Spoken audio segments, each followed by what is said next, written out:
channels and on Twitch and Facebook now. Welcome in, friends. We're in for another daytime cooking. Glad you're here. Thanks for being here. Should be a lot of fun. I see Dugald's already in the house. Good to see you, Dugald. See a bunch of people already mixed in on the YouTube channels. Big W, those watching on YouTube. Actually, before I forget, let me turn my volume down on my phone. I don't know why I do that so often. I always wait till we start the live stream.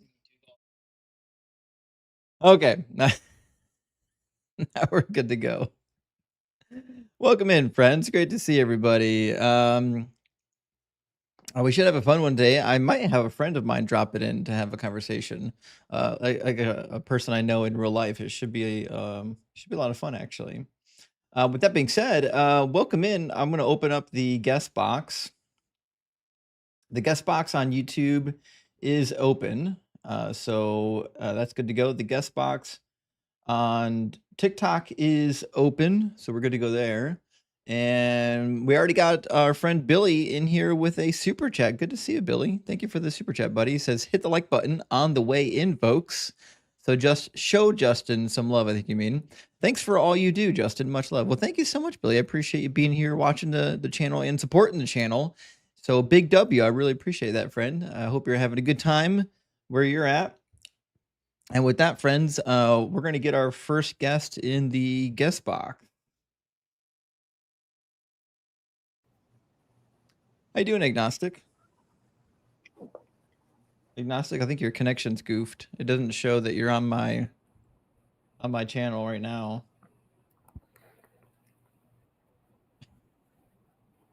I think we had the same problem yesterday when Agnostic was here. Agnostic, refresh your browser.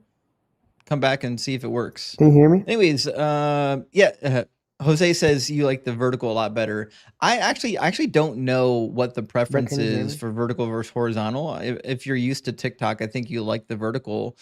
If you're used to old school YouTube, you like the horizontal. For those who don't know, there is a horizontal and a vertical live stream available. If you're watching the vertical and you're like, how do I get the horizontal?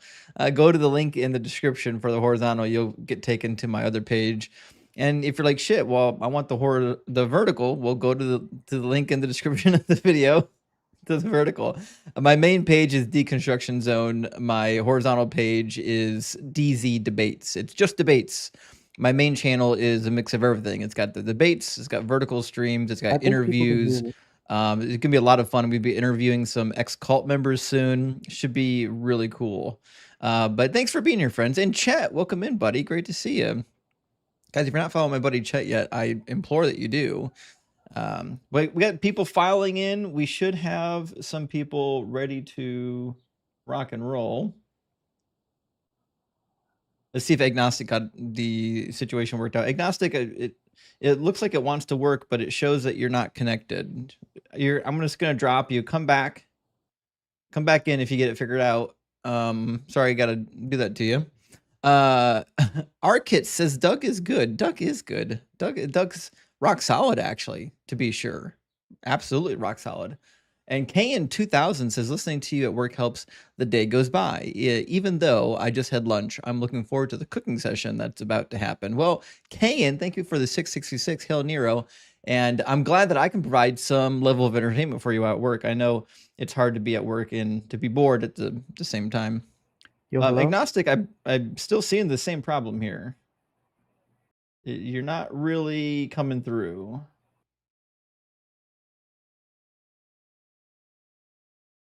This is interesting situation. Well, Agnostic, I think something's wrong with your connection. I don't know what's wrong with it, but I gotta drop you, buddy. We're gonna get to our first TikTok guest. It's gonna be Wolf. How you doing, Wolf?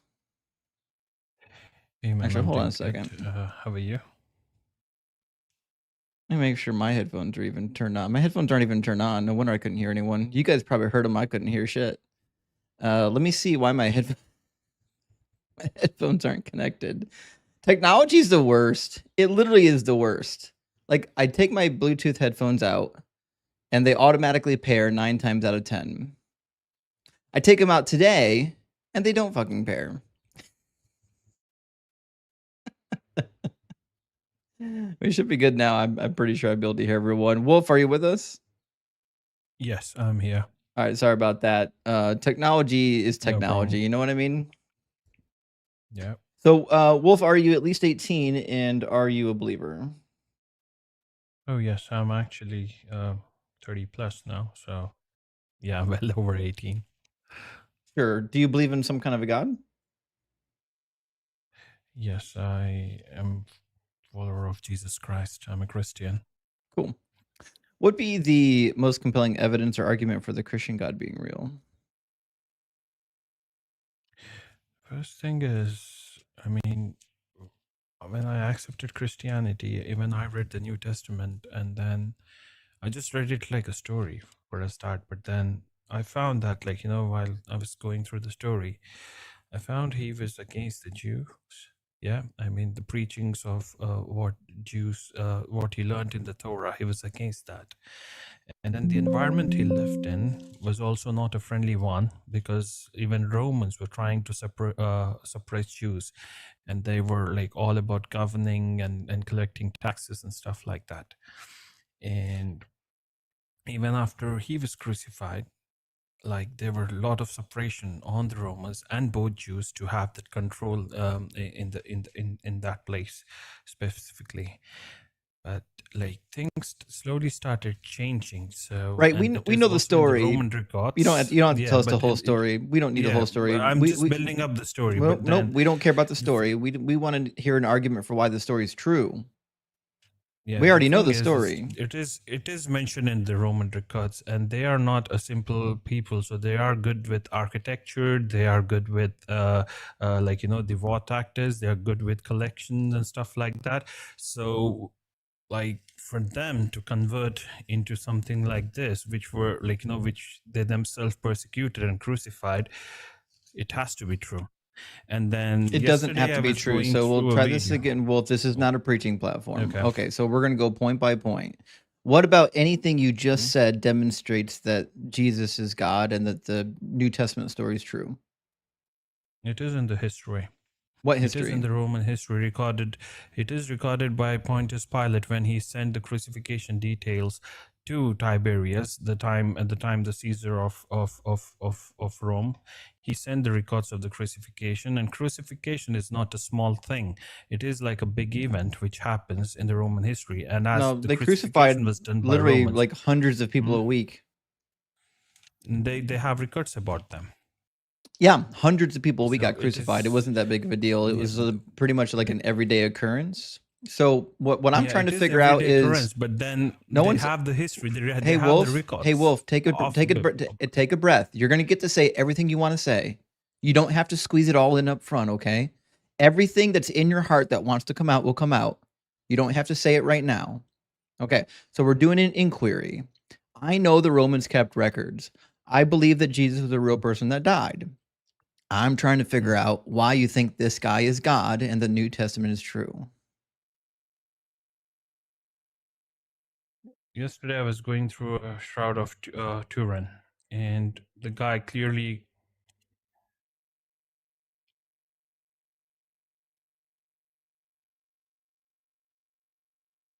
Huh? You done? No, if you keep talking about the shroud, I'll continue laughing, but go ahead. Why? Because like, why are you laughing? Any science proved like it is wrong? Like whatever they're claiming is wrong, and Not only the was it history of it. not only was it dated to the 13th century by 3 different laboratories doing carbon dating, but the anti-pope that was alive at the time when it was discovered even claimed that he knew the person who did it. It was also replicated by 2 different people using historical methods. So it's not like it's a miracle. It's just it's a forgery that people were duped into believing. It also is meaningless because all it does is prove, even if it was real, all it could ever do is prove that the Bible story is wrong, because the Bible story says that he was wrapped in strips of linen and had a separate piece of linen just for his head. Now, which chapter does it say like that in Bible? Well, That he was wrapped in a separate. Gospel of John says that he was wrapped in strips of linen. Yeah, Like, can you tell me the verse, like the chapter, the exact chapter, please? Yeah, it's going to be in chapter 21, I believe. Let me grab it. It's going to be John. Let's see. John, should be John 21, but what verse? Blah, blah, blah. There we go. John 20, verses 5 and 6. There we go. 5, 6, and 7. Thank you.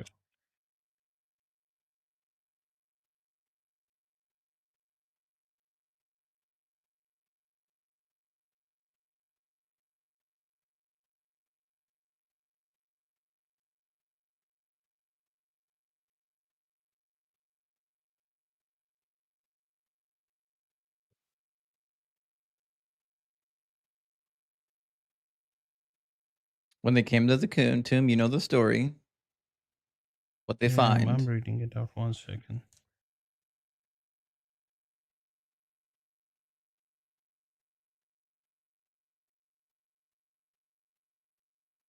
Went forward to the two were running together, but then so I'm here right now. I'm reading chapter 20, and I'm starting with chapter 5 now. He bent down to look in and saw the linen wrappings lying there, but he did not go in.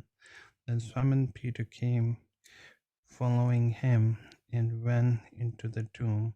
He saw. Okay, so when he says linen wrappings, can it be like a different way to tie one cloth to like, with multiple linen cloths? Because at that time, like, when you're tying a cloth with multiple linen wraps, it is possible. And also to, like, as you said, right, I mean, it was forged by other people as well. So how can it be sure that it's from that century?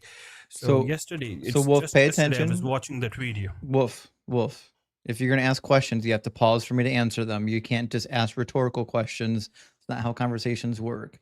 So in the passage, does it say one wrapping or does it say plural? Is the text plural or singular?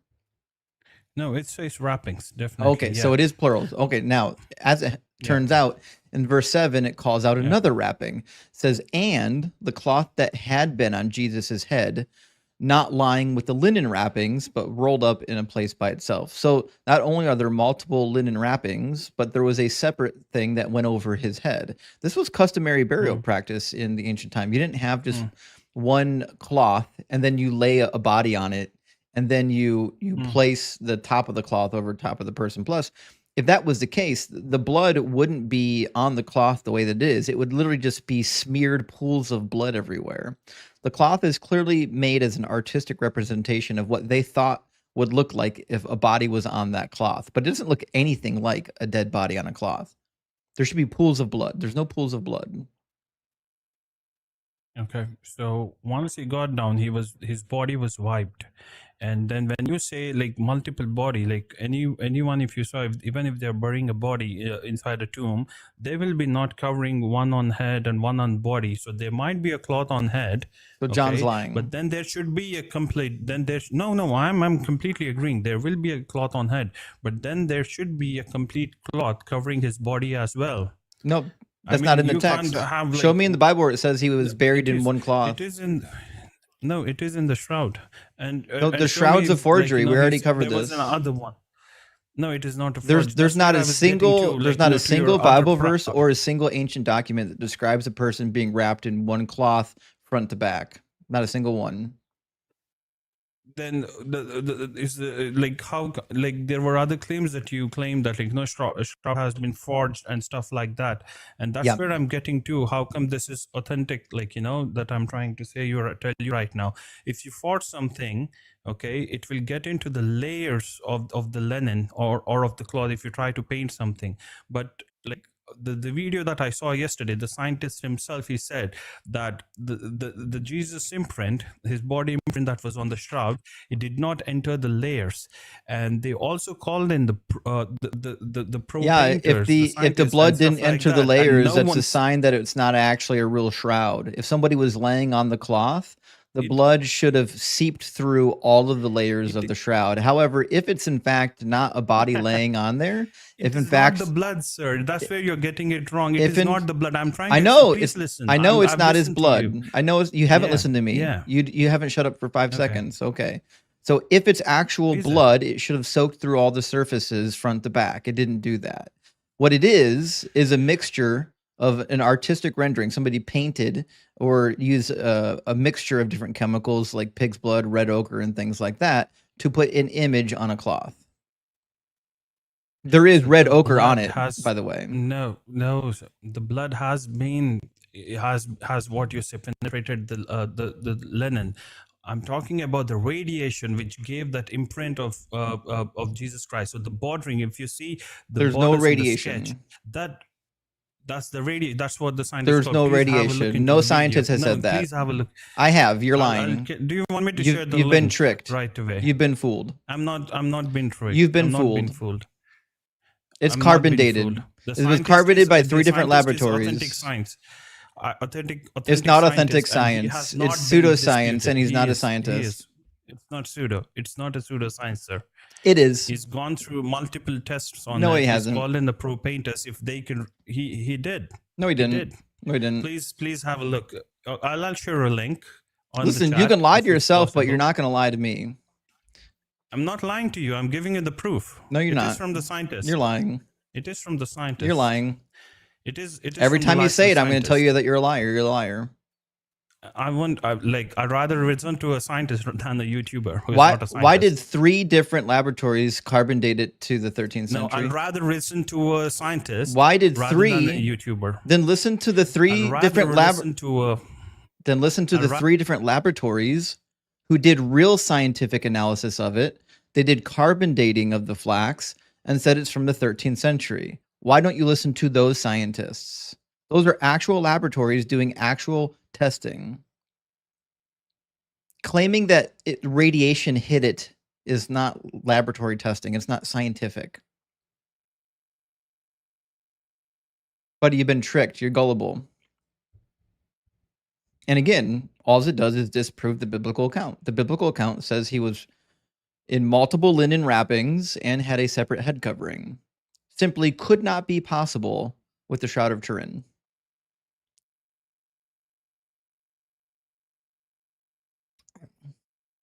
Let me know when you figure out how the mute button works. I said I'll go with the scientist. I know. Not with the YouTuber. So address the scientists who carbon dated it to the 13th century. Can you give me a link where the scientists stop talking recently? It has been carbon dated by 3 different laboratories. Do you know this? Give me a proof where Do you know that it's been carbon dating? Do you know it's been carbon dated? Are you aware of whether or not it's been carbon dated? Do you know? Give me a scientist proof. Listen, I've given you a scientist proof. I'm also ready to give you a link. You were just talking. Okay. Here's what's going to happen. You're going to say yes or no to my question, or I'll kick you. I'm not doing this today. I'm not going to be shouting over top of someone who can't have a conversation. I asked you an easy question. I told you I'd rather listen to a scientist than I did an easy question, and all I need to know is whether or not you're aware that it has in fact been carbon dated. Are you aware that it's been carbon dated? You can say yes, no, or maybe, but I need an answer to that question. That's where we're at right now. I would rather listen to a scientist than you. It's a yes, no, or maybe. Are you aware that it has been? You asked me a proof. Are you aware? Are you aware that it's been carbon dated? Yes or no? Ask the scientist. It's a yes or no. I'll just mute you till you say yes or no. Scientist. Ask that to a scientist. I can do this all day. I got like 5 hours, 4 hours left to do this. I can play this game for the whole 4 hours that we're up here. How many hours do you want to play this game? I can have dinner. I'm going to mute you until a yes or no comes out of your pie hole. Ask that to a scientist.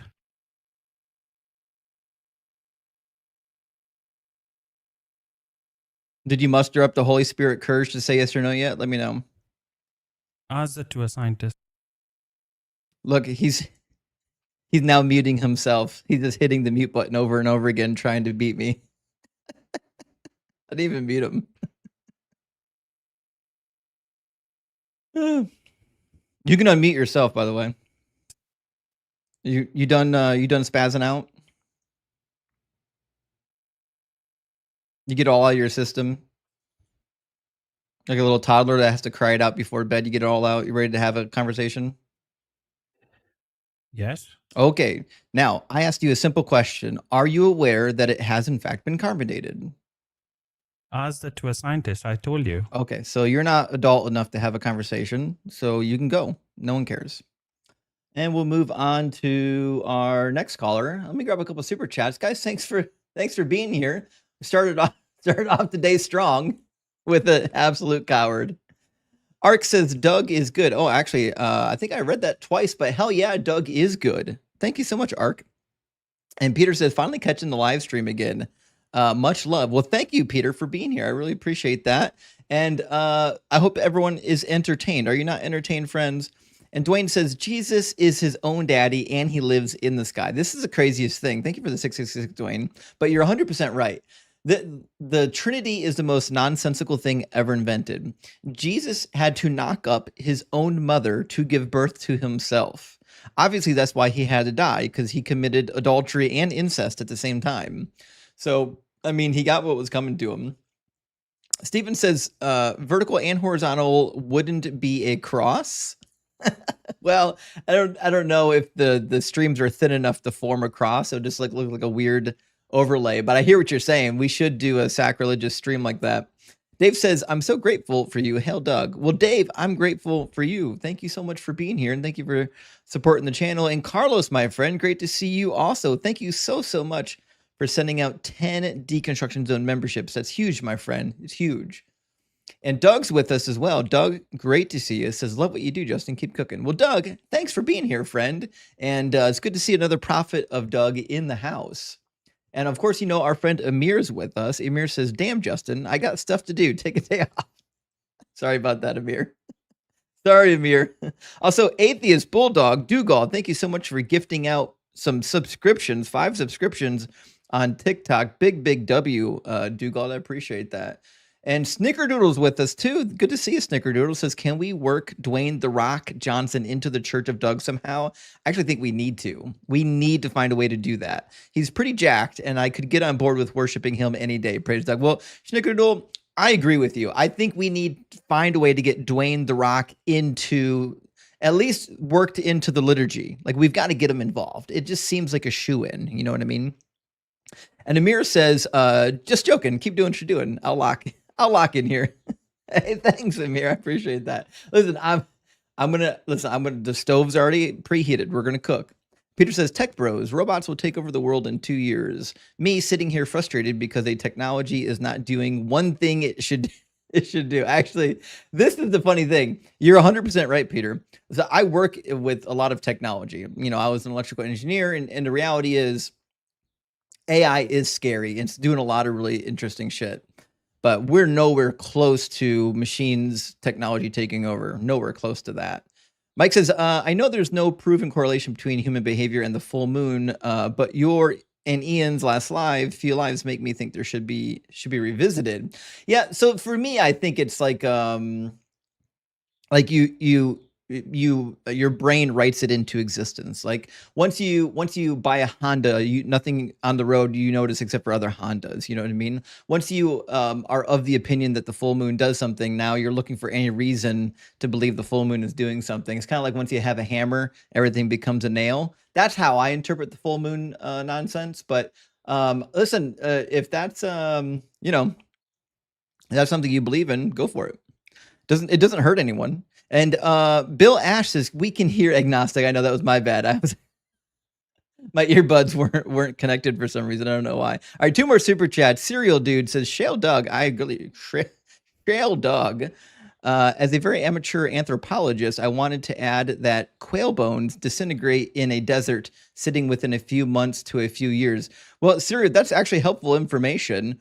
I'd be curious to know what millions of quail bones would do, because it sounds like, as far as we can tell, we should see remnants of about like 400,000 quail. So I don't know what happens if 400,000 quail disintegrate in the desert, but I assume there's something that's left behind, even if it's not bones.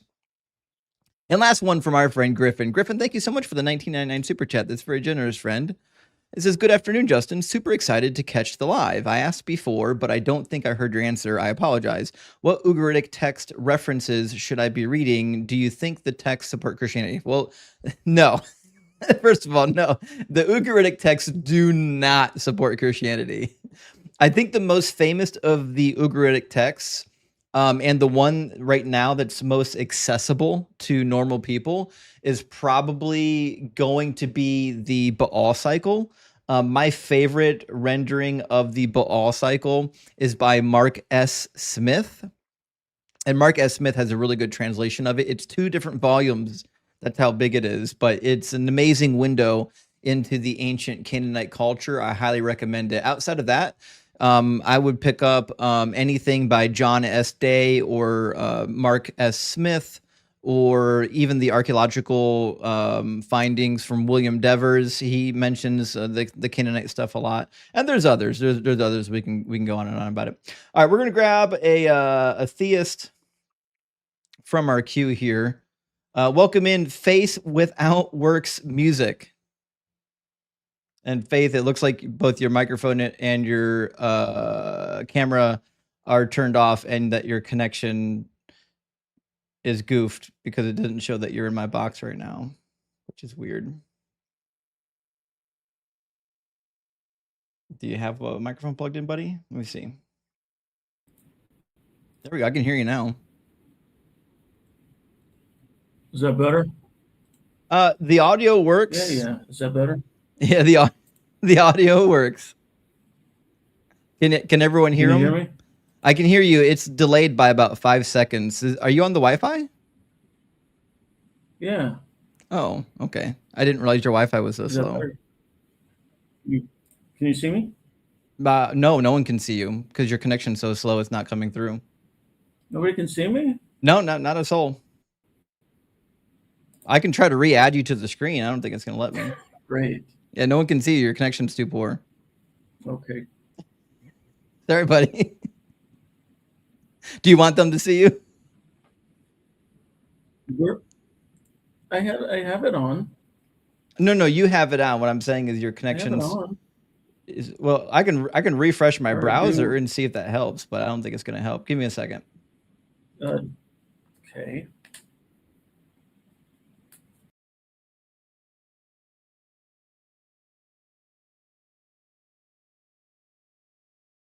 All right. I refreshed my browser and now you're on screen, buddy. You're famous.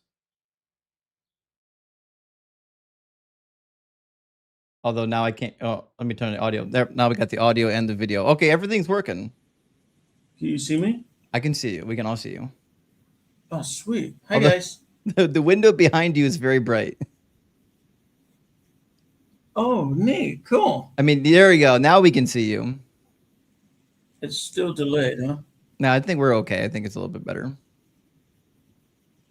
Is it still delayed? We're good. We'll do a test. I'll count to 4. When you hear me say 4, you say 5. 1, 2, 3, 4. 5. It's a little bit delayed. We can work through it. All right, Dan. Or I'm sorry, Faith Without Works Music is what I meant to say. You're at least 18 because you've got a beard. And I presume you're a Christian. 5. Now you're just playing. I will break your kneecaps tomorrow at the gym. I'm not kidding. I don't know what's going on here. Fair enough. It's working. Sorry. This is all right. So, Dan, you're a Christian. We already know this. This is way too I'm not. This is too delayed. Listen, I'm going to try. I'm going to get on the phone and see if that's better. All right. All right. Try the phone.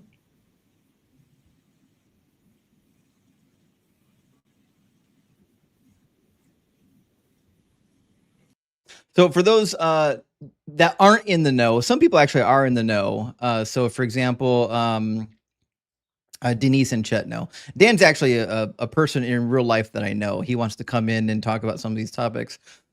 He is a believer, and he does have a YouTube channel with the title that he came in with.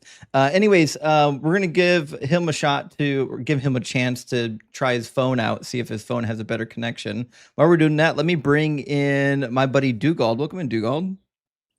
Hey, buddy. I actually didn't mean to come up, but before I drop back down, is this like Shroud Week? Apparently, no one can find anything to talk about except for the Shroud. Why? It's like what's happening? I know it happened. It's like somebody in the right-wing news media mentioned the Shroud. New evidence for the Shroud, and now all the Christians are like, "Oh my God, the Shroud! I forgot about the Shroud." It happens like every 10 years. It's like this weird. They're like cicadas. Fucking Shroud because of cicadas. It's like every 10 years there's a new claim that it's real. You're 100% right. Yeah, I don't get what's happening, but yeah, I didn't mean to join up, but hey. All right, good to see you, buddy. Thanks. Oh man. Well, Dan didn't come back, so let me grab our next guest, and then we'll when Dan comes back, we'll put him next in the queue. Welcome in, Dirk. Oh, finally! Thank you. Can you hear me? Yeah, I can hear you and I can see you. Yeah. Oh, wow, that's so cool. Thank you. Okay, so I just wanted to correct your misunderstandings on astrology. Sorry, let me turn these on what fans off. On astrology. You said it's woo-woo. Do you think it's divine? It is divine. It is emphatically divine. Oh, well, this should be fun. Tell me why astrology is from God. Oh, well, I didn't say from God, not the Abrahamic necessarily the way I'm not a Christian, if that's what. But you believe in a God, right? Well, I believe in God's plural. And they control the stars? Well, in some aspects, they are the stars and planets. You believe that the gods are the stars? And planets, yeah. So the sun in the middle of our solar system is a god, not a burning ball of plasma? It is a burning ball of plasma and a god. What would be the evidence that would warrant a claim that the sun is sentient? So that would be based on the progression of data, information, consciousness, spirit. So let me explain that. Concerning the sun. Yeah, so we have to get to this understanding, okay? Because you're going to be like, well, that doesn't make sense unless I explain it really quickly. I'll be very brief, okay? So data just exists on its own. Information is the exchange of data. Consciousness and would be the awareness of this exchange of data. A spirit is a system of information that arises across conditions. Where did you get these definitions from? Because I don't agree with them. Well, they're part of the New Age understanding. That's why I'm giving them to you. Well, yes, you believe that. I don't believe it. Why would I believe that spirits exist? Well, a spirit is a pattern across systems. That's what it is. So you believe that patterns exist across systems. You said that, and you believe it. I don't believe that. I don't believe in spirits. But I'm defining that as a spirit. That's what a spirit is. Right, yes. So, and I'm asking you why anyone would believe that. Because, so you brought up things like Santa Claus and the Tooth Fairy. And this goes back to some Bible aspects that we could talk about. But when I interpret spirit, I interpret it as people refer to as the spirit of Christmas or the spirit of whatever, Halloween or whatever. So it's like an observed pattern of behavior or being across different systems. Are spirits sentient? spirits are not sentient. Okay, so spirits are not does sentient. every person have a singular spirit living inside of them? Every person has a spirit that defines them. So it's like a spirit DNA, like a collection of different spirit identities that reflect their specific being. So these are just like personality characteristics. Right. It's traits or personality characteristics, but that's what represents a spirit. But they come from the brain. No. Yeah. So, well, hold on. Behavior, when we're talking about biological behavior, what animals do, that you're right, that comes from the brain. But when we say that, like yesterday, you were talking about, oh, I'm fiery, I'm being fiery. That comes externally. That comes from observations of pattern. Yeah, that does. No, that comes from the chemicals inside of your body, like your personality, like your behavior patterns come from environmental factors and from like how you were raised, plus your chemicals. Right. So I'm not arguing that aspect. What I'm saying is when we call somebody fiery, right? So you're right. The conditions of that behavior are physical and biological. But when you referred to that as fiery, that comes from an external observation of physical conditions, like maybe fire, for example, or, well, I'm explaining it, so you don't have to agree. I'm just explaining to you the conceptual understanding of the basis of why the sun or any other object would be represented both spiritually and then consciously, which is simply being aware of information. Yeah, so the sun is aware of information. The sun is aware of information. Yeah, and how do you test that hypothesis? Well, it would be based on whether or not it responds to stimuli. Does the sun respond to telling it is a good boy? What kind of stimuli do you need to get the sun off? Well, it'd have to be an order of magnitude beyond, as you put it, me saying something to the sun. I couldn't pray to the sun directly. But so how would you test a hypothesis? What means would you use? Well, we would have to observe. Then it would have to be empirical observation of whether or not the sun responded to some sort of celestial body, right? Yeah, the sun looks like Beethoven, but not into thrash metal, right? Well, I guess not. So you don't have any means for testing any of these hypotheses? What I'm presenting you is the framework that can be tested. I've given you a framework that can be tested. If for example, so let me explain it like this. Here's the difficulty in simply providing something like me talking to the sun.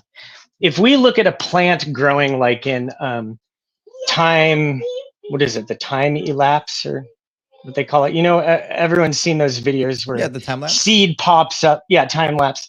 Thank you.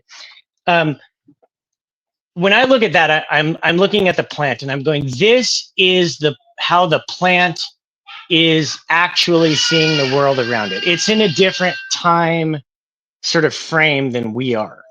And so by the same understanding, the sun is in a different time understanding and frame we are. It's not going to react to stimuli in the same way that we do, or in the same way that a plant reacts by growing around things like that, but it's in a different time frame. Does it react to auditory stimuli? It reacts to resonance.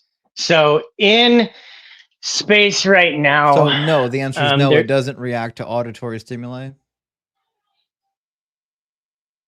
Well, resonant. When you say auditory stimuli, that's waves, right? Does it respond to waves in a substrate? Yeah, it does. But it doesn't respond to us talking. Sound waves don't travel in space, right? There is resonance in space. Sound waves don't travel of that? In space. I'm not talking about sound waves. I'm talking about resonance. No, there are electromagnetic resonances. Yeah, I'm talking about sound. Right.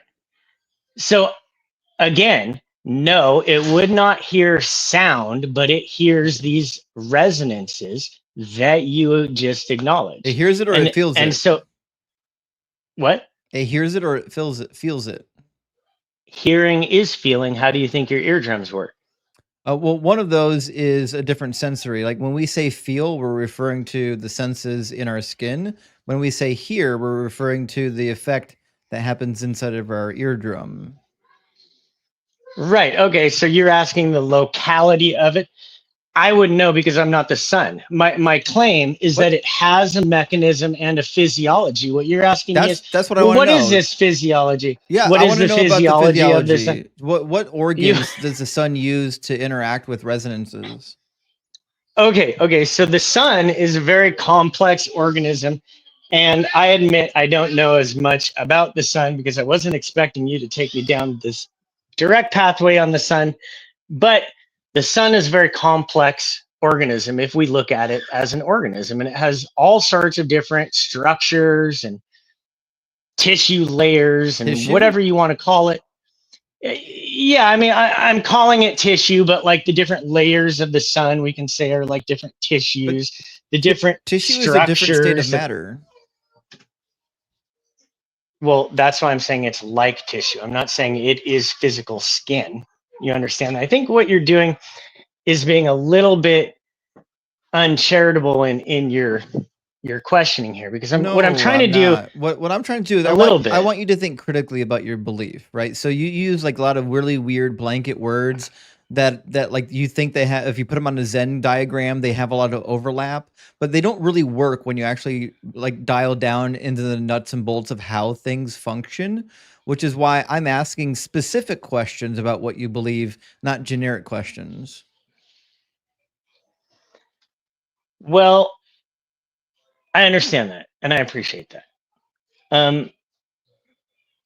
So where this direct line of questioning is probably going to end is with me going, I don't know enough about every structure on the sun to make a one-to-one direct comparison between human anatomy or an organism cell structure, anything like that. What I'm telling you is the conceptual understanding that if we look at the sun or any other structure and we compare it as loosely, which you pointed out I'm doing, to our understanding of physiological structure or organism or morphology, then we can conceptually come to a conclusion that it is plausible that the sun has awareness. So when you're coming up to me and you're going, well, have we seen any entity that has awareness without a physical brain?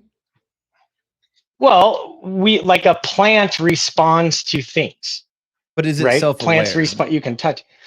Well, that's the question. We're not sure. And so that's really the question of consciousness, isn't it?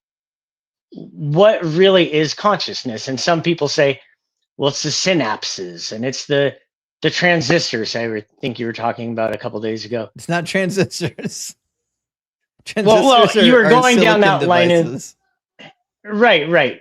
But the neuron transmitters, what have you, and transmitters. And Roger Penrose, because I look at this stuff after you talk about it, and he says, oh, it's in the nano microtubules, some sort of quantum.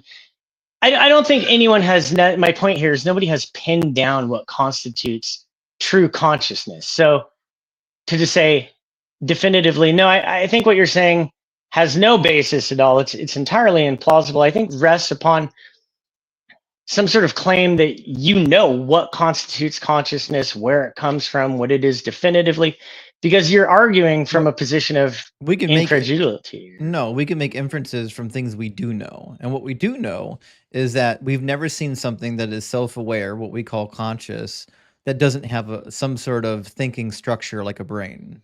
We've never seen it. Well, right. That is true. That's why this is getting a little bit into an understanding of what could constitute consciousness rather than what we directly see is consciousness in our immediate understanding. So this is why I know you don't like those definitions. By changing the definitions just slightly to simply being aware of information exchange, we're changing a concept of consciousness from what we see it to just simply being aware that there is information being exchanged. Yeah, I'm trying to figure out why you think the sun is aware of information exchange. Well, because I think that consciousness is an order of magnitude.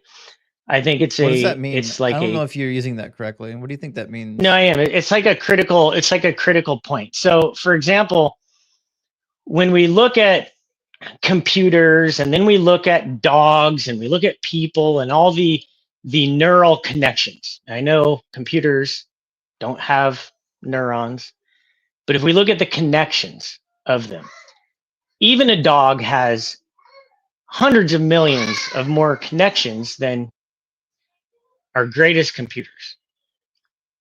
And so what I'm thinking is that the more of these connections, whatever pathways they might be, that are exchanging energy in some sort of directed form, some sort of organized form. What do you think energy is? I don't think you're using that word correctly either. Energy? Yeah. Let's see, it's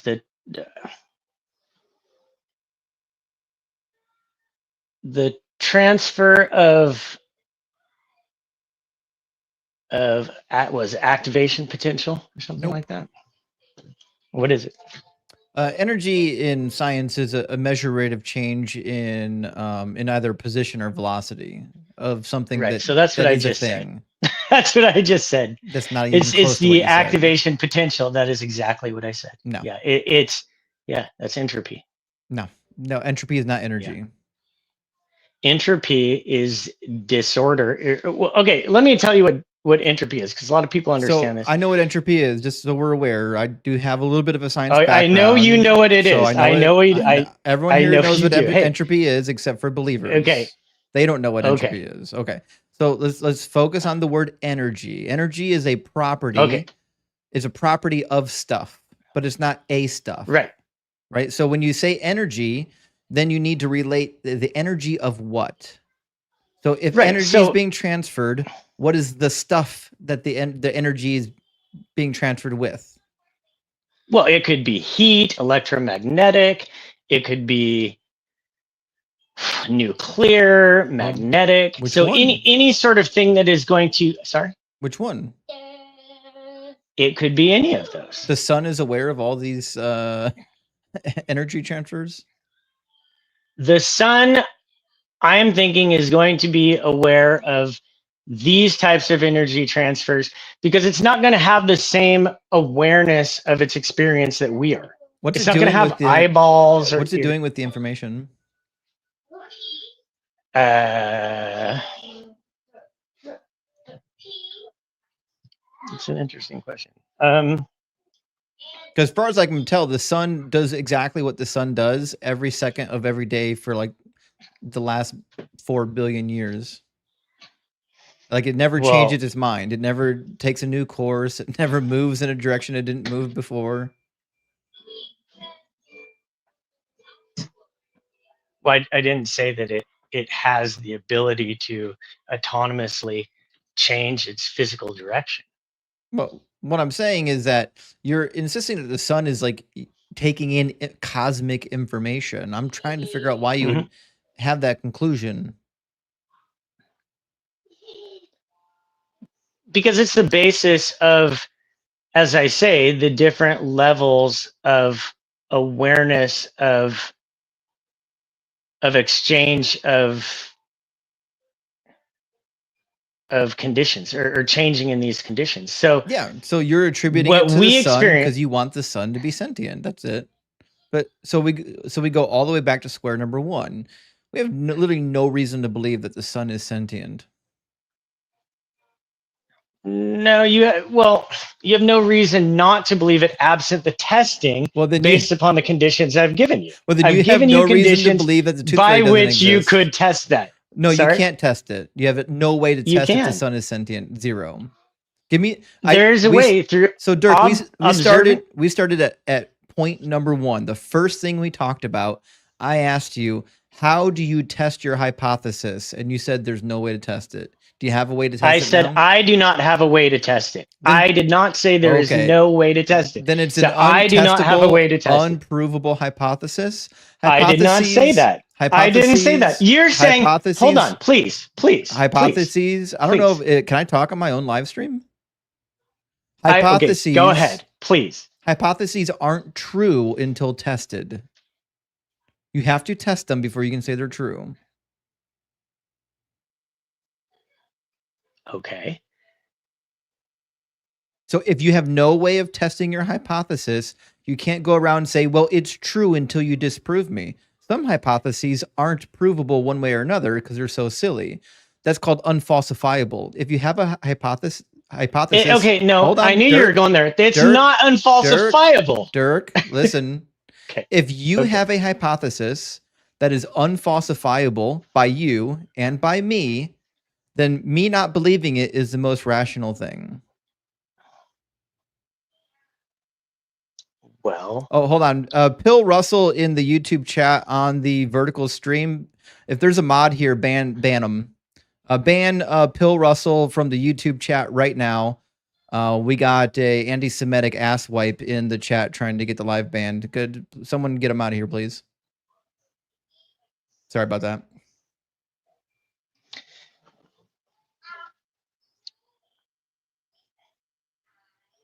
We good? Yep, we're good. Okay. Anyway.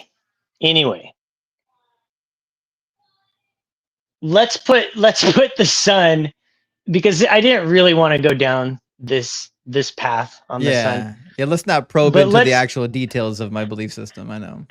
No. This is just one like you're going, let's go down this one specific narrow little thing and based upon what is the sun doing with this information? It can't move its body. You don't have a specific way to test this claim. I didn't come here with a methodology for you to test specifically whether or not the sun is sentient. You have to understand that.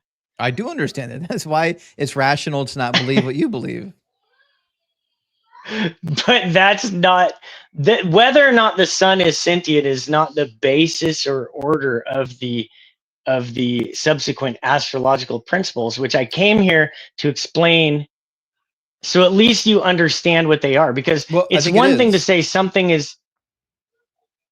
If the astronomical bodies aren't sentient, there's nobody controlling them. That means it's just an act of nature. That's it.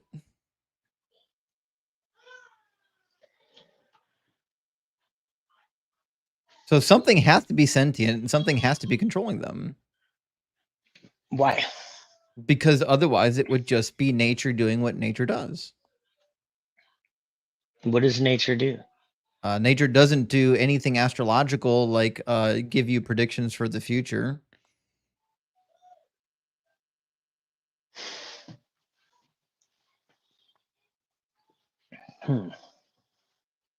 In order for nature to give you predictions for the future or do any other nonsense like that, there has to be something sentient somewhere causing it to be.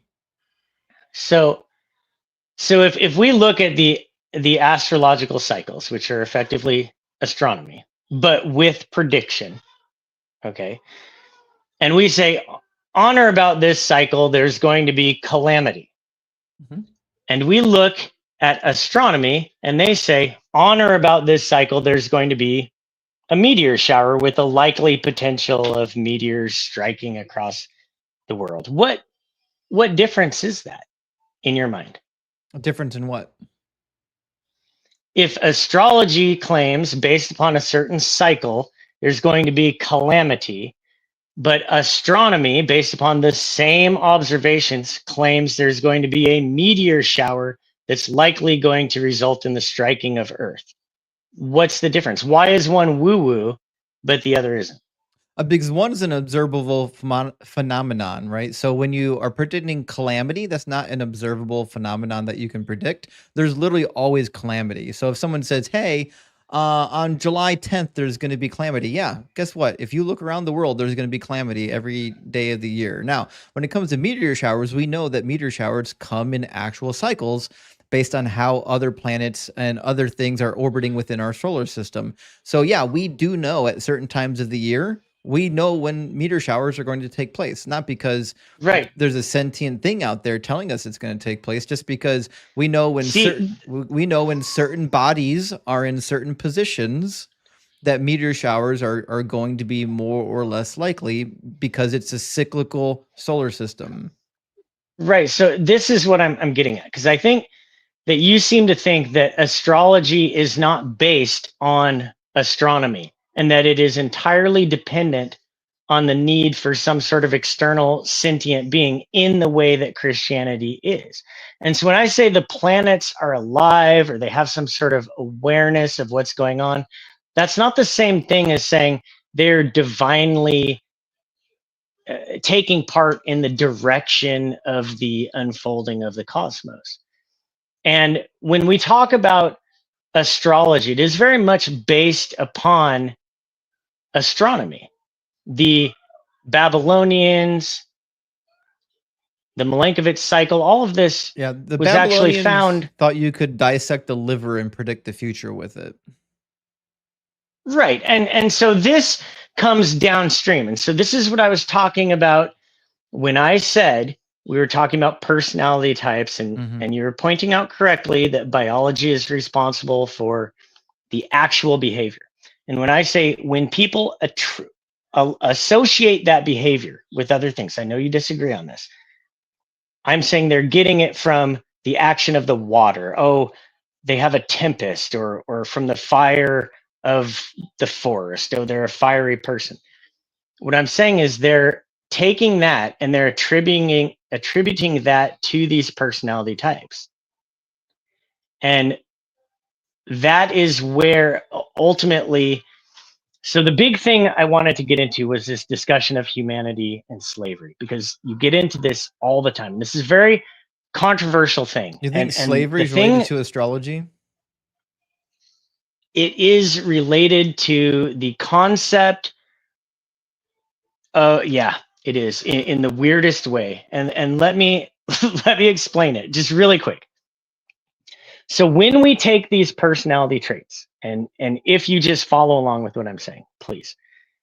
And I say, okay, now we're going to create a priesthood where we're going to associate these specific traits that represent the elements, and we're now going to associate them with physical qualities. So for example, I'm going to take the water and I'm going to associate that with the womb. I'm going to take earth and I'm going to. Why am I doing that? Just it's complicated. It has to do with Venus and is Venus sentient? Giving.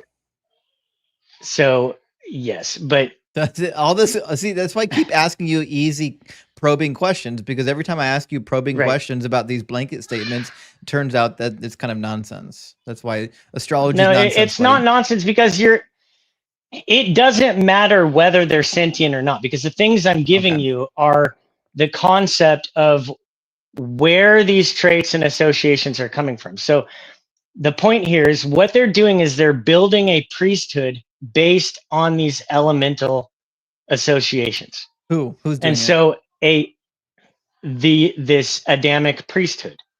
Adam? This is mankind? Adam is not humanity. So this is what I'm trying to say. The priesthood in the Bible was not Adamic. It was the Levites. Adam is the first quote unquote human.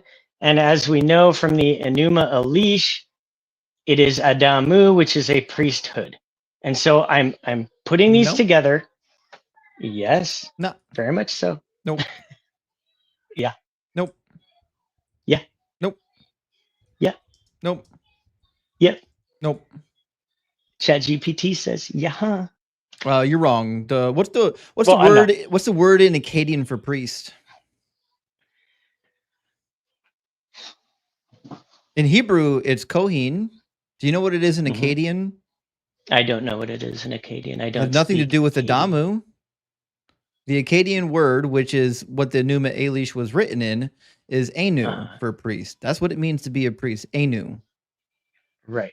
So And I don't listen. Adamu I don't in know. Akkadian means clay.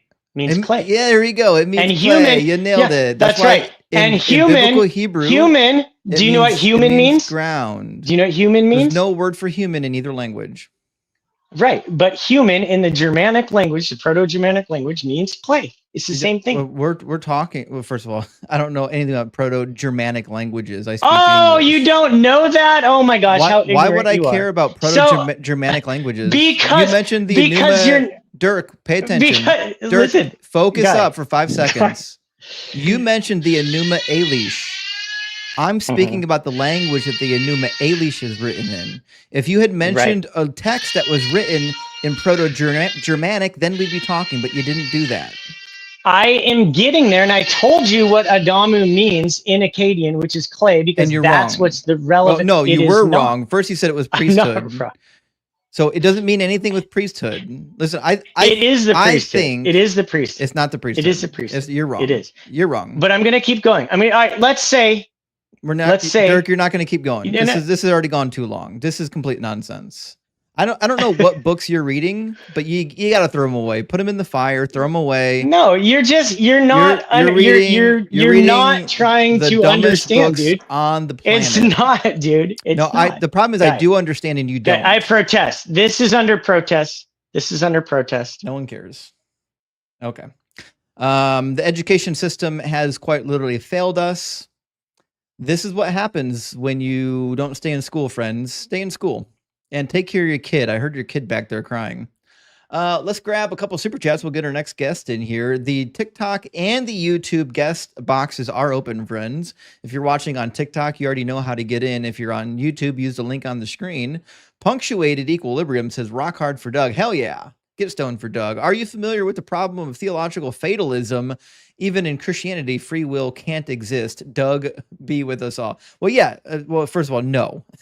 I'm not familiar with theological fatalism, but I do agree that within almost all forms of theism, you don't have free will. And the Bible tells you that. At least the Bible's honest about it. The Bible nowhere says that you have free will. It intimates that you have freedom of choice, but you really don't if you read all of it. Good question, though. Good question. And from Shroud, thank you for the 100 NOK. Big W over there in, was it Norway, Sweden, Finland? I apologize. I don't remember NOK, but I know you're up in Northern Europe. It says, not only car brands, but also oil platforms have been named Troll, which is funny because of petroleum. Actually, this is a good connection. I do appreciate that. That's a good idea. Or a lot of Europeans will just say petrol instead of petroleum. And that works even better, I think. Good to see you, my friend. Good to see you. And Kyle, great to see you. Thank you so much, Kyle, for the $50 super chat. That's huge, buddy. Big W, my friend. Says, did you know the roly-poly pill bug? I do love pill bugs. That you can fit in your hand has a copy at the bottom of the Marina Trench. Interesting. That has 20 times its size. Wouldn't that be sort of proof of evolution? And by the way, have you practiced your Kundalini? I haven't done any Kundalini, friends. My spine is still not tingling. But let me make sure I understand your text. You're saying there are pill bugs that can fit in. Oh, you mean there's giant pill bugs in the Mariana Trench. Okay, yeah, I know what you're talking about. So there are like extra large pill bugs that you can find within the historical archaeological record. I don't know, like pill bug's not the name for it. But it's from the same family, and it's super cool. Like if you look at the history of these various, I don't know what we call them animals, but I don't know, maybe crustacean is a name for it. It's really cool how like we see even the animals that we have today, their ancestors, where they come from. It's pretty dope. And it like the more you study the archaeology, I don't know what else to use. That's not the right word for it, but the history of these animals, the more it becomes clear that one descended from another. Daniel says, damn, Justin, back at it again with the cookout. Daniel, buddy, we're cooking out today and tomorrow. So buckle up, buddy. Ronald says, I've been learning so much. Appreciate you, chef. Well, Donald, thank you so much for your appreciation. Thank you for being here. Thank you for supporting the channel. Supporters like you make the channel happen. And Regbo, thank you for the 10 PLN. Says, in your opinion, which prophetic book is the worst? In terms of failed predictions, it's Zephaniah. Well, hands down, Zephaniah. Like, all the prophetic books of the Bible are full of missed prophecies, but like nothing in Zephaniah came true. Nothing. Literally predicted like the day of the Lord when God exacts his vengeance on all the nations. And it was like, any day now, it's happening very soon. It's coming just in a moment's notice. Nothing in that book ever came true, and it will never come true. Truth says, wouldn't it be more believable if the shroud was worn by the Holy Ghost? Shit, that would be more believable. And you've already seen, Trude, the problem that Christians have with the shroud is that it contradicts the Bible. So like they every time people appeal to the shroud, they're cooking themselves. Bad Religion, my friend. Great to see you on TikTok. Thank you for gifting out 5 gifted subs. And Roscoe, thank you so much for the $20 super chat. That's huge. He says, YouTube new here, was a former JW atheist. Former JW atheist? You were a Jehovah Witness atheist for years. I was never really impressed that the Bible claims to fulfill its own prophecies from inside its own pages, but today I learned it couldn't even pull that off. Actually, Roscoe, that is the case. Isn't it embarrassing that if you believe the Bible wrote its own prophecies, it's fascinating that they couldn't even get it right. I think for me, that's why I don't subscribe to the idea that everything was written in post. I think there was some sort of connection in time from one text to another, and sometimes they just made predictions that didn't come true. And that happens sometimes, you know what I mean? Chris Bailey says, I appreciate the cargo cults of the South Pacific. They chose to worship an actual thing they could see, which gave them food and supplies. As an old naval aviator, I am touched. Actually, that's a fair point, Chris. That's why Doug is so important. Listen, you can say whatever you want about those other gods, but you've seen Doug. I'm touching Doug right now. I can see his eyes move in front of my face. God of the Bible? Never seen that sky carcass. Never seen him. When he shows up, I'll believe in him. Kyle says, did you see how they sacrificed a heifer on an altar in Israel? Now we're going back to the Stone Age. I know. It's the red heifer nonsense. All these people that believe that the red heifer has something to do with the biblical end times, they're going to go and kill these special heifers and nothing will ever be accomplished. They're just going to make a fool of themselves, but it is what it is. We have to do this exercise so we can get to the end of it and move forward as a society. Apostate says the shroud wrapped up Jesus, so it's a...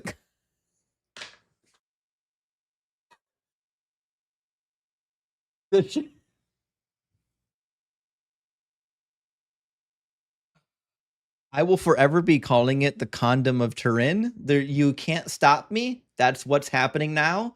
That's the future. Thank you, Apostate. Sorry, everyone else who has to hear it. Zach, thank you so much for the $20 super chat. Big W, my friend, says it's pretty impressive how well this man can speak so clearly out of his own beehole. I know, right? It's like he's had practice. It's like if you throw around enough buzzwords without probing into it, you can sound like you're saying something, but we all know he wasn't. Daddy Todd, good to see you. Thank you for the $10 super chat. Says Dirk's trains a coming. Woo woo. Yeah, it really was. Dirk was wild, dude. I met some wild people. Dirk was out there.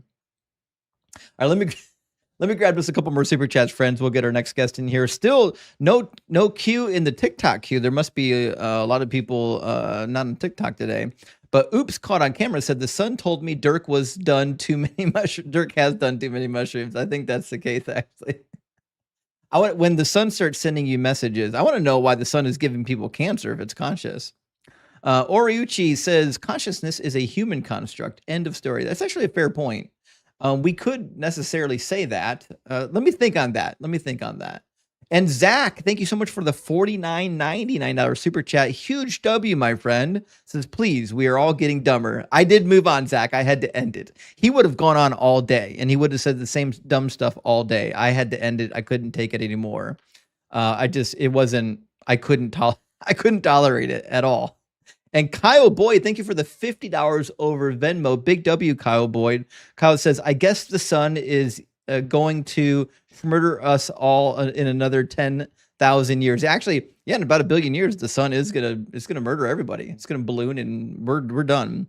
And Everett says we don't understand 100% everything about consciousness. Therefore, the sun is a spirit. I've had more intelligent conversations with a crunchy sock. Yeah, I agree. I do agree. I will never understand why people would think the sun is conscious. And last one. Carnage Asada, my friend. Great to see you today. Big W with the 1999 super chat. And it says, if you really think about it, you can come to the quantum. Don't do me like this, Carnage. If you really think about it, you can come to the quantum conclusion that the sun experiences slow motion consciousness just like time-lapse plants and harnesses entropy to analyze cosmic spreadsheets. I will not be elaborating. I mean, you've convinced me. Listen, I'll give you one thing, Carnage. You were right about tacos, but I've got some serious questions about your sun theory, but I'm torn because I do love a good spreadsheet. It is what it is. Good to see you, Carnage. All right, let me grab our next guest from the queue. Our friend Dan did not make it back yet, but we'll grab. It looks like Eliana. Let me make sure I pronounce that name correctly. Eliana, did I say that right? Yes. Welcome in, Eliana. Are you at least 18 and are you a believer? Yes. Awesome. And what God or higher power do you believe in? I follow Jesus. Cool. What'd be the most convincing evidence or argument for Jesus / the Trinity / the Christian God / Yahweh being real? I think that's kind of the problem is you want to narrow it down to one different thing and it's multiple things. So let me ask you, what type of proof would you need? Any proof that can be tested, measured, witnessed with eyeballs, or even a good argument. Okay. So if God is outside of time and space and created all of this, how exactly would you expect to measure that physically? Well, that's exactly If what he's not physical. That's exactly what I would say my God is, as long as I wanted to believe in something that was completely unfalsifiable. Okay, but one way or the other, would you admit there's either a God or there's not a God? I think there's either a billion gods or there's no gods. Why do you think there's either a billion or none? I think. Why would you say there couldn't just be one? I think it's silly to believe in one God. Why? Because multiple gods at least explains the carnage that people are experiencing on the planet. Okay. And am I correct? Does somebody I thought said in the comments yesterday that you used to be a pastor? Yep. Is that correct? How long were you a pastor? About a decade. Wow. Nice.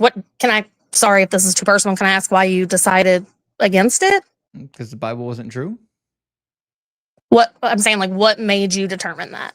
Jesus fulfilled 0 prophecies. The Old Testament is horrific.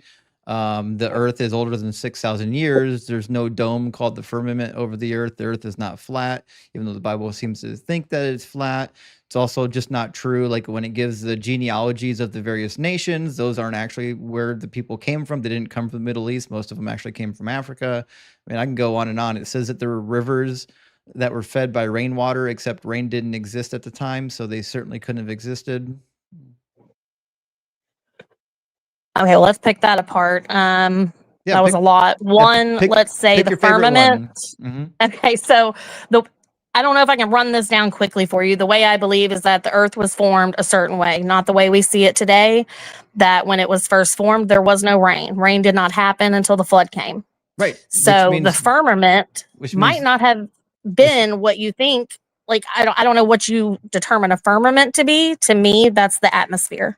It's not. So the Hebrew word rakia is referring to a hard structure, which is why a lot of new translations, like the NRSV, is just calling it a dome because that's what it was. In fact, the ancient Jewish rabbis went through lengthy debates trying to figure out what the dome was made out of, how thick it was, how far away from Earth it was, and even books like Enoch quite literally described how there were doors in the shell of the firmament that allowed the sun to pass through and then go underneath the flat earth. Like everyone believed the earth was flat and there was a dome over top of it, including the Bible.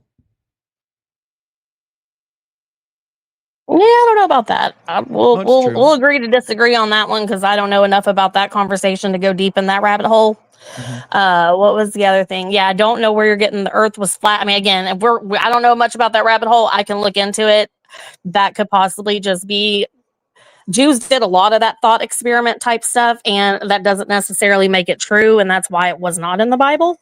That's why they have that separately written. The Bible says it is. Bible says I believe it's called the Midrash, if I'm not mistaken.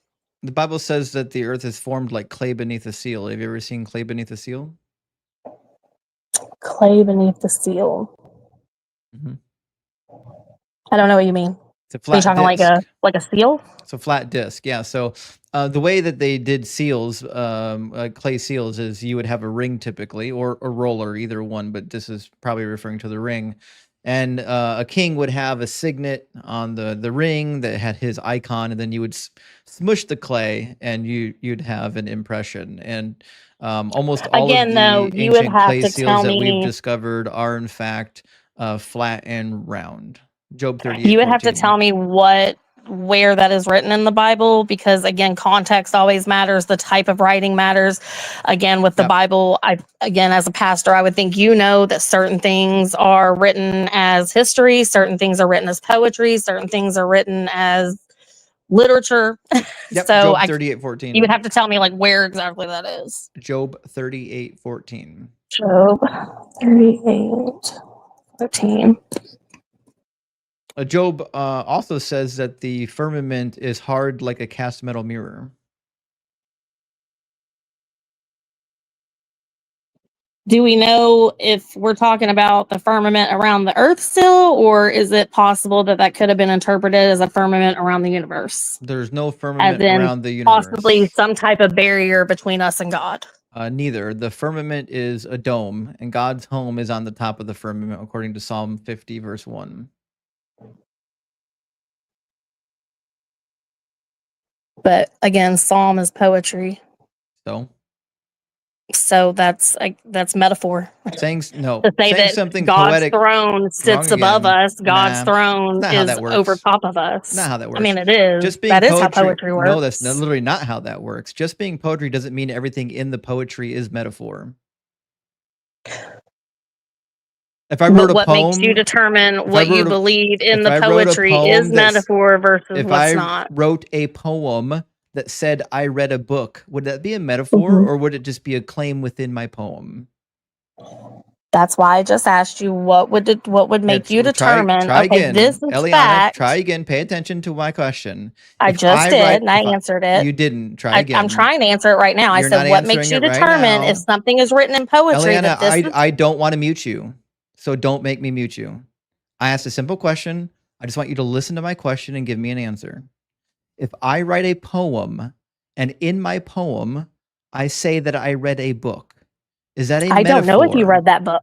I don't know because I don't know if you read the book. I didn't tell you which book. I said a book. I don't know if you read a book. If I make a claim in my poem that I read a book, is it logical to conclude that my poem is about me reading a book, or that I'm making a metaphor for something? It could be a metaphor because it's a poem. You could be referring to something else. You could be referring to a lady. I read this beautiful not all book. Poems are metaphors? The pages were silky smooth. You could be talking about a woman. Are you aware that not all poems are metaphorical? Sure. Okay. But how do you know you didn't write the poem? So that's why I'm asking, what makes you decide he was being serious when he said this, but this was metaphor? Because what makes you decide metaphor, the difference? You have to know what the metaphor is for, or else the metaphor is useless. So when he says that the earth that's is my point. formed, At the time when these were Eliana, written, why are you talking over it? Eliana, I'm going to turn your volume down, so every time you talk over me, no one can hear you. You want that? Okay. Now in Job 38:14, there is a statement that is mentioned. The statement is that the earth is formed like clay under a seal. It even says that it has edges, it has skirts. Now, if that's a metaphor, then it's on you to figure out what the hell the metaphor is. So what is it? Right.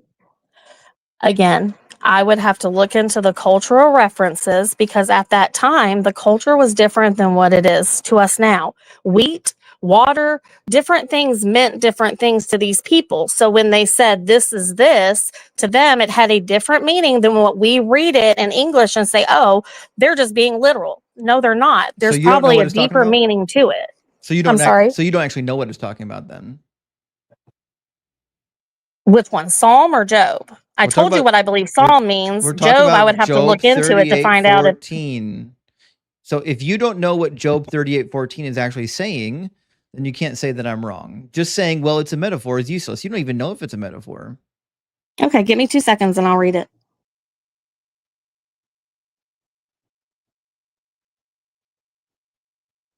I love Christian's favorite defense. It's a metaphor. The words don't mean words.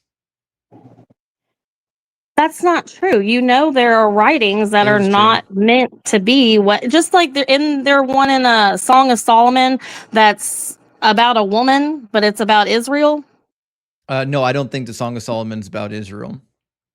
There is one in there that is. It's either a psalm or it's in the Song of Solomon. It's one of the two, and it's written and it's very erotic, and it's written about Israel. I disagree.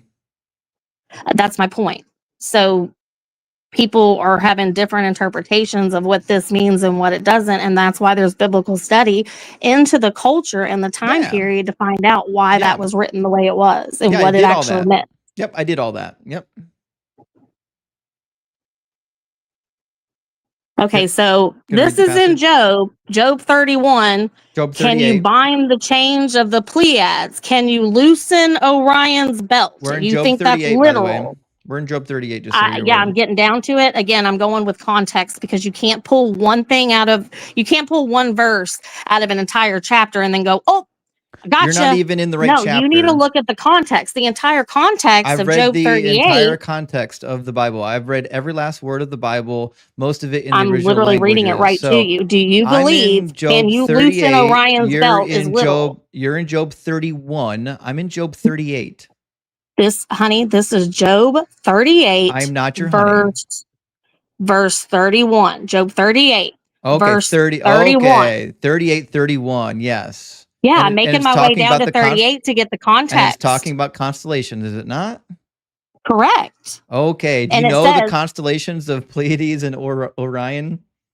It says, can you loosen Orion's belt? Yeah. Do you believe that is meant literally?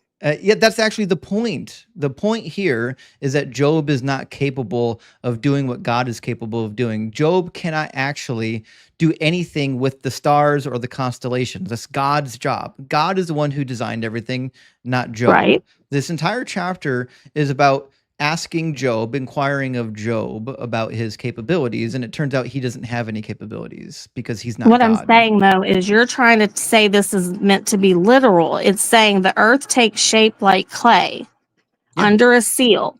Yeah, features stand out like those of a garment. That is... So what's it mean? That's not a literal mean. What's it mean? He's basically describing that, like, I created this world. I made everything. I made it like a seal. It's so perfect. I made it like this. Its features stand out like those of fine garments. Seals have nothing to do with perfection. Giving glory to the creation that he made. Yeah, we all know that. That has nothing to do with the words. The words in the sentence is that the earth is formed like clay beneath a seal. What is when something you're taking that literal? When something looks like clay beneath a seal, what would it look like? I don't think that's what it's saying. I think it's like no, honey. You can use they even have the cylinder seals. You just roll it out. I know. So it's saying after you roll it out, this is what it's going to look like. That's flat too. I've got them right because I designed it that way. So I made that image. I stamped that image. Yeah, I've got a whole collection of cylinder seals, and you know what happens when you roll them out? They create an image. They create flat images. What does flat have anything to do with the fact that he's just talking about it creates an image? He's not saying an image. Either way, he said it's when like, a person is standing on the earth, do you see that it's round? Do I get to talk on my own live stream or no? Let me know. You talk the whole time on your live stream. I'm asking you to talk right now. I'm responding to the thing you said. Okay. Right. When clay is pressed beneath the seal, what shape is it?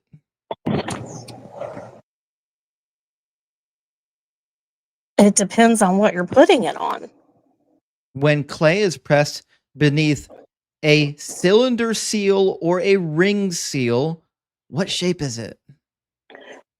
It depends on what you're putting it on. If you I'll roll it just give around you a the answer. sphere, It's if flat. you roll The it around the a shape is sphere, flat. You what don't. shape is it going to be? There's no sphere. So when you press your signet into a piece of clay, it becomes flat. When you roll it out with a roller, it becomes flat. It's saying that the Earth is flat with topology.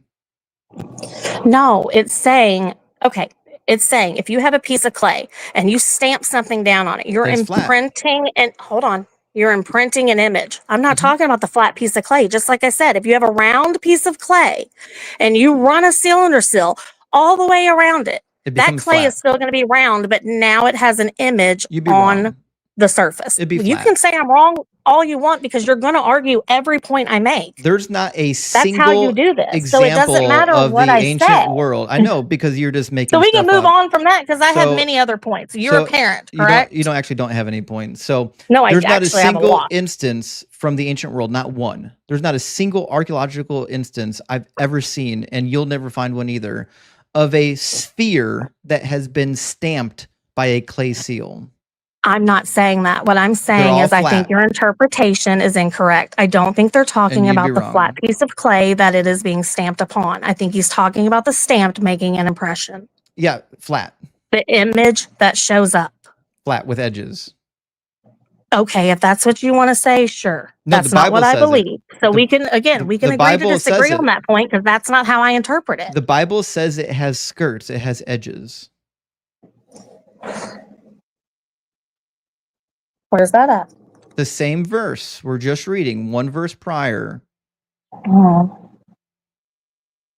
So 13. Yep.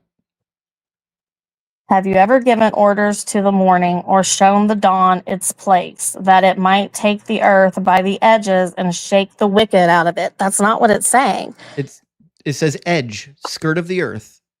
Do spheres have edges and skirts? It doesn't say skirts in my translation. It says edges. Same thing. A skirt is an edge. Would you consider the Grand Canyon having an edge? No. You don't think the Grand Canyon has an edge? So if God is huge it has a ledge. and he goes to grasp up the earth, he can't stick his hand in crevices and say that's an edge? No, a crevice is not an Okay. edge. The edge of the Well, earth is what you would again. expect for a flat disc. Again, I don't think that this is all meant to be literal. I think it's meant. Yeah, words never mean words. I know. You have to. Okay, again, if you're a scholar and you've studied the Bible, do you am. deny that different books are written in different types of literature?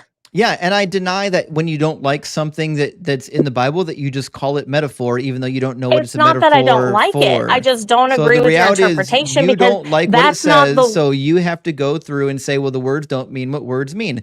I'm not willing to lie. You No, are. I can literally read this as a human being with a brain and go, that's not meant to be literal. Only if you're God a liar. is giving a description of majesty here. It's not meant to be a literal interpretation. I can read it and see that myself. I don't need somebody to tell what's it me mean? that.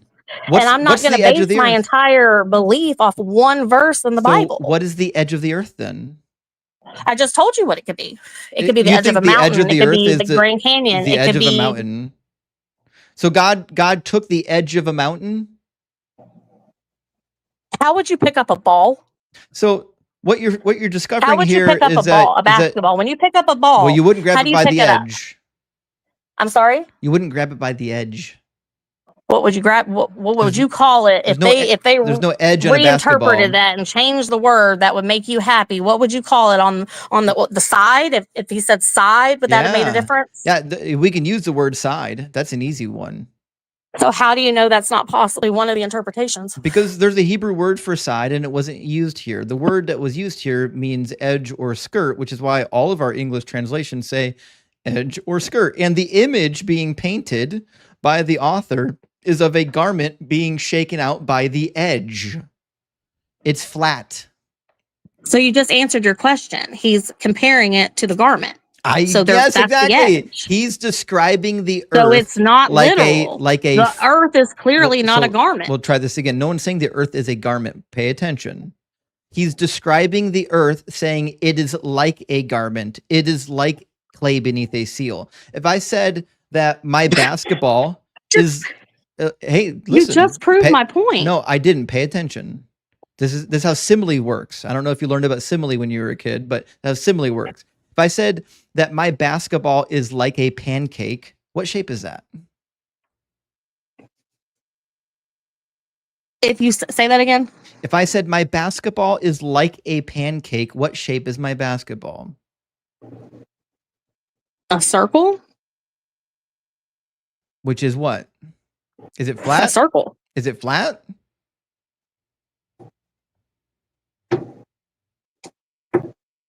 Depends, because again, depending on Do you if you're not looking know that directly at a pancakes are ball flat? and you can't see that it's a sphere and you go, it looks like a pancake, it's a circle. It doesn't mean it's flat. It depends on your perspective. Do you think pancakes are flat? I think they're circular. I think the earth is circular. Do you think they're flat though? Oh yeah, I mean, depends on. Well, I don't know. You've Okay. never seen them Japanese If- pancakes? if Them I ain't told flat. you, if I told you that my basketball is like a pancake, that means that there's no air in my basketball. Oh, by the way, and that I looked it up. I don't know why you keep It talking does not over mean me. skirt. It does not mean edge. It It says to the does. ends of the earth. The It- ends of the earth. No, it does not. That's the Hebrew interpretation. Do you speak Hebrew? I'm literally looking it up right now. Yeah. You don't know Hebrew, do you? I'm literally looking it up right now. Is it kanaf? Is that the word? Where to go? Hold on. Shoot, it took me to Genesis. No, what? I don't know. I can't pronounce it. I know, It's because you don't know Hebrew. K. I mean, you can talk. I did not deny that, did I? I'm pretty sure I said I don't know Hebrew. I mean, just I'm being sitting here aware. telling you though. I'm looking it up, and that's not the word that you're saying okay, unless it's pronounced Okay, differently. just so we're aware, you don't knowing Hebrew shouldn't be explaining Hebrew to a person who learned it. So I've already read these passages in Hebrew, and I agree with the English translations. I think the English translations are good as a person who already knows Hebrew. So you don't know any Hebrew. You have literally no reason to be going into this text and correcting the people with the PhDs who actually do know Hebrew. It's like telling your doctor how to do surgery on you. Do you tell your mechanic how to fix your car?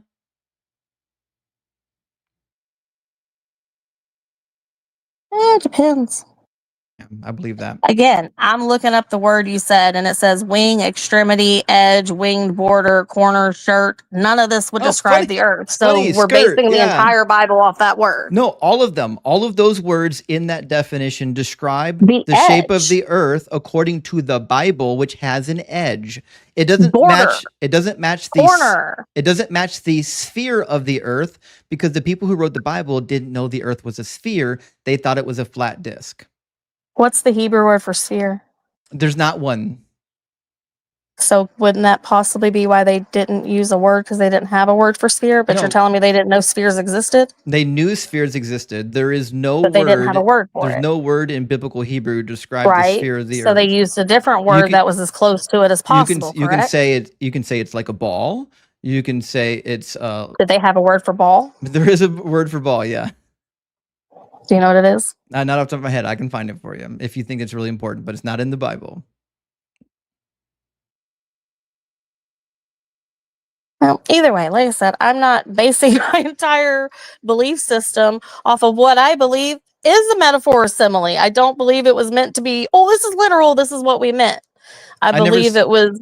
It's a simile. More artistic. When you say something is like something else, it's a simile. So what you need to ask yourself is, how does similes work? That's why I gave you the example from my basketball. If I said my basketball is like a pancake, it means my basketball is currently flat. And I understand. And that's what I was saying about perspective. As a human being standing on the earth, can you tell that it's round, or does it not look like it is flat? That's that why it has edges. That's why the biblical authors thought it was flat, because they were standing on the earth, they were looking around, and everybody thought it was flat.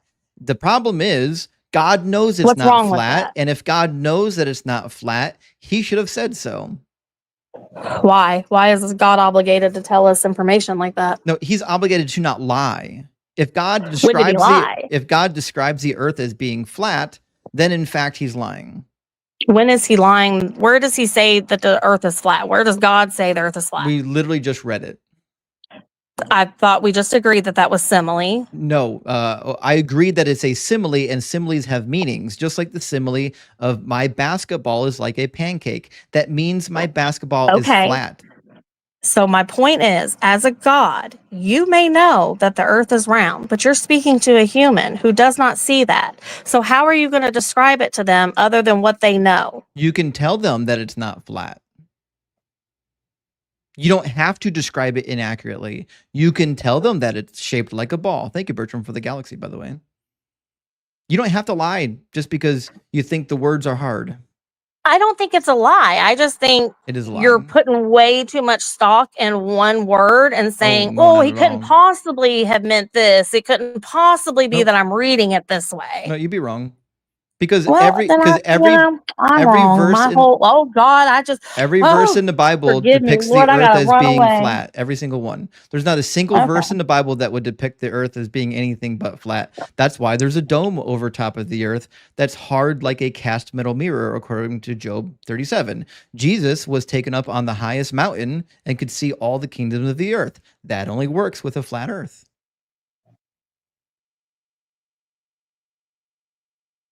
Everybody in the ancient world thought the earth was flat like a disc with a dome over top of it. That didn't change until the early medieval period. Actually, I still am not getting the correlation on how that means God doesn't exist. The Because Greeks actually figured it out, but other than the Greeks, I nobody don't knew see it. how that, again, if the Bible is a story about human and redemption through Jesus, It's not, what though. does science have anything to do with it? Well, how many lies do you think the Bible should have before I don't trust it? I don't think they're lies. Like I said, I think it's just an interpretation issue in How many culture. Like how I many don't think it's a untrue lie. things do you think should be in the Bible before I don't have to trust it? One. Oh, so if the Bible Yeah. says one thing that's not true, then we Yes. shouldn't trust it. Yep. You sure about 100%. that? If I show you, I'm 100%. Yeah. if I show you 100% sure about something, that. if I show you something in the Bible is not true, what do you think? Yeah. What would you do? Bring it on. No, tell me now. If I show you something in the Bible that's simply not true, then what would you do? I would look into the context, find out, is this meant to be literal? Is this a literal lie? Or is this, again, one of those metaphor things that you're reading differently and going, oh, see, God lied. I didn't ask about metaphor. I asked if I showed you, it's hypothetical. If I showed you right now something in the Bible that de facto... If you can prove to me that it's not true, yes. Oh, easy enough.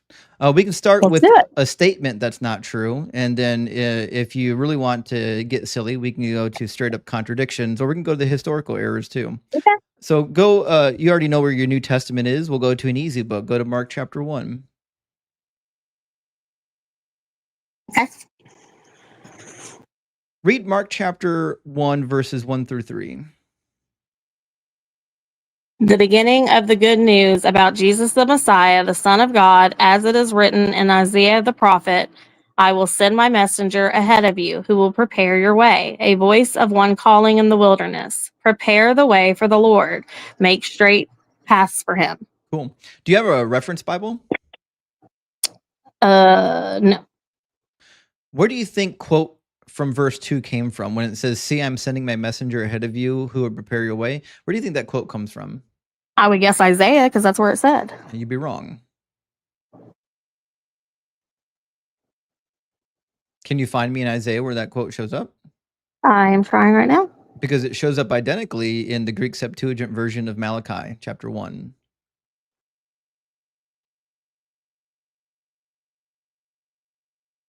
Which is why my cross-reference Bible says it's from Malachi. Because it's from Malachi.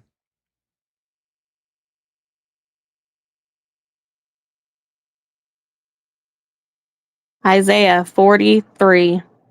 A You'd be voice wrong. of one calling in the wilderness, prepare the way for the Lord, make straight in the desert a highway for our God. Yep. Isaiah 43. That's the wrong quote. That's verse 3. I asked about verse 2. No, I'm reading you Isaiah 40, verse 3. Right, which was quoted in Mark verse 3 of chapter 1. I'm asking you about verse 2 of chapter 1. Hold on. Let me go back to Mark 1. Verse 2 is, as it is written in Isaiah the prophet. And then verse 3 is, Nope. I will send my messenger ahead of you. I just read you where it is in Isaiah. Verse 2 says, see, I'm sending my messenger ahead of you who will prepare your way. No. Oh, hold on. 2, as it is written in Isaiah the prophet, I will send my messenger ahead of you who will prepare your way. There we go. Okay. The quote, Hold on. see, I'm sending my messenger ahead of you. Where do you think you're going to find that?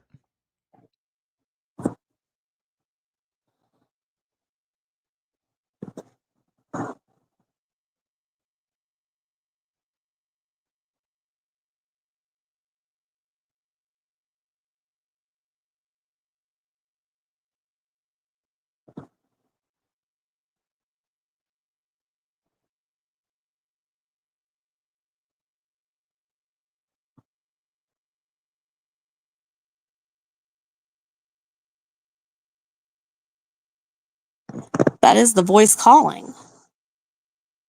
It's not. Then who's calling the voice? It's irrelevant. The quotation you're looking That's for. the messenger, is what I'm saying. The messenger is the voice. No. The quotation you're looking for is in Malachi chapter 1.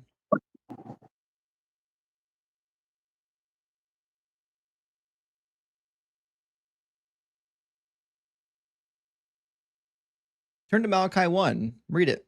I know. Like 1:1? Yep. Actually, I'm sorry, 3:1, not 1:1. That's my bad. Malachi 3? Yeah. Malachi.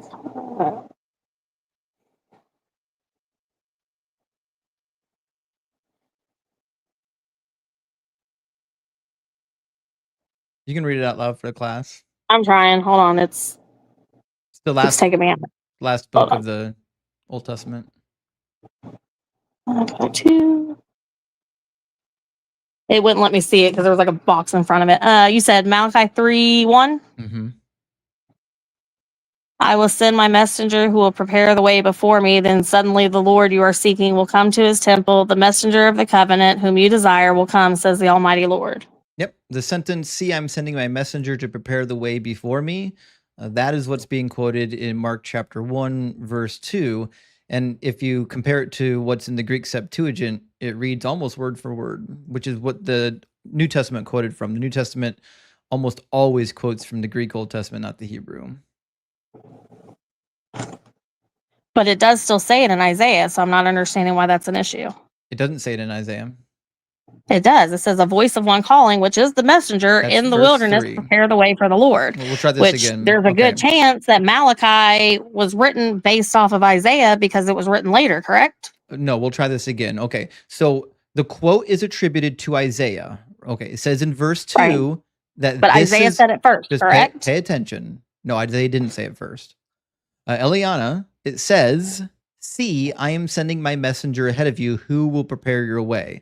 That is a quotation that Mark says was written by Isaiah, but it's not. That is a quotation written by Malachi.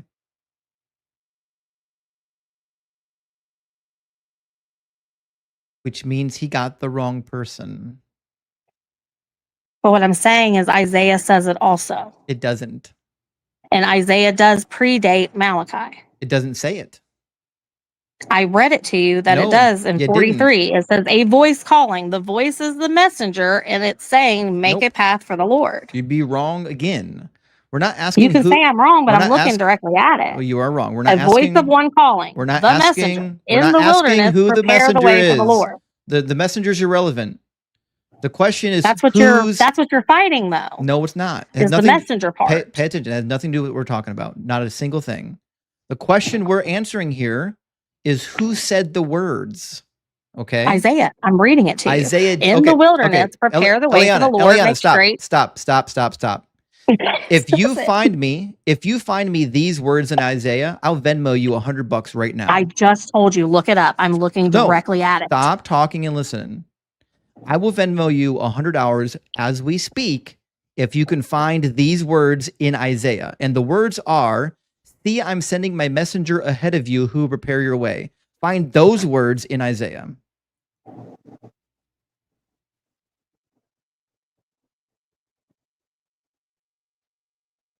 Say it again. See, I am sending my messenger ahead of you who will prepare your way. That's the words. Those are the words that need to appear in Isaiah.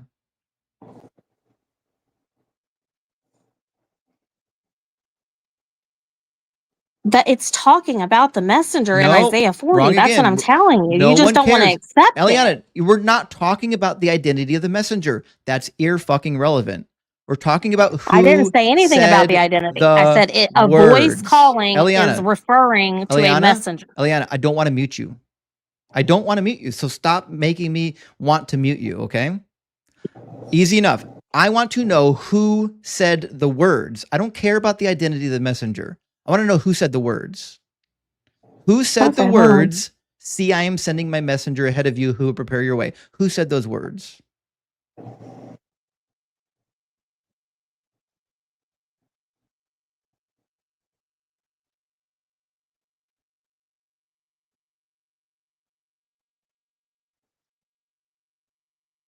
Isaiah 57:14.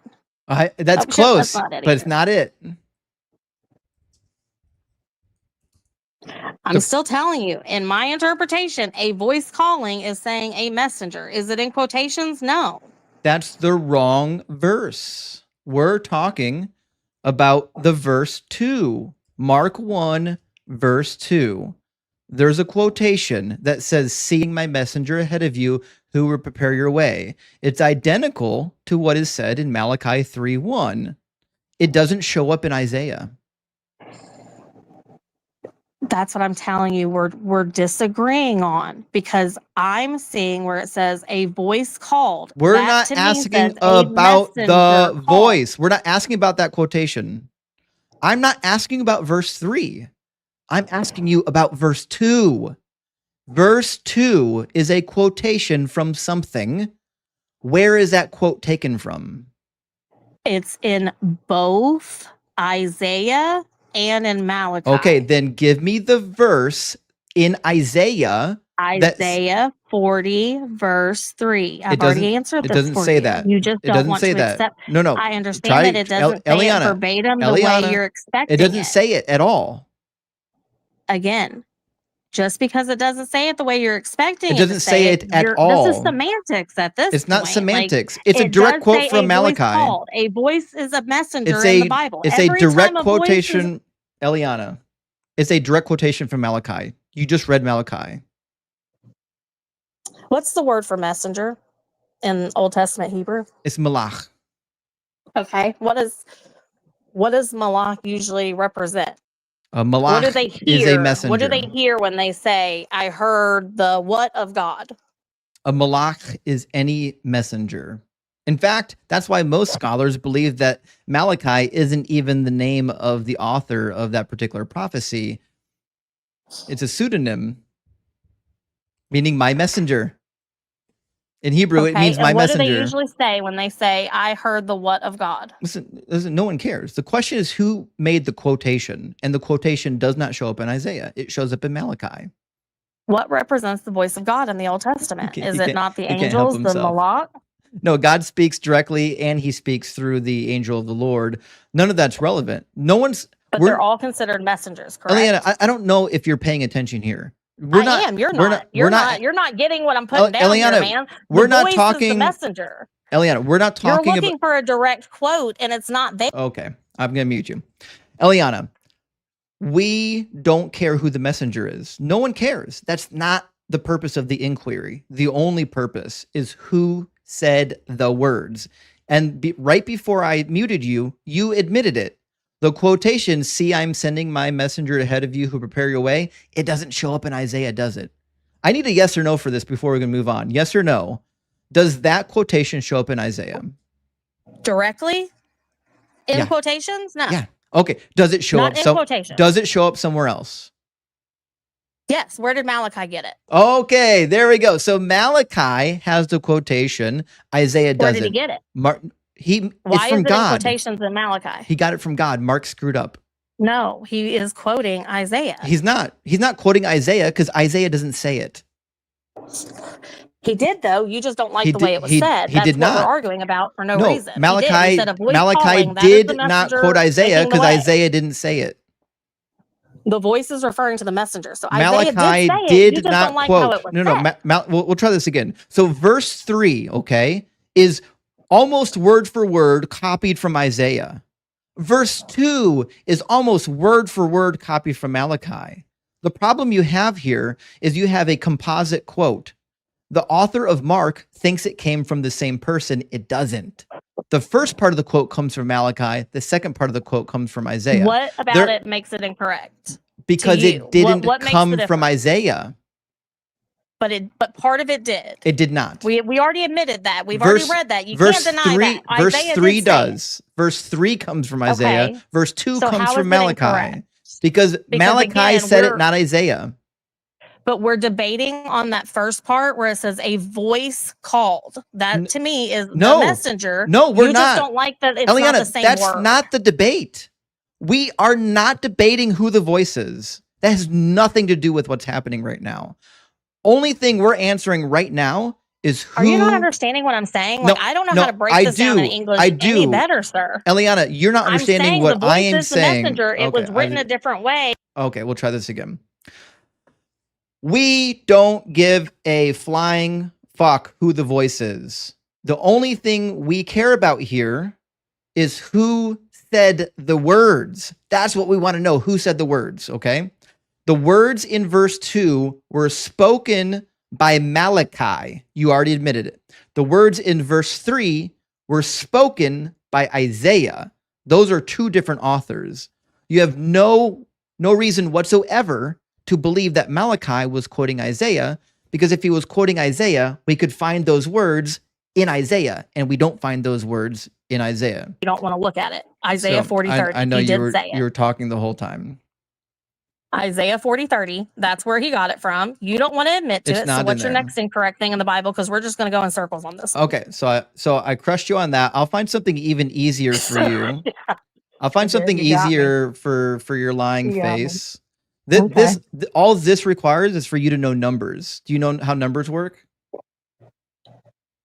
The book of Numbers? No, numbers. Do you know how numbers work? Like 1, 2, 3, 4, 5? No. Could you teach me that real quick? I don't really know. Do you think the number 3 and the number 7 are the same number? Again, what's the context? Do you think there needs to be context to know if 7 and 3 are the same number? It depends on what you're talking about. But I'm talking about the value of the number 3 and the value of the number 7. Are they the same value? No. Okay. Now, turn in your Bible over to 1 Chronicles 21. You said 21? Yep. Okay.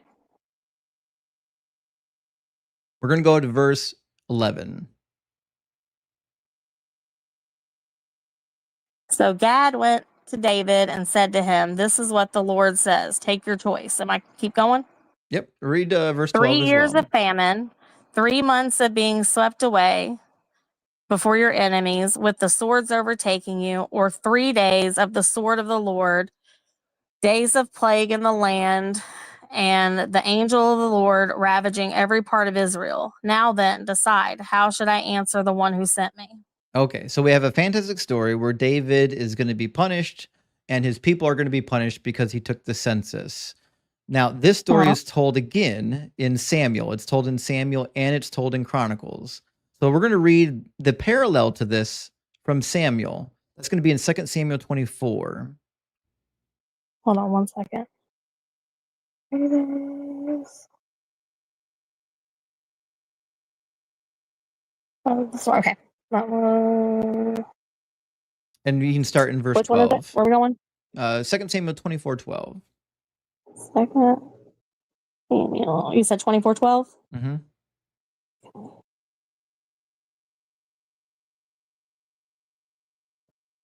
Okay.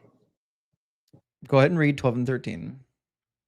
Go and tell David, this is what the Lord says. I am giving you 3 options. Choose one of them for me to carry out against you. So Gad went to David and said to him, shall there come on you 3 years of famine? Should say 7. Your Bible corrected it, didn't it? What Bible translation are you using? It's the NIV. Why? Why would you use that? Is Why would I not? Is there Which one would you like me to use? Is there a footnote where it says 7 that tells you that the Hebrew text actually says 3?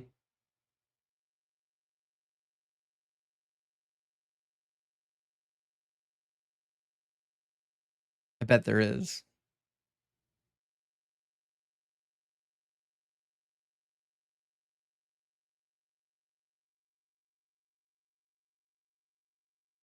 The Hebrew text says 7, not 3.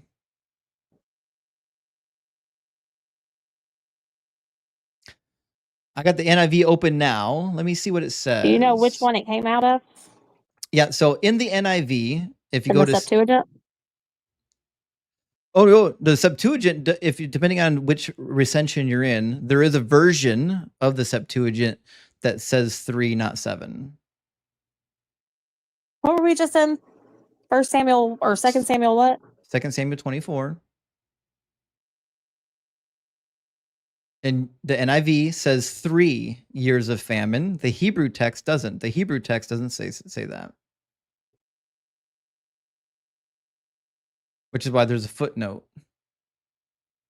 Actually, there's not even a footnote on the online version. Typically, there is a footnote for it. Let me turn the footnotes on here. Let me see if I can turn footnotes on. There we go.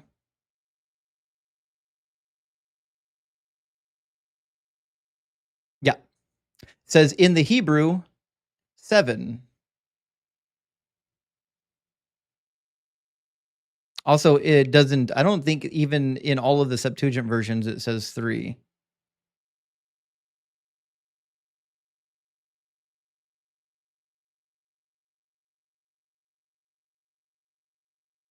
So the Septuagint, when they translated it into Greek, they fixed it. They went through and said, nope, that should be 3. We don't like that. But you deny that there weren't mistranslations that they had to fix throughout the history where it was like a clerical error? How do you know they fixed it? Because you have multiple different texts. So you compare all the texts, and whichever one has the most right ones in it, that's the one you usually go with, because clearly this one was written wrong. So follow along. Okay, pay attention. It was written in Hebrew originally. The authors of at least one of the recensions of the Septuagint came along and said, no, we don't like that. It contradicts the other passage. We're going to change it to 3. How do you know that? Because the Hebrew text doesn't say 3, it says 7. The Greek is a translation of the Hebrew. But the Hebrew text could not have been incorrect, that the one that they were translating it to, and then they realized, wait, this doesn't match all the other texts we have. That's the point. The Hebrew text, the original text of the Bible, had a contradiction in it. That's the point. What I'm saying is we have many texts of many different books of the Bible, correct? We Probably do. the most text in the world of anything ever written. Can you find me a Hebrew text without this contradiction?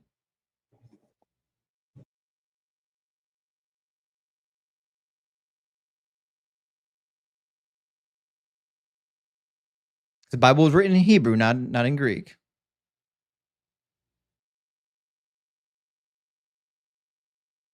The answer is no, there's not one. Just so you're aware. But Chronicles is written in Greek, correct?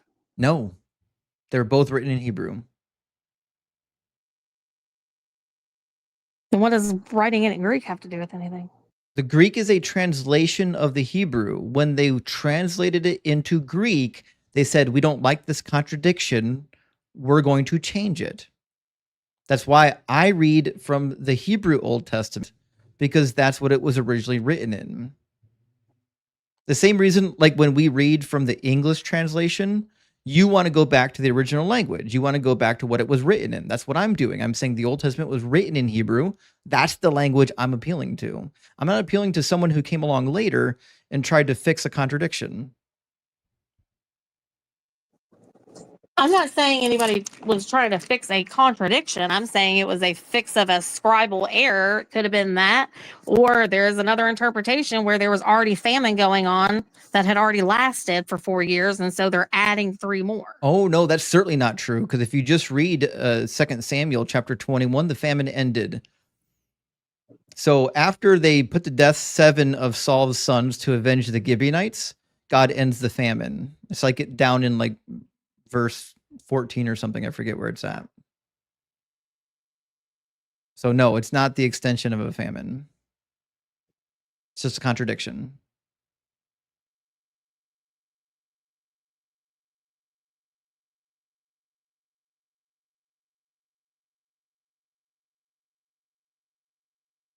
How you know David didn't just piss God off more?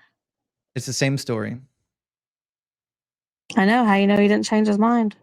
God can't change his mind according to the book. Actually, he can. He did multiple times in the Bible. Well, sounds like you found our next contradiction because Numbers 23:19 and 1 Samuel 15:29 says he can't change his mind. She walked right into that one. Have you read Numbers 23:19? Where does it say God can't change his mind? It's Numbers 23:19 and 1 Samuel 15:29.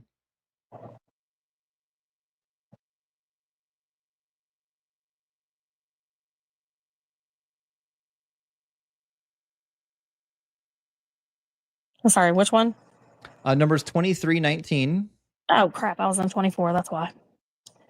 says, God is not a human being that he should lie, or a mortal that he should change his mind. He has promised and he will do it. He has spoken and will he not fulfill it? And then we get the same thing in 1 Samuel 15. Moreover, the glory of Israel will not deceive or change his mind, for he is not a mortal that he should change his mind.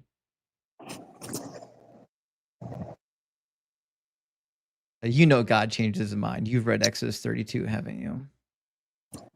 Huh? You know that God changed his mind in the book. Again, it's debatable on what you say is a change of mind. It's not. It directly says it in Exodus 32. It says God changed his mind about the destruction he was going to bring upon Israel. I'm sorry. I'm still trying to find the one in Numbers.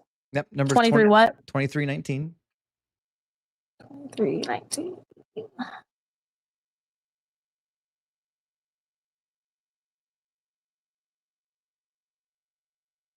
Again, it's talking about his promises and fulfilling them. He didn't promise anything to David because he was asking David to choose. And what did it say in Numbers 23:19 about his character? That he does not change his mind. But again, that's what I'm saying in Exodus. So if God doesn't change his mind, that means he doesn't change his mind.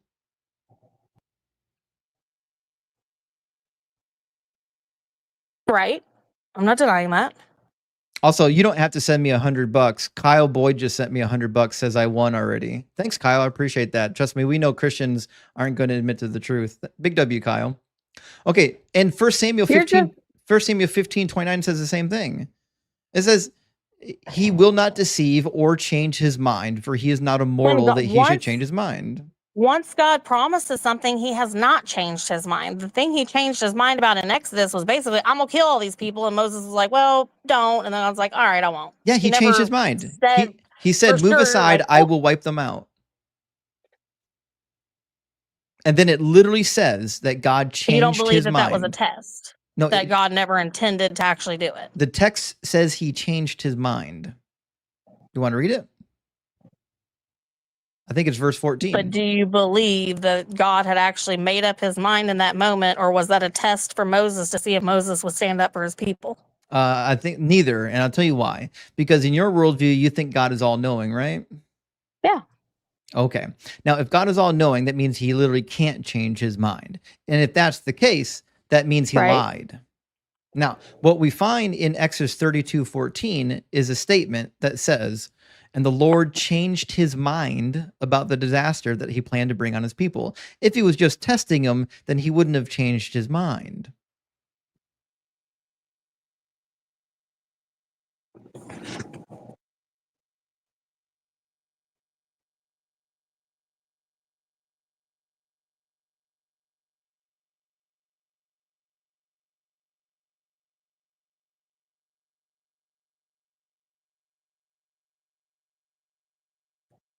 I don't know. I'm the type who would probably disagree with numbers that God can't change his mind, but it's just me.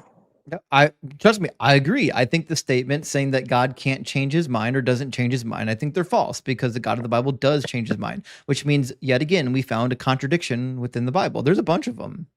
Want to read my favorite? Sure. Let's go to Hebrews 9:22. Now, Hebrews 9:22 makes a really interesting statement about the Old Testament law.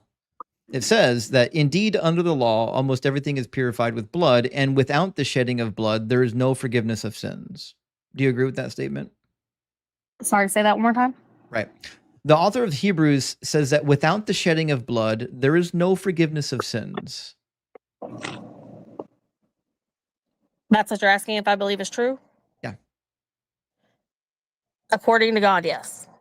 Okay. So what I shouldn't be able to do is go in the Old Testament and find forgiveness without blood.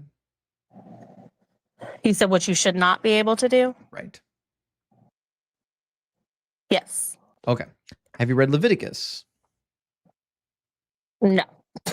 Go to Leviticus chapter 5, and we're going to go to verse 11-ish. Yeah, it's 11. Chapter, you said 5:11? Yeah. Okay. All right.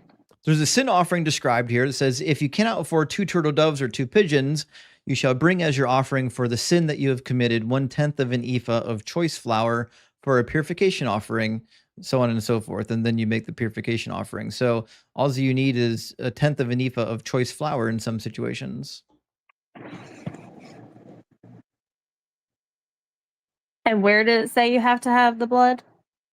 Hebrews 9:22 says there's no forgiveness without the shedding of blood. I mean, in all technicality, though, in Leviticus, other people were shedding blood, so there was blood being shed. Does flour But bleed? I guess here's the problem that I would disagree with you on that aspect of it, is because Jesus is determined to be God. If he sheds his blood, it's shed for eternity because God is outside of time. We're making a So statement about even in the the law. past, even in the Old Testament, you will see that there is forgiveness prior to Moses without blood. Right. Another contradiction. Right. So, but the problem is in Hebrews 9, he's talking about the law, right? Like 3/4 of the book of Hebrew is dealing with why in the world did the law of Moses have to happen? Why do we have this sacrificial system? Right. And he's saying that in the old sacrificial system, there was no forgiveness without the shedding of blood. That's the context. But if you actually read the sacrificial system, you know there's lots of times where there's forgiveness without the shedding of blood.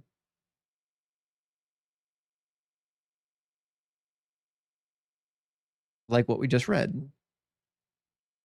But I guess that's where I'm saying my context would take that as Jesus, when he shed his blood, it's shed for all eternity. So whoever abides in him, even prior to him, is going to have that forgiveness. Hebrews is not making a statement about Jesus. It's making a statement about the law of Moses. It says, under the law of Moses, there's no forgiveness without the shedding of blood.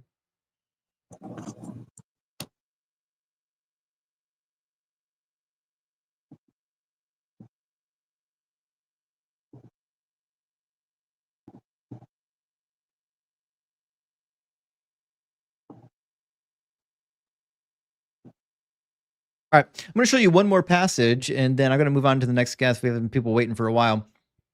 We're going to go to Jeremiah 31:15 through 17. Have you read Jeremiah 31 before? I've read Jeremiah. I can't remember if I got all the way to 31. Yeah, it's a long read. Don't worry.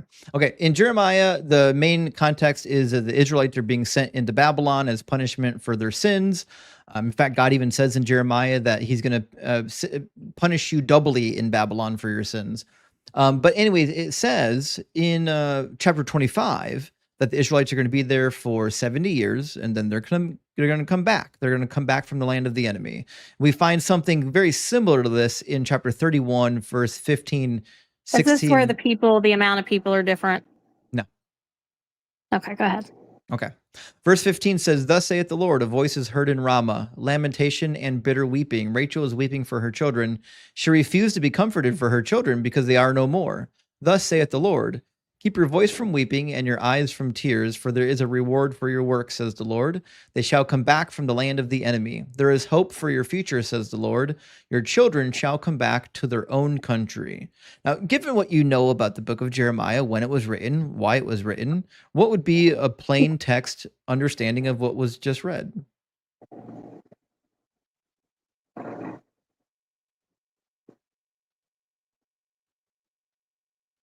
That the Israelites are going to go back to Jerusalem? Yeah, they're going to come back, right? They're going to go into Right. exile, and then they're going to come back. It seems pretty simple. Right. It matches all the rest of Jeremiah. Not a problem. Now, Okay. the problem I have is if you go to Matthew chapter 2, like verse 17 through 19, Matthew says about the babies in and around Bethlehem when they were slaughtered by Herod. He says, then what had been spoken through the prophet Jeremiah was fulfilled. A voice is heard in Ramah, wailing in loud lamentation, Rachel weeping for her children. She refused to be consoled because there are no more. But we just read it. That doesn't match the context, nor does it have anything to do with what Jeremiah was talking about, which means Matthew's making stuff up. Not necessarily, because I do believe there are many prophecies in the Bible that aren't only fulfilled one time. Well, how many fulfillments did they get? 3, 4, 5, 6? But that's up to God. I'm not God. So you don't know. So how do you know that Joseph Smith wasn't the third fulfillment? Because it never says anything about Joseph Smith coming in the Bible. It certainly does. Genesis 49, but it certainly doesn't say anything about Jesus either. So all of the prophecies about Jesus are applied identically the same way the prophecies about Joseph Smith are applied. They're the same. All of them are completely divorced from the actual context of the prophet. There's not a single prophecy in the Old Testament where the original context of the prophecy was fulfilled in Jesus. Not one. How so? I just showed you. I showed you an easy prophecy from the book of Matthew, and it clearly isn't talking about the Messiah. It's talking about people coming back from the land of Babylon to their homeland. So it can't be applied to the children that are being slaughtered in Bethlehem because it has nothing to do with the Babylonian exile, and they're certainly not coming back to their own land. They're dead. They're gone. And you're saying that's what he's trying to say it is? That's what Matthew says, yes. Matthew says... I gotta look up Matthew because I didn't have that pulled up. Yeah. Which one was it? Matthew what? Matthew 2, verses 17 and 18. Thank you. Matthew 2.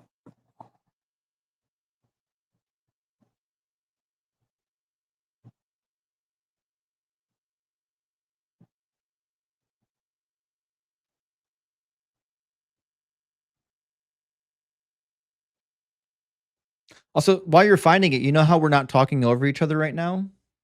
Mm-hmm. It's because I don't talk over you unless you talk over me. That's my rule.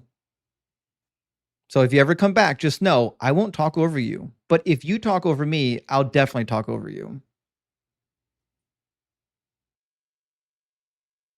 I really was not trying to. I just feel like what I was trying to answer wasn't good enough for you. And it's like, I don't know how else to word it. I'm trying to say it the best I can. Because it had nothing to do with what I was talking about. I felt like it did, but either way. But this is just talking about the voice heard in Ramah, the weeping and the great mourning, and Rachel weeping for her children. It's not continuing on to the next part of it. I know, yeah. Prophecies so I don't have understand context. why that can't be considered a separate thing of just saying, hey, this matches the same deal. It's not a separate prophecy. Context matters. You can't just say the entire chapter is about the Babylonian exile, but this one sentence, this one phrase, I'm just going to pull it out and say, no, that's something different. If you do keep going in Matthew, it talks about the return to Nazareth. No, they didn't return to Nazareth. After Herod died, an angel of the Lord. Jesus returned to Nazareth. It says, get up, take the child, and so I don't... Go to Egypt, yeah. It has nothing to do with Jeremiah 31. That's a fulfillment from Hosea chapter 11, which also isn't a prophecy. So then how do you explain Jesus? He's a liar and a fraud. Why would he lie? That fulfilled 0 messianic prophecies. He lied because he's a fraud. Now, I actually don't think he thought he was a fraud. I think he was convinced that he was the Messiah and he was just wrong. But is it not a general consensus that people do agree he lived? Yeah, I agree. They do agree he Yeah. died. Just like And Muhammad, they do yeah. agree that a lot of people believe they saw him resurrected. No, we don't agree on that. I think there Why was not? probably only one disciple that saw him resurrected, and I don't even think they saw him. I think based on the historical context that we have, one disciple saw an imposter pretending to be Jesus and told all the other disciples, and in their state of grief, they were willing to believe it. It's the minimum witnesses theory developed initially by Paulogia. I modified it slightly. And you truly believe that these people just were willing to lay their lives down over something they didn't see? Yep, happens all the time. In fact, when Nero resurrected from the dead, you might not know this, Nero was claimed to resurrect from the dead by lots of different sources. And in fact, there was an imposter that was so convincing that the Parthian army went to war believing that they were going to march into Rome and put the resurrected Nero back on the throne. And then they got slaughtered. So you also believe Mount Sinai never happened and that all the Jews were convinced that they saw it? Well, I don't think the Jews were convinced of it, and I certainly don't believe that the Mount Sinai nonsense happened, no. So how do you believe that Judaism started? I think Judaism started like most ancient religions. It started with legends and stories, and the legends and stories grow over time. I think a good example of this is the Epic of Gilgamesh. The original or the oldest edition we have from ancient Sumer was short, maybe 6 to 8 tablets. That's it. Very short story. And then over the course of time, it grew and grew and grew. And now, based on what we have from the Neo-Assyrian period, the Epic of Gilgamesh is like almost 3 times as long as the original. These large meta narratives, they grow over time. Was there a group of people that probably lived near the Sinai desert region that maybe worshipped a god that was based out of Midian? And then they moved northward into the Judean foothills and created an empire for themselves called Judea. Yeah, I think that's probably what happened. Do I believe that 2.5 million Jews left Egypt and wandered in the desert for 40 years, and then God gave them a revelation on the mountain? No, that's silly. That doesn't even make sense. We have no evidence of 2.5 million Jews. Then what basis of belief do they have if nobody can say, yeah, we saw that? They don't. That's why like half of Jews today are atheists.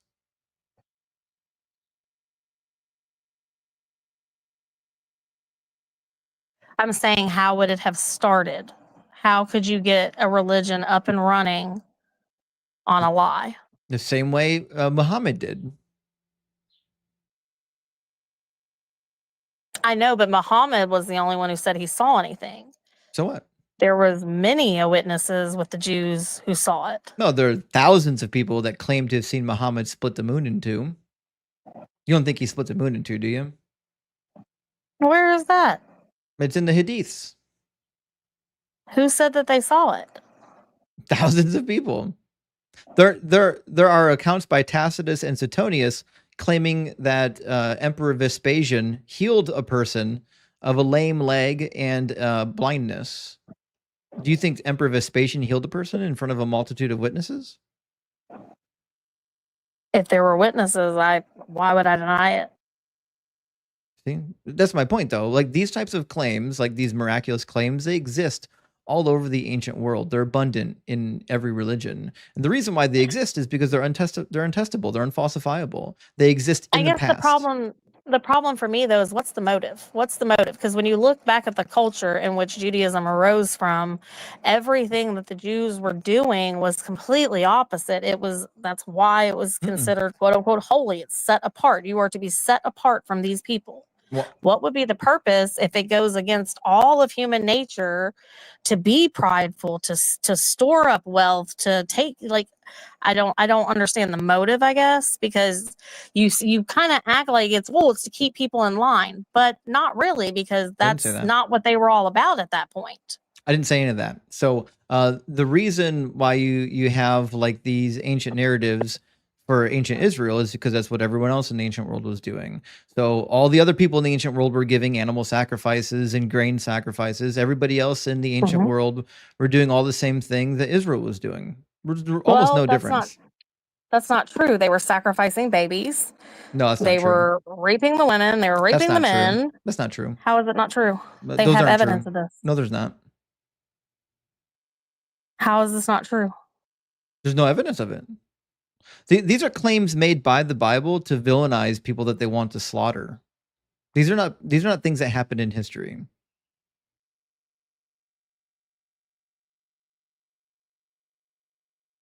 Well, I guess you've never seen that movie Apocalypse. I don't watch movies. Well, human sacrifices definitely existed. That's not a debatable topic. I'm not saying that nobody in the world ever did a human sacrifice. We know the Aztecs were doing it. We're talking about the infant sacrifices to Molech that are in the Bible. Those things have no historical backing. I'm pretty sure they found the altars of it, no? They did not.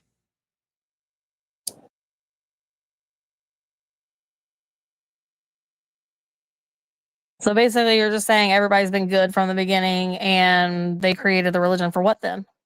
They created religion the same reason why everybody else had their own religion. The same reason why the Babylonians had a religion. The same reason why the Greeks had their own religion. They were fundamental mythologies for their people group that serve to explain why things are. That's why we find in the book of Genesis, almost everything in the book of Genesis is an explanation for why stuff is the way that it is today. Well, let me tell you why it is the way today. Why do we not like Ammon and Moab? Well, we don't like them because they were born from an incestual union, an evil union between Lot and his two daughters. Easy. I mean, the everything in Genesis 3 is an explanation. Why do snakes crawl in our bellies? Why is there birth child pains? Why do we have to farm to get food for ourselves when the earth was made for us? Genesis is a book of mythological origin stories for the people.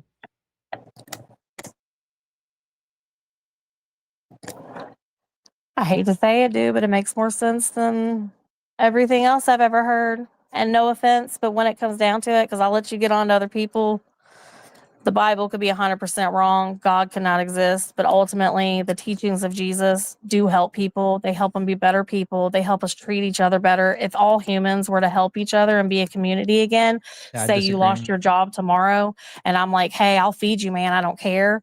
And say something bad happens to me and you show up for me, you're telling me community wouldn't be a whole lot better. And that's all in the Bible. I So disagree. I don't understand why we want to hate something that really could help everyone. Because the Bible says you can own slaves and you have to stone gay people too. That's all in the Old Testament, for one. God approved of it. Jesus said to follow the law. But it is wicked. And I'm sorry, whoever out there is gay, I don't mean any offense, but it is. Okay, that's the problem. That's why the religion is vile. Do you think that women should be stoned if they don't bleed on their wedding night? I'm sorry, say that again? Do you think the women should be stoned if they don't bleed on their wedding night? Because Deuteronomy 22 thinks so.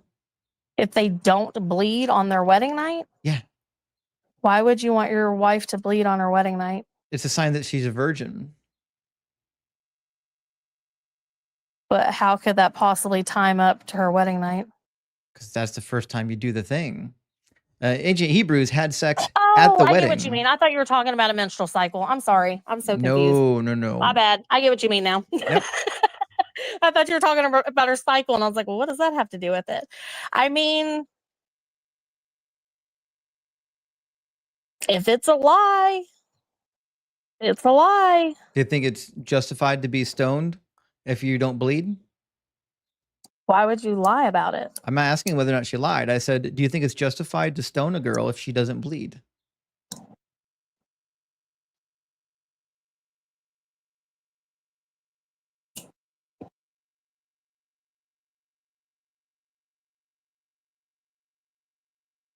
I believe the way it was written was probably based on whether or not she was telling the truth and if they were trying to trick somebody. No one's asking whether or not she told the truth. I'm asking you, if that woman does not bleed on her wedding night, should she be stoned?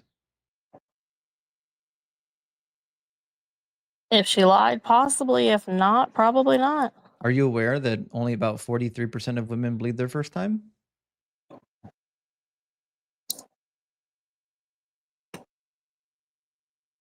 No, I'm not aware of that because that was not my experience. Which means almost all of the women brought up on charges probably would have been innocent. They would have been the 40 or the 57%. Do you truly believe these people were actually going through with it, though? Like, do you truly believe they stoned their children if their children weren't behaving? Well, I could care less. God said to do it. Whether or not they actually did it is irrelevant. The fact that God I told guess them the to way do I it look at is that a is problem. I'm not God. I don't know God's reasoning for things. I don't know the cultural references. I don't know all that. All I know is what I can say is say the world's gone to shit. You have all this money. You built a Yeah. city, but you want people to come live there. And you say, but I have these laws. These are God, my rules for my city if you want to come live in it. God gave And the you can reason. either, hold on, you can either agree and come live in my city, or you can disagree and you can stay out in the wilderness. God gave the reason. Want to hear it? Yeah.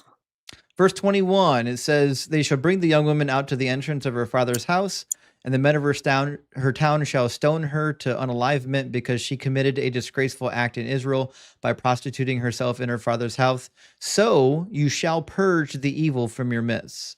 The goal Yeah. of this exercise is to purge the evil from your midst, but it actually isn't purging evil from your midst because most of the women that would have been stoned were innocent.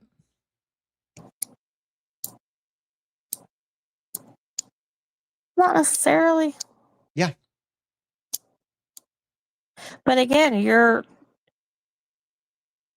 assuming that they would not have bled. You're assuming that God would have allowed an innocent woman to not bleed and then be stoned to death. And I don't believe that is what I'm saying. I believe that God had his reasons for doing that. And most likely it is because God knew if that was going to happen, that they were lying. Well, it doesn't matter because that trend of women not bleeding their first time continued for thousands of years. In fact, we have got documentation of it by the ancient Jewish rabbis and by the early Greeks and the early Romans. They came to the same conclusion as well, that not all women bleed their first time because not all women have the same biological anatomy. Not all women are the same. And remember, they came to this conclusion before Jesus came. They already knew it.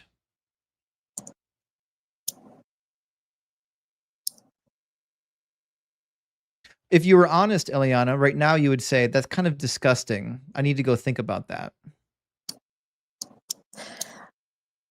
I grew up Christian. I know. I could fell tell. away from the faith.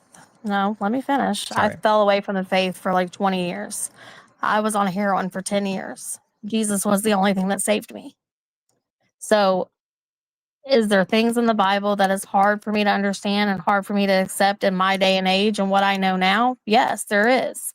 But ultimately, I do believe that if there is a God and God exists, that he knows way better than what I know. His ways are way more perfect than what I can ever come up with.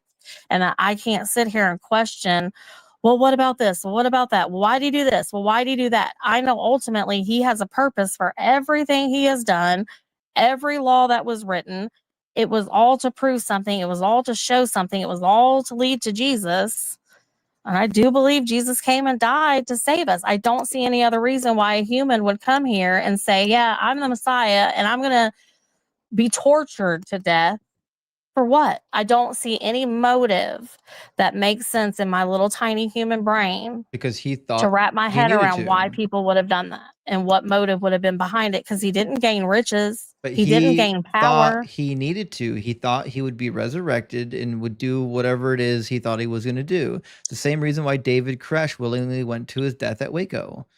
We have all kinds of cult leaders that willingly went to their deaths. Brigham Young and Joseph Smith were both martyred for their religion. Let's get a little honest about this. Was David Koresh having sex with all the women? Was he collecting everybody's property? Did he have power?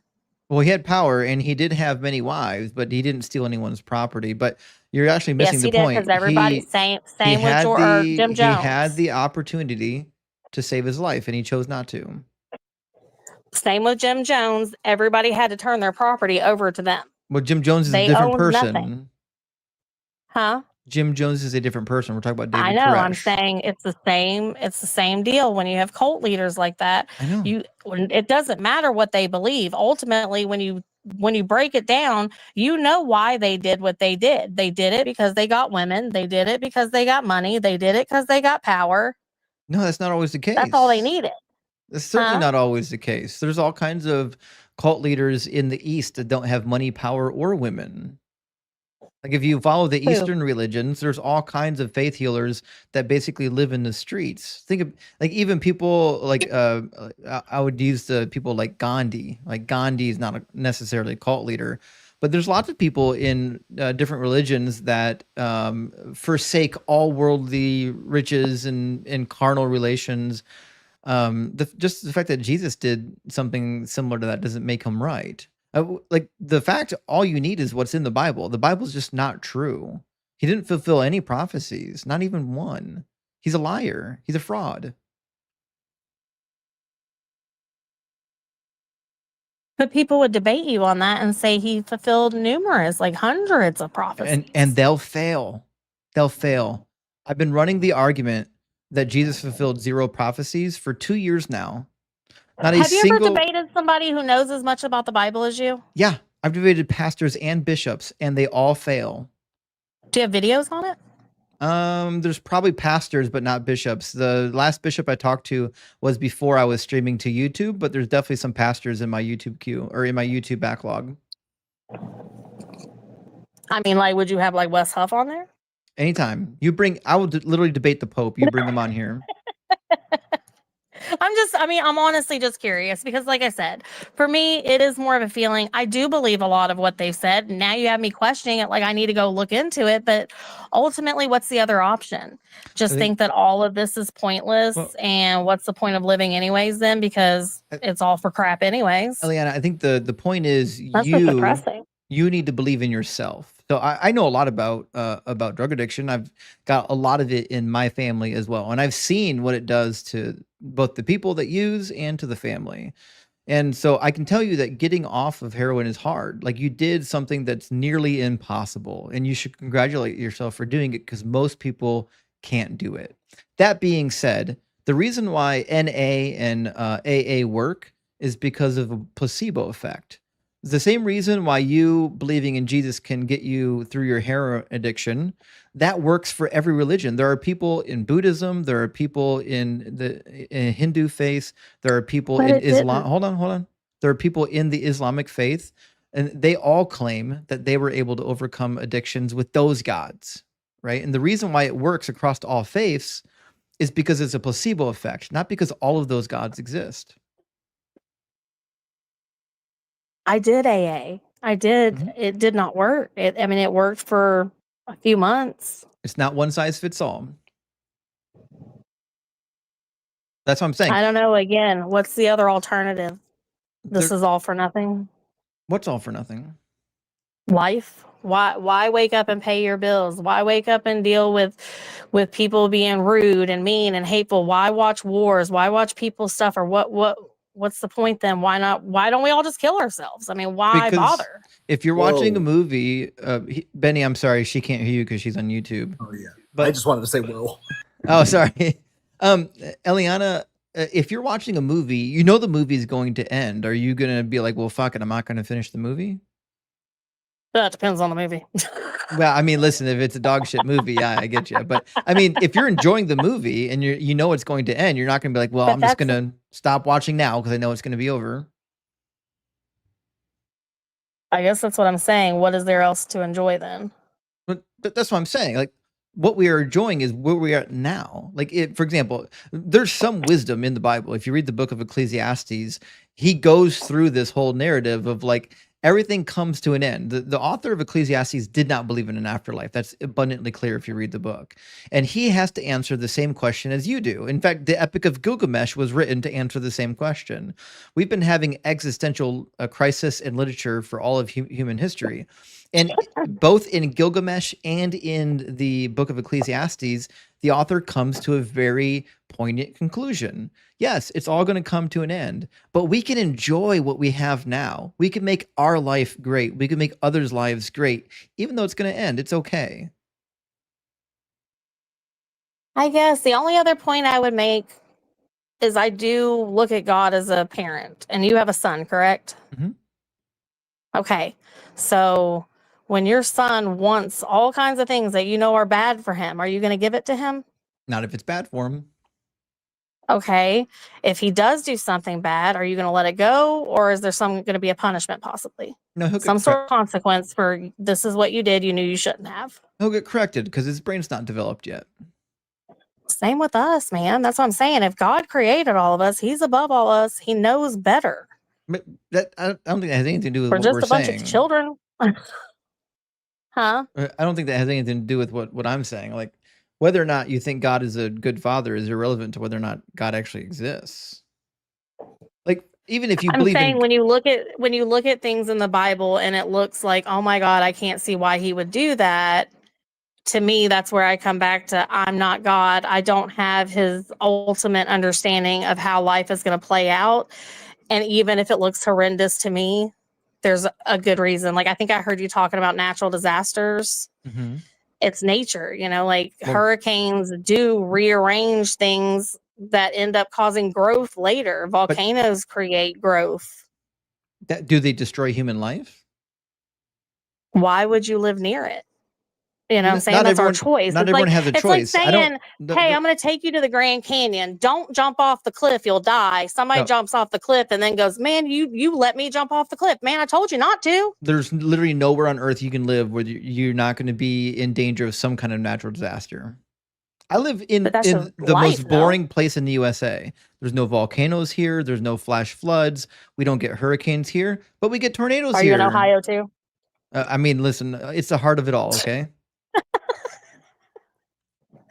I'm just saying, it just, to me, that's life though too. It just, that is what is to be expected with flesh. But pay attention. Like, the fact that natural disasters exist when they don't have to exist is the problem. I guess I'm saying I think they do have to exist Why? because, again, we have weather patterns that Yeah. will cause a hurricane because the earth spins. The earth has to spin or we're going to die. We have to have rain or we're going to die. But that's because it was created that volcanoes- way in your review. Could God create it a different way?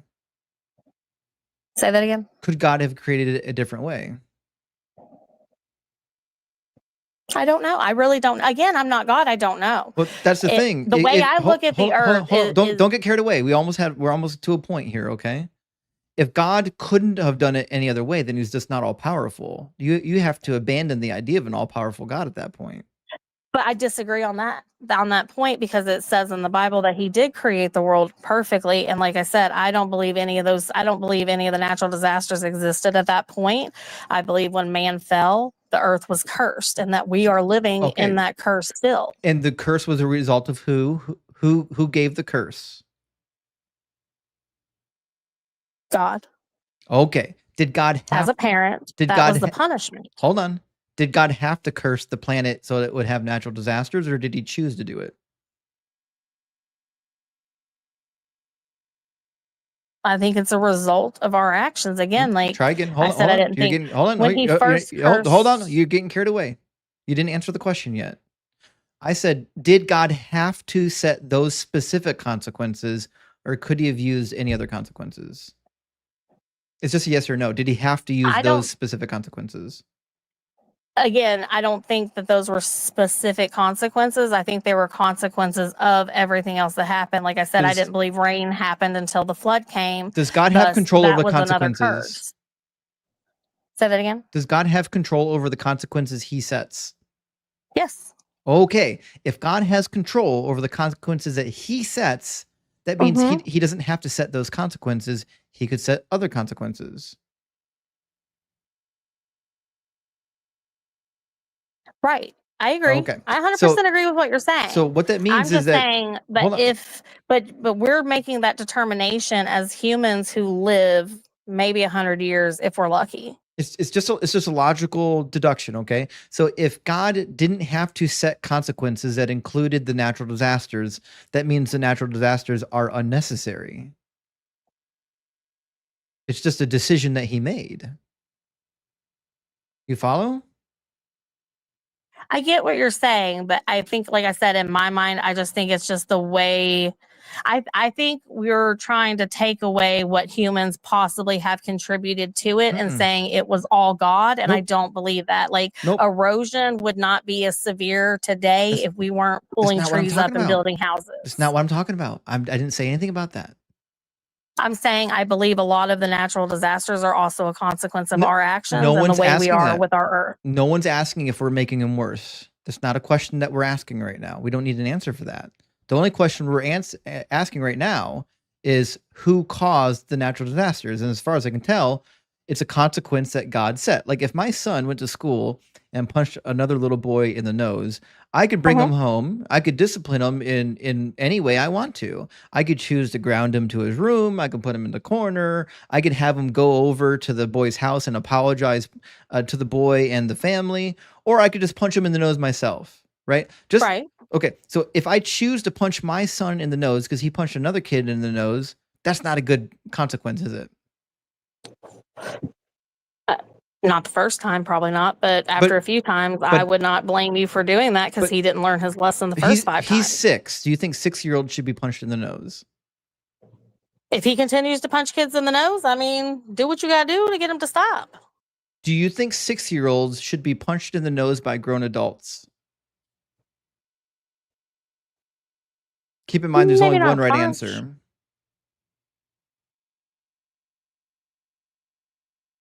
Again, I already answered it. If he is continuing to do it over and over, yeah, I'd lay it on him. Okay. Well, because I'm not going to have my child go around punching people and not learning, hey, this is what it feels like to be punched. I assumed your humanity threshold was better, so I'll let the kid punch him. I never had to do this for anybody. You're the first person I ever had to do this to. Now I have to change my analogy because I thought too highly of you. I need to lower the bar. So if the punishment for my child for punching another child, if I make the punishment, I don't know, lighting you on fire, is that a fair punishment? For punching a kid in the face? Yeah.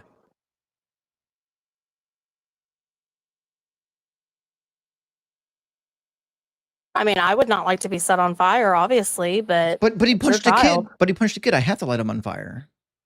Why can't I do it? Is she for real right now? Do you see the problem? Like you're saying, mankind sinned. God had to create natural disasters, but he doesn't. God doesn't have to do it. It's just a decision that he made. If God, but how do you know he doesn't have to? You don't know because his reasoning is, I guess, what I'm saying. All powerful. All powerful beings don't have to do anything. That's baked into the definition of all powerful. All right. I guess what I'm saying is if you told your child, if you punch another kid in the face, I'm going to set you on fire, and then he punches a kid in the face and you set him on fire, are you being just?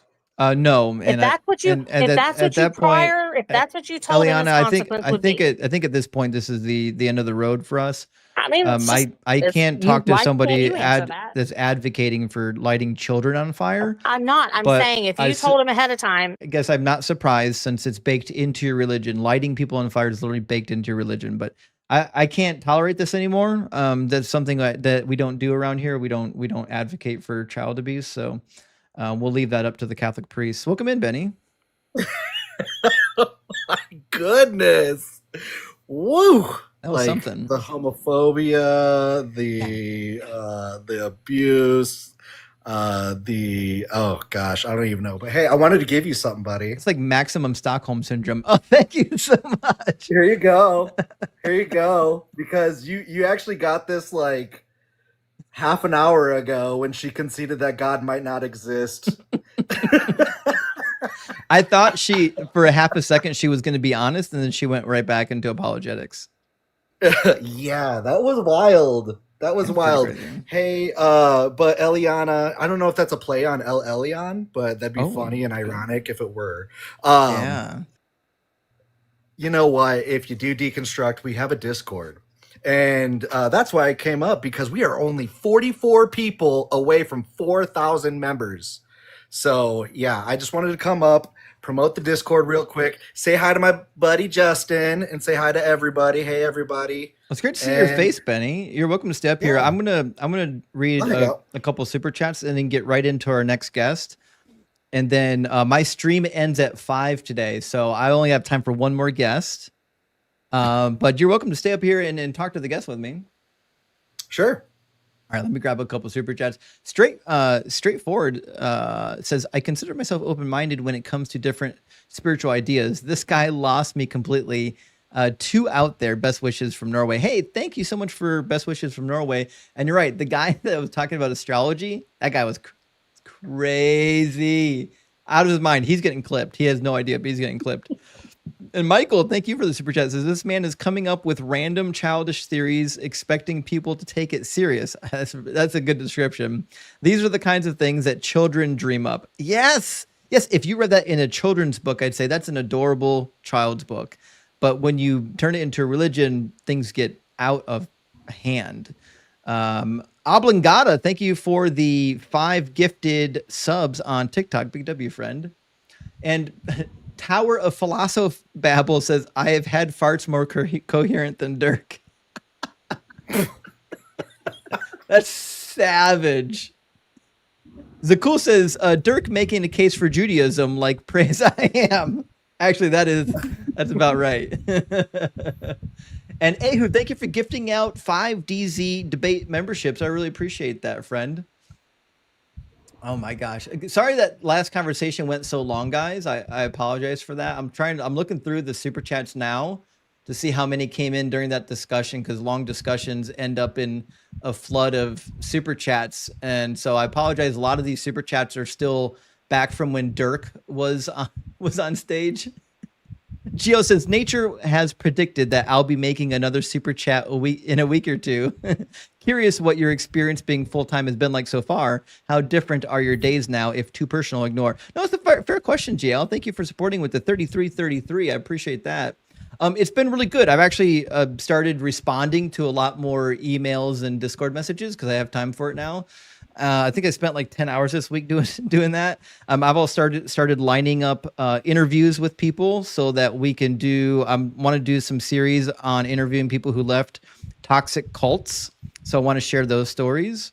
And so it's been a blast so far. But other than that, not much has changed. I basically just took the hours that I was going to my regular job and I'm adding them to what I'm already doing. And so I'm working about 40 hours a week again, just doing what I actually want to do. Previously, I was working like 70 hours a week. It was insane. But I was trying to build everything up, Denise said Tom is next. I'm just passing I don't know what that means. Yeah, I think Tom was next. I'm going to bring Tom in. Philodragon and Crystal, good to see you, friends.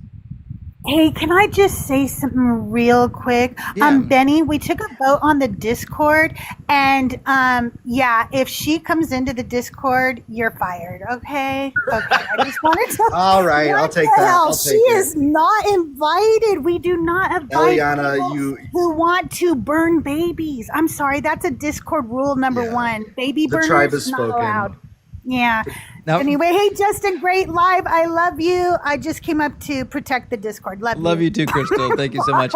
Also, keep in mind, just a few minutes ago, she was justifying like the slaughter of the ancient people because they were burning babies alive. So, I mean, what goes around comes around. Welcome in, Tom. Hey, how's it going? Good. How you doing? Tom, are you at least 18 and are you a believer? Yes, sir. Yes, and yes. Cool. Which God do you believe in? The God of the Bible. Cool. What would be the most convincing evidence or argument for what the Bible God is real? That's exactly what I want to jump in with you on. First, if I could give you a real fast compliment, I appreciate how cordial you try to keep your conversations and not talking over people. It's definitely a lot better to listen to. Better conversation. Anyways, to jump into it, I'm going to be pretty quick and let you have time with someone else. I just have one thing I want to discuss with you. You had appealed, especially with the last guest, and she was going really off the rails. I can appreciate someone who doesn't have the answers but holds to their beliefs and just says that and just stop defending it when you're starting to say crazy stuff. So you and me would both condone or condemn those things. What things? That horrible things to babies or pregnant women or homophobia, virgins on their wedding night, or murdering. We could just stick with that, so we're not using crazy words. You would say murdering is wrong.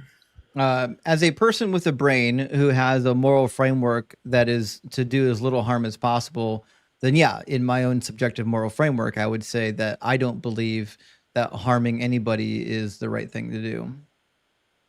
Do you believe that murdering is ultimately wrong outside of you? I'm a subjective mind. I have no idea of what is objective because in my worldview there is no objective moral.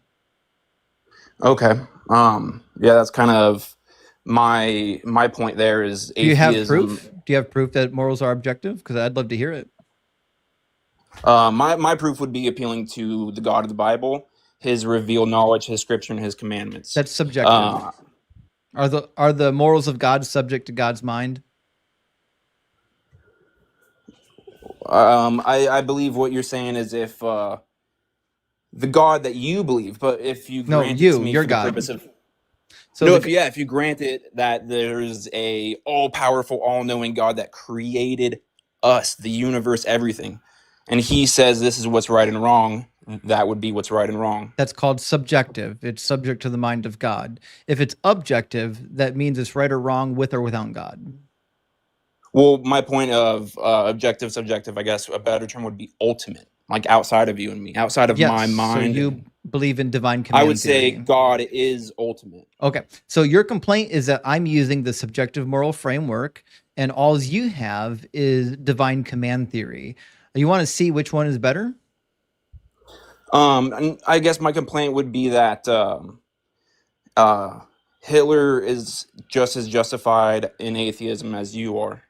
There isn't an appeal to an ultimate good outside of us. Cool. So in order to appeal to a different moral standard, you would have to prove that it does in fact exist. And I know for a fact that you can't do it. And again, if you want to appeal to God, you've got to swallow all the nonsense that is in the law of Moses. You got to bite that bullet.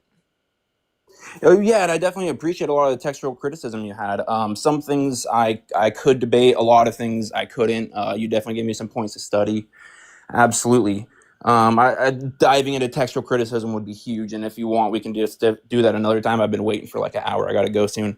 But that's really just it. Just to sum it up, we could leave it there. That was it. Is that saying in atheism is that you can't say it's ultimately wrong. No, there is no ultimate. That's what I'm saying. Right. So yeah, and I believe that deep down we all know there is. But that's not an argument. No, I don't agree with that. No, I don't believe there is. So your argument is you don't like how subjective morals work. That's not an argument. No, that's not my argument. No, that would be yours. No, that's your argument. You're saying I don't like subjective morals because it means everybody has an opinion and everybody's opinion is on equal ground because we're all subjective moral agents. And you don't like that. So you're saying I don't like it, so it can't be true. So in order to demonstrate that something different exists and we should follow the different thing, you'd have to demonstrate that the different thing in fact exists. I do like subjective, I think that's no, absolutely. I just believe that there why is you're a criticizing it. And there is an objective because my subjective and all humans can falter. And so we need something outside of us to say that this is right or wrong, because there was a time in America. A magic book that says slavery is dope. That's what we need. Well, no, but if you just hear my argument, the basis of it, there is a lot of people, most of the people in the U.S. at a time that believed something was right when we all know it to be wrong. Again, that's wrong. Not in my Germany. Framework. Nope, wrong again. But can you say it's ultimately wrong? Again, I've already told you 5 times. There's no such thing as ultimate wrongness. You're appealing to objective morals. We don't believe in objective morals. At least I don't. You can't say that either. You can't say that something is ultimately wrong unless you can prove it. Right. I'm saying it's so the burden of proof is still on you to demonstrate that the objective law code or the objective wrongness or rightness exists, and you can't do it. I think Benny hit it right on the head. I am appealing to God, and you're saying, okay, prove that. Yep. You're 100% right. 100% right, Benny. That's definitely the point. And I don't have time. I would love to get into another time. We could prove that classical apologetics or presuppositional apologetics. But if you bring precept in here, I'll crush you and make you cry. Well, that's what I'm doing right now. Precept is literally the lowest form of philosophical debate. The lowest. That's what I'm using right now. Is that we all inherently know it already didn't work. No, we don't inherently know it. I believe that you don't live like that.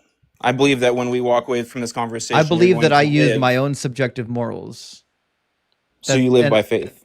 No, I believe my own subjective morals, meaning the morals that I think fit my particular framework. It's subjective to my particular mind. You're right. My faith is in God. That's my appeal.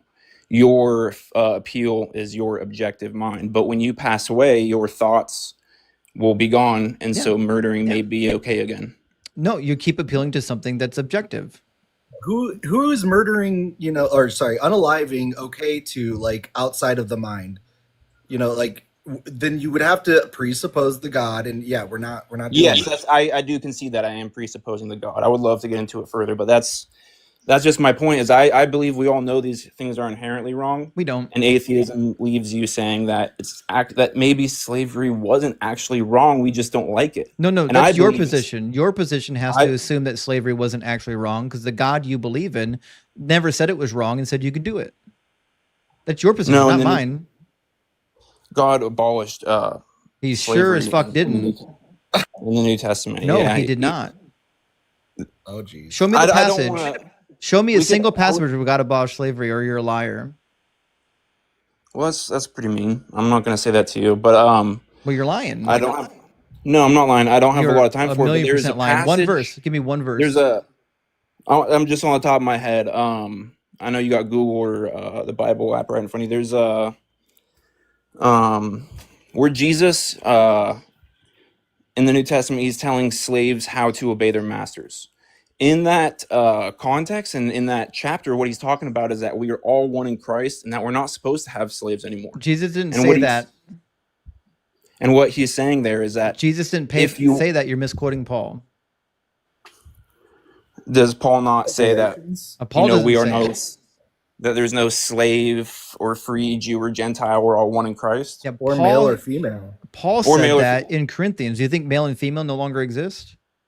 No, my point is that we are one in Christ. There is not a slave. The point of that passage is that all people have equal standing in front of God, not here on the earth. Because we know here on the earth, there's not equal standing, which is why God allows slavery and why God tells women to be subservient to men. Yeah. I wish I could pull up that passage. He's telling people that if you're in that situation, this is how to act. He's not in the New Testament saying.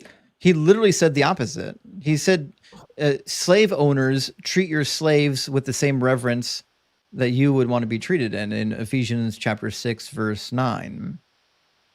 I just want to say, like, gender abolition, though. Like, I'm for like being non-binary. Let's do it. No, he's not he's not saying that. No, he definitely did. He said there's no male or female anymore. No, like I said, if you read the chapter, he's saying there's no subdivisions between people. We're not to divide ourselves like the Jews had done with the Gentiles and the Samaritans. Read the chapter. That's what it's talking about. Is that we are now didn't say anything you're saying.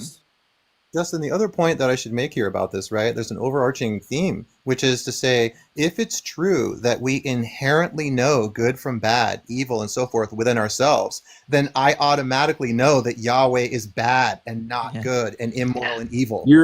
I agree. You're super close. No, you're super close, actually. You're super close. Yes, but no, because sin was brought into the world, our minds are not, we have sinful thoughts, we falter. So we know that can't be the case. Genesis says that we know right and wrong. Then why did Hitler do what he did? Why did this happen? Genesis 3:22 says people sin. There are people that were born with genetic tendencies to lead them to do bad things, and we would say that that's wrong. But I'm saying that I have a basis to say it's wrong instead of just I feel. But you don't have a basis to say slavery is wrong, because then you'd have to say God was wrong. Also, didn't God form these people with the genetic tendency to do these bad things? According to the Bible. No. Yeah. No, he did. No, God did not make me sin. No, he made you the way you are. Like if you have a genetic tendency towards violence, towards anger, that's a genetic tendency that God made. I'm sinful because of the sin curse that was brought onto this world. Listen, you can give me whatever platitude you want, but I'm just explaining it's true to you, according to the book, that God knit you in your mother's womb. All the days for you were written before you were born.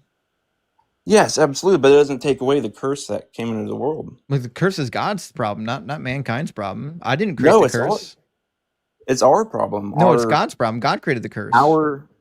Well, I mean, if you, for the sake of the argument, really quick, if we just granted that the Bible is true, if there was, I love philosophabble that people I've never met a classification of people that come in so confident and have absolutely nothing other than the Philosopho Bible Bros. It's the craziest Well, no, thing I've ever witnessed in my entire life. if you're trying to make a point and say, hey, well, you can see this so that way you understand my point, I would say yes. I'm saying that if you take the Bible literally, Adam was our head. Adam sinned and brought sin into the world, and that's who represents us. So why am I guilty of Adam's sin? Christ coming. Why am I guilty of Adam's sin? You're not. You're guilty of your sin. Adam brings sin in the world. So if I'm, do you believe in the age of accountability? No, I believe that we are born sinful. Okay, so we're born sinful. So if I'm 10 years old, let's just assume in the analogy I've never committed a sin yet. All I've got is the sin that I came into the world with. Am I still sinful? I mean, have you babysat kids? Have you spent time around? I gave you an analogy, Yes. Tom. Pay attention. In the analogy, I've never committed a sin yet. Am I guilty for the sin I was born with? In the Bible, do you know the greatest commandment? It's a yes or no, Tom. If I'm 10 years old and I haven't committed a sin yet, am I still guilty for the sin that I was born with? Well, you wouldn't have been born with sin if you hadn't committed a sin. Okay, so you're not. So then you're not born with sin. No, we are born with a sin nature. You're saying that. So then, because we have the sin nature, we sin. Yeah, the only way. Okay, and who created sin nature? Who created sin nature? Adam brought sin into the world. No, who created sin nature? Adam. God did not make. We'll try this again. Who created anything? There's only one creator of all things. What's his name? Well, that's different than saying God made Adam sin. Try this again, Tom. Who is responsible for all of creation? You're saying God knew it would happen, so he's who is responsible for creating the sin nature? Adam. Who made it? Adam. That's what happened. We'll try this again. Okay, we'll try this again. I know this logic is really hard for Phil Bros, so we'll try this real slowly. Okay, so Adam and Eve sinned. After they sinned, did God have to make it so that humans would have the sin nature? Was that a requirement that he had to do? Yeah. Yep. So God's not all powerful. He was required to create the sin nature. God did not create the sin nature. Why was you did? Oh, we'll try this again. You said humans have a sin nature. That happened when Adam and Eve sinned. When Adam and Eve sinned, that means their nature changed. That means God made Adam and Eve with a nature that would change when they sinned, that would be passed down. That's all God's doing. God could have created them so that when they sinned, nothing would happen. He could do any shit he wants to. He's all powerful. At some point, you have to be honest and admit that whatever cursed humanity was God's decision. It doesn't matter what Adam and Eve did. The curse was God's decision. Yes, definitely. Okay, that means God created the sin nature. No, that's different. Well, we'll try this again. Did God create how human flesh and sin would work? I feel like it's not going anywhere. I haven't been able to get like two sentences out. Because you can't follow, Tom. Pay attention. No, I just wanted to explain. If I create a car and I design it, so if anyone ever hits the bumper of the car, that's not the same. Pay attention, Tom. Actually, yeah, that is the same. Pay attention, Tom. This is analogous.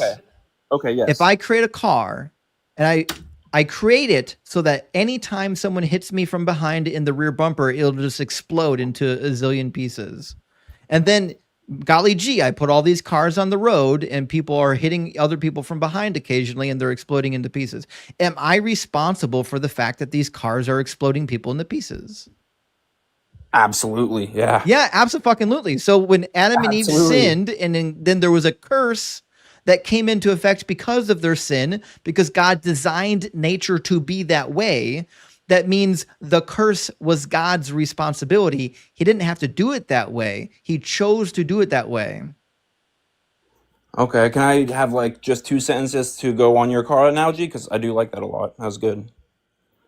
Go for it. All right, thank you. I appreciate it, sir. With the car analogy, I want to just boil down to like our differences because I see what you're saying. I think you see what I'm saying, but it's not lining up. So what I'm trying to say, what you're saying is perfect. That car analogy made what you're saying perfect. What I'm saying is, let's say you build a car, right? I Am buy I the all car. knowing? What? Am I all knowing and all powerful? Yes, that's a completely different problem. Can I just finish my sentence? Mm-hmm. Okay. I think you know where I'm going with it. If you build a car and I decide to drive it through a parade, did you make me do it? That's different. That's not even close to the same analogy. All right, I'll give you this. Did you know it was going to happen if you were God and all knowing? Again, not even close to the same analogy. We're talking about the consequences. No, but that's what I'm. We're talking about the consequences of the design itself, not what people are doing with the design. There's a difference between though. So Tom, pay attention. Pay attention. We're not talking about what humans can do with the thing we were given. That's not the question. I don't think you understand what I'm saying. I understand exactly what you're saying. You're trying to blame it on free will, and it's not going to work. Okay. No, I'm saying that there's a difference. Pay attention, Tom. If God designed the car to explode when it came into contact with other people, and then somebody drove it into a crowd and it exploded, yes, God is responsible for the explosion. Absolutely. Can I talk to? You're trying to get around the fact that the car is behaving the way it was designed. We're not questioning what humans can do in the designed thing. We're questioning why it was designed and whether or not it was even a good design to begin with. If God designed human nature so that there would be a curse for all of eternity, once somebody sinned, that's God's decision to make that curse a thing. The other question as well that pertains to this is, who is responsible to set up the consequences which would have happened in the first place? That's what I'm trying to speak on, guys. We're not talking about free will decisions. We're talking about consequences that are designed by the maker. Right. So make the analogy analogous to that. There's a difference between God knowing it was going to happen and letting it happen, because I do believe that an all-powerful God has to know these things are going to happen. He designed it, Tom. No, God said he made it and it was good. He knew it was going to happen, but he did not bring sin into the world. Tom. He designed the fact that when somebody sinned, there would be a curse. He designed it. That God designed sin. No, he designed the curse for the sin. Okay. What I was trying to get at, I was just trying to explain to your question. My whole point was that as an atheist, you can't say bad things are morally wrong. Ultimately, I can subjectively, again, right, but not ultimately. Whether or not I can make objective claims about morality is irrelevant. All you're saying is you don't like my framework. Until you can demonstrate that your framework is real, you're left with the default, which is subjective morality. What you were asking me to explain was that, you know, my belief of what I believe is that God knew it was going to happen. He does not make us sin. No one's saying he did. I don't know why you keep going to this. No one is saying God made anyone sin, although that is the natural consequence of the sin nature. So if God created the sin nature to be a consequence of Adam and Eve, then in fact, God is responsible for what the sin nature does. And if the sin nature causes us to sin, then God is responsible for those sins because he created the sin nature. Okay. All right. Yeah, I don't want to have like a bad debate or anything. I just wanted to bring that up, is that I think a lot of people will, you know, not like that. There's no ultimate appeal. So what? I don't care what they like. I care about what's true.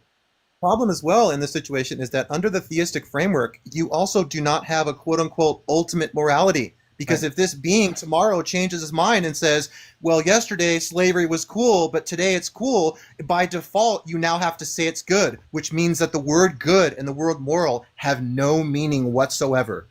Actually, that's a good point. We haven't done this in a while, but Tom, I'm going to ask you like one or two questions to elucidate what Aaron was saying. We could just end on that really fast. In your worldview, you believe that anything God tells you to do is definitionally good then? Anything, yeah, right? Definitely. Like I said, because disobeying God would be bad, right? Yeah, but Benny just said something. We'll try again. Hold on, we're almost there, Tom. We're almost there. So if God told you to go to the local orphanage and ground up all the orphans into baby paste, and then roll them out into strips and dehydrate them into like fruit by the foot, and then snack on the fruit by the foot baby paste every once in a while, would that be the right thing to do? Absolutely not. And but God told you to do it.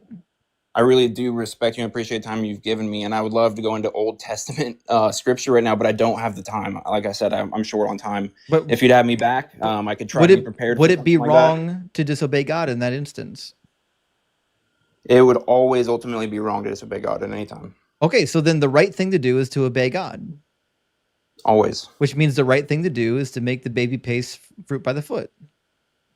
But God doesn't tell me to do that. I never said he did. It's an analogy. It's a hypothetical. If he did tell you to do that, would that be the right thing? That is like the wildest collection of words I have ever heard. That's a fun one. Let me just mention this too. Under the edict of Jeremiah 17:9, it says, "Trust in the Lord with all your heart and lean not on your own understanding." So if you do that, then you have to do exactly as this being says, even if it is massively horrific. Yeah, but you're not getting what I'm trying to say. Is you've already conceded that you don't care. You have no morals. Tom, we're not talking about us. Tom, we're not talking about us. We're talking about you. We're showing you that your framework isn't any better. Your framework is that if God tells you to turn babies into baby paste, Tom, pay attention. Your framework entails that if God tells you to make baby paste, the right thing to do is to make baby paste. And that's thank goodness God does not tell us to do that. No one ever said he did. He tells you to do all kinds of horrible stuff, but we're telling you that's the end point of your moral framework, is that if God tells you to do these things, you have to do it because definitionally it's good. And that's why I like subjective morals, because when someone tells me it's good to own slaves or you should be stoning virgins for not bleeding on their wedding night, I can say, yeah, you know what? I don't think that's a great idea. But it's not wrong. I don't think it's a good idea. Who cares? Yeah, you said I don't like it is what you're saying, but you can't say it's wrong. Yeah, who cares? Again, we covered this 1,000 times. There's no such thing as objective morality until you can prove it, and you can't prove it. Well, that's my point proven, is that atheism leaves your point hasn't been proven. Atheism leaves you with saying that slavery, murder, rape is not ultimately wrong. Not true. There's no such thing. There is a way. Go ahead, Benny. Then what's your appeal to actually get objectivity? You know that, right, Tom? Do you know that there is a way to get objectivity here? And that's by setting a standard. Axiomatically, we can come to an objective standard. We can set as a people, like say, like the United Nations sets a set of rules of what is and is not wrong. And it can include things like do not torture, do not like Geneva Convention, things like that. And then we can create an objective standard. But it's not what we have. So that was really good, Benny. I appreciate your input, man. On that, would you say that the Americans during the time of slavery, when the consensus was that slavery was okay, would you say it was wrong during that time? Again, I would say in my mind, because I don't have control over anyone's mind, I would say that it was wrong. And I can tell you for a fact that in my family members' minds that lived in that time period, they thought it was wrong too, because I've actually checked the census records for where they live. They were one of the only farms that weren't employing slaves. And I appreciate it, Benny. Thanks for the input. And that's my point, is just without an ultimate authority, I can say, so what? So what? And you don't have an ultimate authority. Your ultimate authority is a God that says you can do horrific stuff and you can't question it. It doesn't matter what the horrific thing is. No matter what it is, you always have to concede that that is the right thing to do. It's an inflexible framework. And not only that, it's a changing framework. When you go to the Bible, the laws that God wants you to live by aren't always consistent because Jesus contradicts some of the laws of the Old Testament. So it's not even a good framework.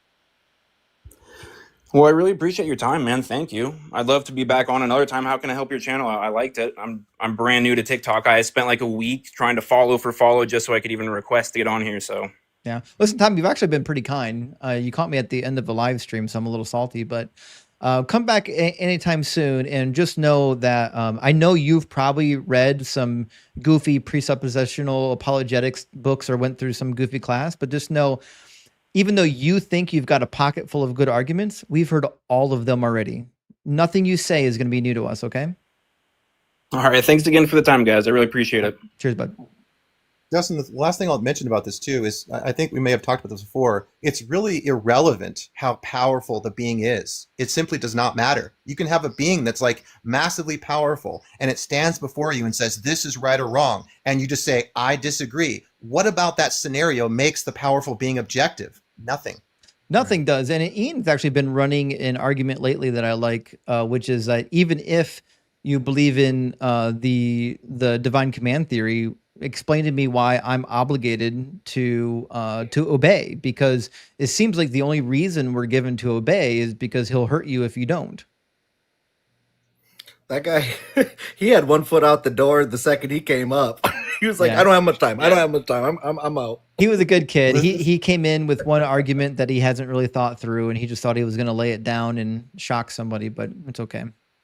I was like, is this a debate tactic? Like, just to come up and be like, hey, I only have enough to say my argument, and then I'm going to go. Yeah, I think he wanted to do a hit and run, and he didn't get to the hit. Oh, okay, Tom. I'll give it to you. You waited a while. I also like Tom from MySpace. It was nice, actually. I mean, I gave him some shit, but he was overall he's a decent kid. I was just going to say, this is very reminiscent of what Hitchens used to talk about. Remember? Because Hitchens used to talk about the cosmic Kim Jong-un. Right? Yeah, that's it. That's exactly it. All right, friends, listen, it's 4:15. I've got to be off here in a little while. I'm going to read what I've got, like 150 super chats. So I'm going to read through super chats and end the live stream before 5 o'clock, probably right on the money at 5 if I'm looking at this right. And then I'm going to go play in the rain with my son. We've got some good hot midsummer rain showers, and he's going to want to play in the rain. So, oh, that sounds fun. It's going to be a blast. I already got a slip and slide and a slide going to a slip and slide. We've got some rain coming down on it. I hope I can convince him to try it out. It's hard to convince a 6-year-old autistic boy to try anything out because you can't explain to him why it's going to be so much fun. You just kind of have to shove him down it and hope he likes it. Or yeah, I get what you mean. I have not even thought about slip and slides for like at least 15 years, and you just reminded me about those. They're blast. Just make sure there's no sharp rocks or anything. Oh, we got that covered. We're okay. Yeah. I got to keep the cat away from it too. The cat's going to want to get on it, and that's going to turn into chaos because the slide is a big old blow up slide. And my cat, so like a dog, my cat wants to be everywhere where the people are. So aww. I know. I've got a dog cat basically. Yeah, I had a cat that fetched, and like that was like the coolest thing ever. Yeah, and my cat goes for walks with me. Okay, stop it. He's awesome. Justin, I already liked you this much, but come on. Benny, if you ever come to visit, you'll get lots of cuddle time with the cat, I promise. Well, I'm a cat guy, Justin. I got 2 cats. I'm coming to visit. Coming over. Let me know when. We'll do a party. All right, guys, I'm going to read some super chats, but while I'm doing that, make sure you're following Philodragon and Benny on the TikToks. And Benny also runs a channel with help from others, the Deconstruction Junction, which you can find on YouTube as well. They're streaming pretty regularly now. And also he's running our Discord. So we would love to see everybody over in the Discord. So we've got 5 gifted memberships, by the way, from our friend Ehud the Leftist. One of my favorite names from the Old Testament, by the way. Every time I see you in the chat, I just get excited that somebody knows who Ehud is. And Sweet Dreams says, brand new to the channel, love what I've seen. Well, Sweet Dreams, I'm glad you're here, and I'm glad you like what you see. We're doing this all the time. And tomorrow we'll be doing it again. And Tony says, I ain't afraid of no sky guy. Well, Tony, I'm actually with you. I think the sky god concept is it made sense in the Bronze Age. I feel like we should just know better nowadays. Like we should just look up and be like, yeah, and ain't no gods up there. That's silly. Ethan, thank you for the $5 super chat. Says, would you ever do an interview? I'm starting a channel dedicated to deconstructing and to skepticism. I'd love to interview you someday. Actually, I've done quite a few interviews. Yeah, Ethan, send me a message on Discord or send me an email. We'll hook it up. I'll come on your show. We can talk about deconstruction, failed prophecies, and all kinds of stuff, buddy. And Griffin, my friend, thank you for the $9.99. So speaking of recurring Christian icons, did you see that there's evidence of a garden underneath the Holy Sepulchre? Wild stuff. I'm sure it's just as credible as the Shroud condom. I will never not call it the Shroud condom again. That's the way to do it now. Yes, I actually, this is new information. I don't know about the garden underneath the Holy Sepulchre, but I wouldn't be surprised. But now I'm going to check in. I'll go check in with the Biblical Archaeology Review. I do have a membership because I'm a nerd. I'll go see what they have to say. I bet they have already got an article written up on it. Thanks for the information, Griffin. And Reagan says, have you had guests argue for other deities, Zeus, Ra, Thor?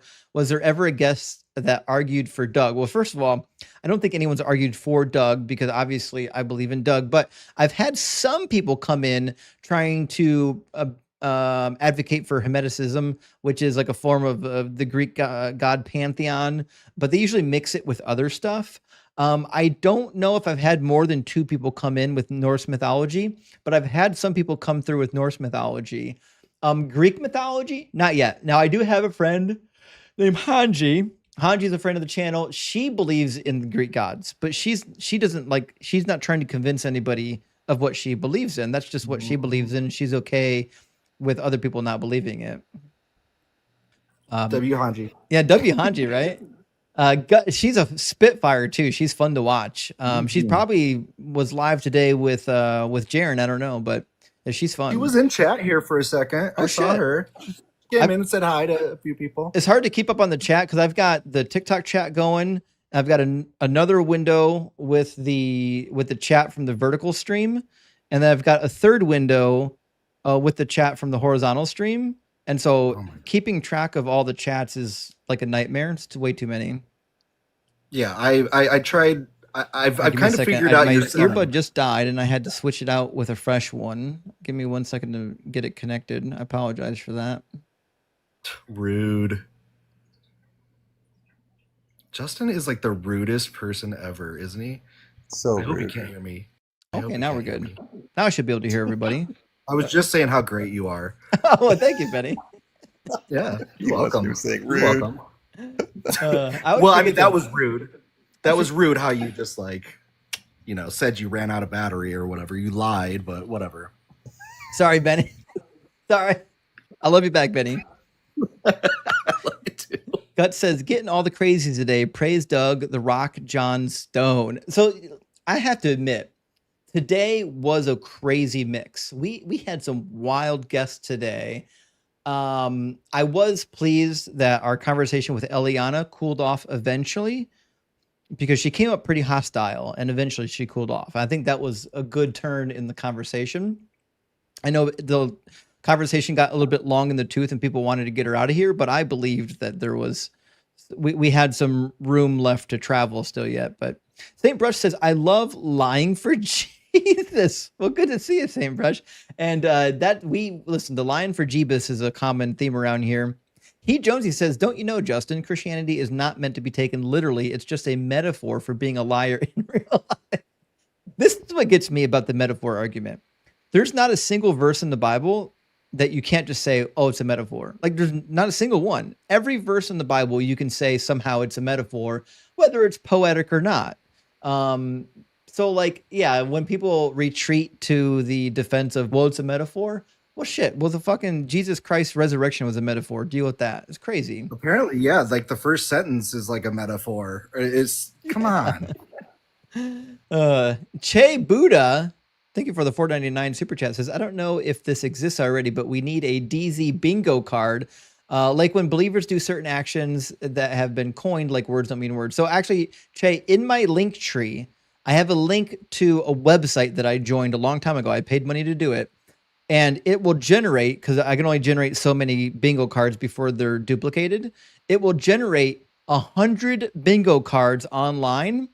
And then after the first 100, we get duplicates. But it will generate bingo cards so everyone can play Atheist Bingo while I'm live streaming.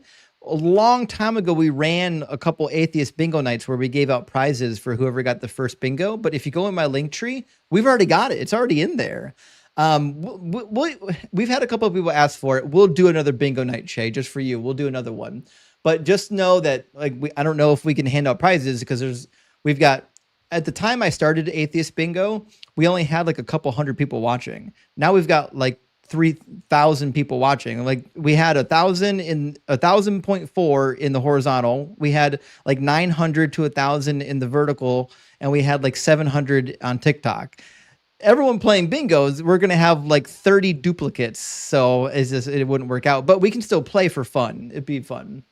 At what point do we like start like applying for like Nielsen ratings and stuff? I mean, we're like talking like cable channel viewership here.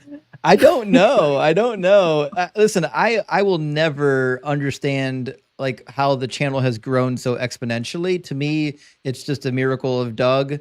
Like I'm just a guy that got on the internet and started saying stuff. So like the fact that we've got to this point certainly isn't you. It's certainly not you at be. all. It has nothing to do with you. Can't be. And all of the hard work that you put in. It's the community.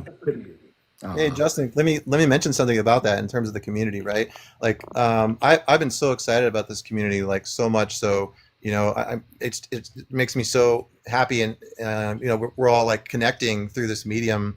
I don't know if anybody knows this or not, but right now we have somebody who we're helping, and I want to reach out to help even more. If you know Tiny Science, yes, Tiny needs help. Our brother, he's in our chat right now. He's currently suffering the unfortunate effects of our terrible healthcare system in America, where he got dropped from his healthcare, and he has medication he has to take that's like extremely expensive. So anybody who gives to him, I'm going to match whatever you guys give up to like the next $250. Oh yeah. So if anybody reaches out to Tiny, right, he needs help right now while he's in between his health insurance. Do we know what his PayPal, Venmo, Cash App is? Let me see if I can find it. It's in his bio. Let me see. I might be able to find it too. I'm gonna pull it up real quick online and put it on the screen. Okay. We also have another friend, Chad, who's also just recently lost his position with work, and he's on disability. I will be sharing out a video of his, so keep an eye out for that. I have some stuff in the Discord too. Cash App, donate, send to Moneyside Tiny SMAWZ69, and that will help. That will help for Tiny. I'm putting it on the screen right now. I see a Cash App. There we go. I'm going to put it on the screen for anyone. Anyone in the community knows Tiny, most likely, if you're in the TikTok community. Tiny is a great friend. One of the early members that I got to meet, like Benny, when I first got online. He's always supported my work. He supported the community. And he's got chronic illnesses, and because he's got chronic illnesses and some issues with his insurance, he can't afford his medication right now. So anybody who's got anything to spare, Aaron's going to match the first $250. I'll match the next $250. So we're going to have an impromptu fundraiser for our friend Tiny, see what we can do. Von Doodle says the earth is flat like a shroud. It's Shroud Week. It is. It actually says that. It says it's flat like a garment. You can shake it out from its edges. So the earth is a shroud condom. I think we cracked the riddle, friends. Yeah, one more thing about Tiny is he's like low key one of the smartest people in like the TikTok like skeptic like debate sphere. Check him out. Like if he's right there, Tiny Science. He's in the chat. Follow him. He goes live quite a bit, and he's awesome. He really is awesome. I think he's about to crack 10,000 on TikTok. Yeah, 10, Tiny. Just so you know, followers. we've been doing the fundraiser for you, Tiny. Just so you know, I know you just got here again, but we let everybody know that you need help, and I'm going to match the first 250 that people give to you, and Justin's going to match the next 250. So we got your back, brother. Yeah, and I want to just touch on our other friend Chad. He's the Rainbow Reverend Chad. He's a mod here for Justin. He also has a GoFundMe. It is in the Discord. I will be sharing on my story his like video, so I'll get that out for everybody. Yeah, definitely. I just talked to Chad. We haven't talked about whether or not, I don't know what his needs are yet, but I'm hoping to get more information today and tomorrow to see what his needs are and see what we can do about getting them fixed up. Velechi says we're I think were or we're. I think I'm gonna go were. Were the authors of the Bible not aware of Greek mythology? Apollo holding the earth on his shoulders. Actually, Village, a lot of the authors of the Bible were aware of Greek mythology, which is why it seems to mirror Greek mythology, like the idea of turning water into wine, the idea of dying and resurrecting gods. That's all from Greek mythology. That like the idea of virgin births, Greek mythology. It's all there, right? The New Testament has a lot of Greek mythology. Now, there's another book that is attempted to connect the Old Testament with some Greek mythology. Let me get you the name of it. It's called. I never remember the name of it. I have some book that's from like the 1800s that like connects it even to like the Hindu, like where Krishna is kind of like thrown in there. But I don't know if they're even correct. The book for the Old Testament being related to Greek mythology is Argonauts of the Desert, a structural analysis of the Hebrew Bible. So if you want to know if there's any Greek mythology that could parallel the Old Testament, that's the book for that. As for anything of mythology in the New Testament, I might point you towards Richard C. Miller and some others. But yeah, there certainly seems to be some awareness of Greek mythology, and I think it seeped into the Bible. Straightforward says, shit, Justin, I admire how you keep her cool with Eliana. I do think she's a type who tells her mechanic how to fix the engine in a car. Actually, I think that's true. I think she actually does. That's horrifying to think about, all those poor mechanics. Bob, my friend, thank you so much for the 999 super chat. It says, hey, reply to Moses' flood. Did other civilizations like the Egyptians continue to live, document history, etc. without interruption? Wouldn't that contradict the world flood story? How do Christians answer that? So the answer for Christians is they say, well, other people who later became the Egyptians wrote about it. They wouldn't say that the Egyptians survived the flood to write about it. But the problem with that is if you read the accounts from the ancient Babylonians and Sumerians and people who did recount the flood, they're all different timelines. They're all very vastly different times. So there had to be multiple world floods, or there had to be a crazy fast repopulation of the world. But if you read Genesis 9, it seems to be that is the case they're making. They're making the case that after the flood and then the Tower of Babel, then all the nations were dispersed throughout the world. So that would be what Christians would say. Obviously, we know that's not true to science, but Josh says, Eliana lost her Kundalini. She did, actually. I think she did. And Zakul says, damn it, Eliana, there goes my conversation. Soiled it. Oh, conversion. Soiled it. Zakul, I knew you had recently converted. We're glad to have you back in the fold, buddy. And Matthew says, we've all met Eliana in real life. Classic. I think that is the case. We've all met someone who was really confident and couldn't be honest with the data points that are in front of them. The type of person that would be standing in the rain saying, no, I'm bone dry. Carl says, how do I know that some scribe didn't add the homophobic shit? Well, you don't. That's the magic of the Bible, Carl, is that we actually don't know who added what. And actually, if you talk to New Testament scholars, they think a lot of the, like even letters of Paul, like when it talks in 1 Timothy about the women, that wasn't actually from Paul. In Corinthians, I think 1 Corinthians or 2 Corinthians 14, I forget which one, where it tells the women to be silent in church as well. The earliest documents actually state the opposite. The earliest documents actually don't have that in there. It appears that was later added into the documents of Corinthian. It wasn't original. And in some of the old manuscripts where it does exist, it's in a different order. It's in different places. Like it moves around until it finally finds a home where it's at right now. So yeah, there's lots of evidence that scribes were monkeying around with the text. And even Jeremiah accused the scribes of lying.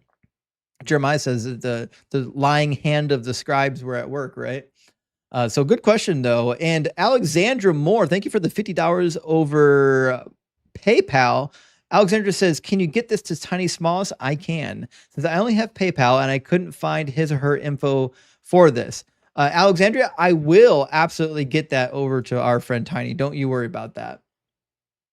And Holofertastic, thank you for the 666. Hail Nero says typical conservative Christian hand wave any inconsistencies as metaphors, but will insist on a literal reading when it suits them. That is actually the case, right? When they don't like what it says, it's a metaphor. When they like what it says, well, the words must mean what words mean. Words only mean what they mean when you like what they mean. Eric, my friend, thank you for the $10 super chat. Says Eliana's mic is very loud. I have to make you almost inaudible to listen. So I actually didn't know that because like a lot of times people will get in the queue and I can't hear them. Like I can't see in the, like no one's shouting at me in the comments that the mic is imbalanced. So I don't know the mic is imbalanced because I can't hear what you guys can hear. So if the mics are imbalanced, we get a caller that's super loud. I need everyone in the comments to be shouting that the mics are imbalanced and I need to turn somebody up or down, or else I don't have a way of knowing. Unfortunately, there's nobody running to, I don't have a manager running the stream. It's me behind all the levers, my friend. Sorry about that. I was going to say, yeah, usually you can tag me in the Discord, and if enough people bug me in the Discord, I'll go up. Justin usually knows that if I'm, requesting up, there's usually a reason to it. Always, yeah. Sock Stud says Eliana's real name must be Karen. If you see her coming towards you, head for the hills. Well, I like to believe in real life she's probably a half normal person. It's just that things that she is convicted of, I think her cognitive bias is strong and she's not willing to look at the evidence, but she probably will eventually. Who the leftist again? Thank you so much for the $10 super chat. Says the cope is strong with this one, Eliana. Yeah, that was about the thickest cope we've seen all week. That was a tough one. And the funny thing was I knew the cope was coming, which is like when it's predictable, it's almost funny, but it wasn't funny enough.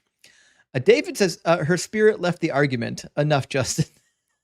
Sorry so much, David, but she did lose a little bit of steam there. I think that's what I was hoping for.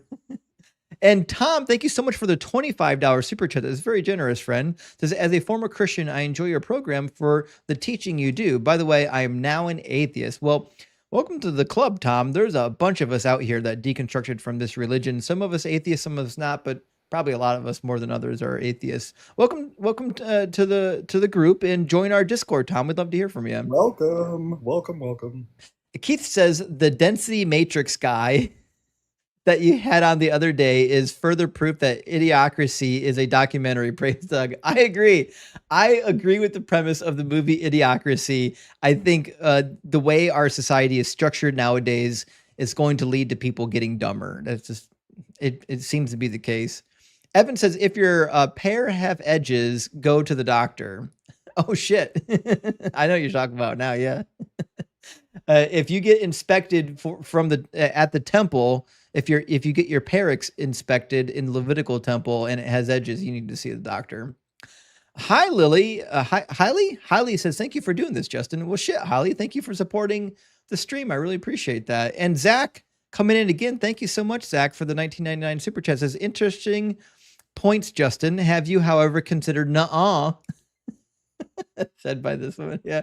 No, is a powerful argument. Sometimes I actually do it too, just to frustrate the guests. Like if they keep repeatedly saying things that are untrue, I just start saying nuh-uh until they give me a defense for why it's true.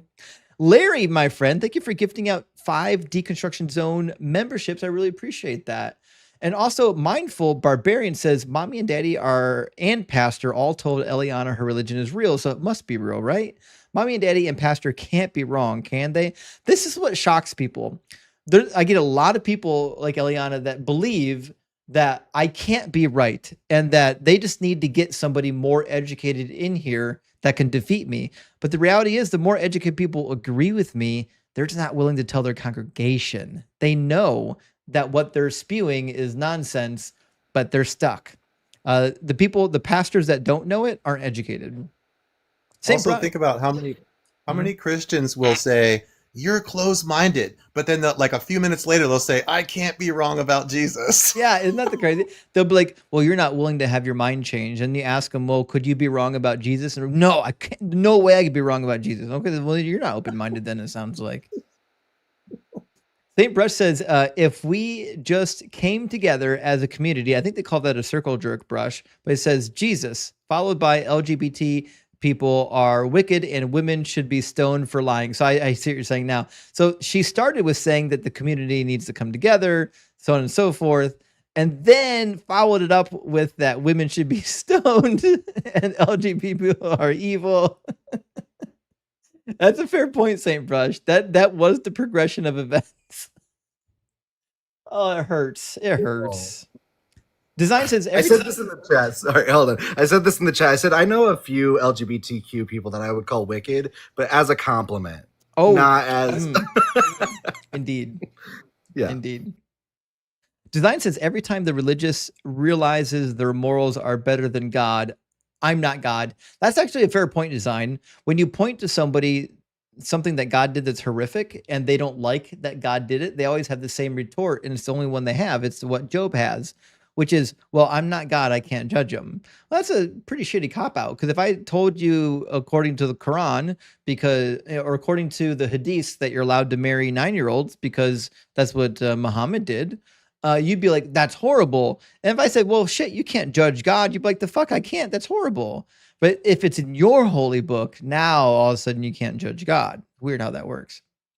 Mixtress Monica, great name. Thank you for the super chat. Says Eliana is possibly you. Eliana is I possible you saved yours. Is it okay? I think what you mean is it possible that you saved yourself? And I agree with you, Mixtress. I think Eliana had the courage, had the power, and she saved herself with a little help from the placebo effect, I'm sure. But she should give herself the credit. She was the badass that made that happen. There was no Sky Daddy that cured her of her addiction. And that's hard to overcome. Heroin is one of the hardest drugs to overcome. It's a literal nightmare. Helping Mega, my friend, great to see you today. Says Eliana is probably in Moms for Liberty with her bigotry, drug use, and ignorance. Thanks for the daytime barbecue. Praise Doug and Sharon. Absolutely praise Doug and Sharon. Actually, I just recently learned about Moms for Liberty, and I'm shocked that I haven't found out sooner. That's on me. But yeah, I don't want to say bad things about Eliana, because I think she's a human being and she's trying to think of what's logical. It's just that she's having a hard time doing it because she's experiencing cognitive dissonance. But she does strike me as someone that would be in that particular group. And Master Machetier says it's more messed up if the point of it all is to be God's playthings. Actually, so Master Machetier, I mean, you're 100% right? Like, so if God created us and he has no obligation to take care of us, like we're just play toys to him, then he's horrific. Welcome in, Sarah. Hi, thanks for having me. Hey, Sarah, we already cooked everybody. We're just reading the last of our super chats before I have to get off, and I'm going to go play in the rain with Jesse. But guys, if you're not following Leaving Faith, I implore you, you really should. She's got a great channel. It's way more chill than this channel, actually. There is much less yelling. That is true. Yeah. Hi, Sarah. I wanted to say hi. I've never sat on a panel with you before, so hello. And, hi. And so nice to finally talk to you. Good to see you / talk to you. Right. All right, let me get some super chats in here. Adele says, I heard you mention Roy Orbison yesterday. He was my second cousin. No shit. I love Roy Orbison. He's really good. He says, rock on. Obviously, why I'm such a Dougite. Obviously, that's the connection, Adele. Big W. Oh, shit. I had no idea that you're related to Roy. There we go. Roy. The fact that Orbison is followed by Roy is not, my lisp can't handle it. It's just not my mouth that can't make the noises. But Big W, I appreciate you letting me know. And Mixter says, God is an absentee father that owes child support. Shit, he's way behind too. He's so far behind right now. And Super Tor says, I'm so glad Eliana managed to get out of addiction. But I think she should give herself credit for it and not her God. I'm proud of you, Eliana. Actually, I am too, Super. I think she did a hell of a thing, and a hard thing at that. But the fact that she was able to do it at all, I think it shows that she has the incredible strength, not some God. Fierce Interaction, my friend. Thank you for the $10 super chat. Says, thanks for keeping me rock hard at work. HR was super rude about it, though. Told me I should keep that feeling to myself. Oh my God. Wow. There are some places where being rock hard requires a little bit of nuance. I hope you're not fired. Be careful. I don't want you to be fired, my friend. Sonus, thank you for the 250 Argentinian dollars. And Big W all the way to Argentine. It says, can't stay today, but I'd like to support the cooking. Cheers. Well, thank you so much, Sonus. Always so kind. You're here in almost all of the live streams now and almost always supporting. Thank you so much, my friend.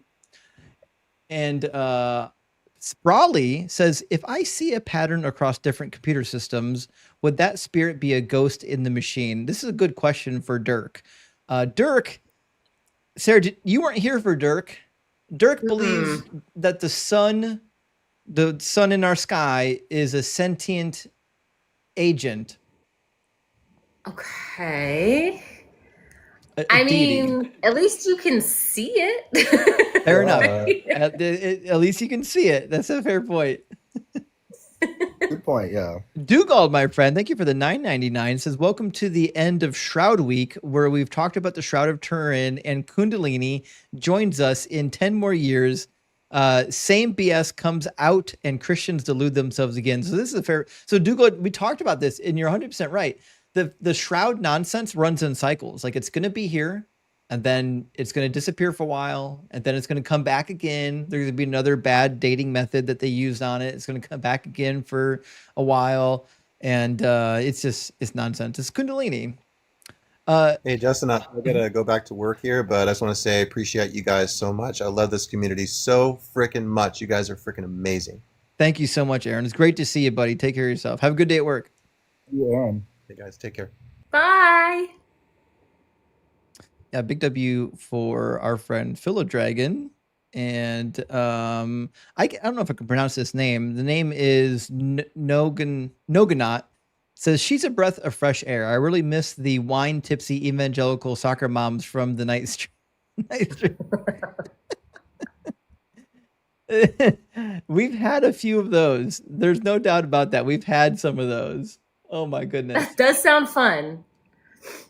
We do love a good crash out. Christopher says, a caller literally opened up this section responding to, does God change his mind with, yeah, loads of times. I know. She brought it up. She cooked herself on that one. I don't know what else we could have done. She didn't realize that the Bible said God doesn't change his mind and just walked right into a contradiction. We were reading something else. And she's like, well, couldn't he just change his mind? I'm like, no, according to the Bible, he couldn't change his mind. Now we're at the next contradiction. Oh, I always see that going the other way, not coming that direction. I know. Marcia Jones, thank you so much for the $19.99 for Tiny. Big W. Thank you for the donation to Tiny. I'll definitely make sure he gets that, friend. And his Cash App is here, and you already heard from Aaron. Aaron's going to match the first $250. I'm going to match the next $250 for our friend Tiny. So we need to be able to get him enough to at least get his medication. That's where we're at right now. He's off his insurance. He doesn't have medication for his heart. He needs medication for his heart. So it is what it is. You know what I mean? It's a difficult situation to be in. Jonathan says, how do people send 666? Well, you have to, in some, I think in the desktop app, not the phone app, you can manually type in the donation amount. I don't know if you could do that on the phone. I think the phone just gives you a slider for the amount, if I remember correctly. Is that right, Benny? Yeah, because I've never used the desktop, so the phone, because I've wondered that too myself, because I was like, dang, how did they do that? Yeah, I think that's how it's done. Either that or it's different for different phone models. I don't know. Maybe. Cody, my friend, great to see you. Thank you so much for the $5 super chat. It says, happy for you, Justin. I got back to local political organizing. Keep up the good fight and help people deconstruct. Well, thank you so much, Cody. And I haven't seen you do a political live stream since TikTok formally ended your entire account. I think your YouTube account as well went down. Sorry that happened to you, buddy, but keep doing what you're doing. I support you. Good to hear from you, Cody. Rainbow Wolf, thank you for the $4.99. Says Luciaro is rock hard for Doug and has nice sized Pokeballs. Well, who's Lucario? Does anyone know who that is? Pokemon reference. Oh shit. Guys, I'm so not cool. Well, it's like second or third generation Pokemon too. So even when we were young, we only had the first gen. So fair enough. We got the old school batch, just like we got the original Star Wars, the good ones, and now everyone's stuck with this new nonsense. Jim Nasty says, I would believe the Shroud was real if it had a very distinguished, visible cock print. Oh, I didn't even get it at first. I mean, that's fair. And we do have pretty good evidence that they would have been crucified as such. Whether or not they would have been buried in that manner, I mean, it seems like that would be the case. If all the rest of the body was shown, why is there not a... Wait, I thought it just went around his face. No, the Shroud went from head to toe, all the whole back folded over the top. Got it. Yeah, it's pretty crazy. Yeah, I don't believe none of that. There wasn't like a different Shroud before that too. Yes, there's the one that multiples. he wiped his face on. It was like the veil of something or other. Yep. And then the Shroud of Turin came and like totally put that one out of the water. So that's the funny thing about the Shroud. It showed up at a time period where relics were at like an all-time high, and there was already an abundance of people manufacturing fake other types of cloths claiming to be from Jesus.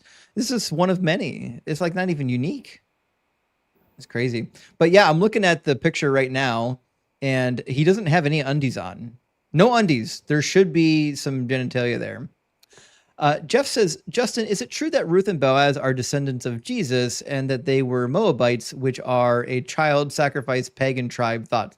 There's a lot going on here. So we have literally no idea the lineage of Jesus. Well, all we know is what the Bible tells us. The Bible does tell us in Matthew that the lineage went through Ruth and Boaz. Now, Ruth was not in fact an Israelite. Boaz was. So there's that. Or was she? Shit. Now I'm trying to remember. I don't think she was. She wasn't an Israelite. She was a Moabite. she was Moabite. Yeah, Boaz was an Israelite. Now, did the Moabites sacrifice children for ritual sacrifice? We don't have a ton of evidence except for what's written in the Bible. So the account of when the Israelites went to war with the Moabites in 2 Kings chapter 3 shows at the end of the war that the king of Moab, Mesha, sacrificed his eldest son on the wall, the city wall, and because of that, the god of Moab chased away the invading armies. Now, that's from the Bible. We don't have a Moabite document talking about that, but we do have the Mesha stele that was erected by King Mesha, and he mentions the war. He talks about going into Israel, raiding the temple of Yahweh, taking Yahweh's implements. Doesn't say anything about sacrificing his son to turn the tide. It seems to me like this is mythology. I don't believe that they were sacrificing their children. I could be wrong. If evidence shows up that they were, I'm more than happy to believe that they were, but I've never seen evidence of it. Kingdom of Conspiracy says, can we at least wrap him in a tortilla and make the burrito of Turin? I think we need that, actually. I'd be down for a Turin burrito. Space Lord might be better than baby paste fruit roll-ups or whatever. Right. Which is still better than, like, I guess, Gushers, if you think about it. Ooh. No. I mean, there's not much difference between Gushers and baby paste. Maybe that's the next rendition of that argument, is to make baby paste Gushers. Oh my God. Just need a little bit of gelatin. You did this, Created Benny. a monster. This is your doing. This is the bed that you made. Now you have to lie in it, buddy. Sorry about that. Space Lord says, evidence for God. I want testable novel predictions.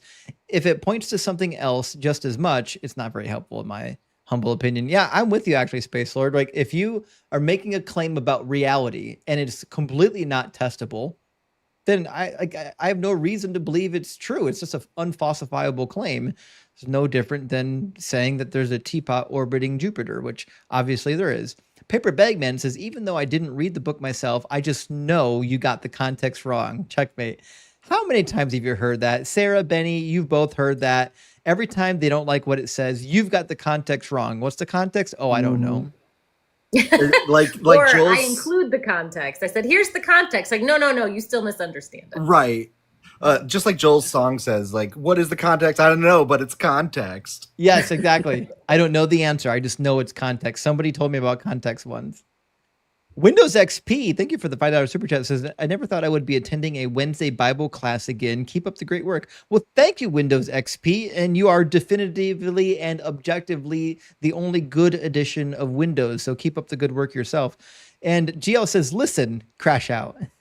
That's a good, that's what happened, actually. That's a documentary.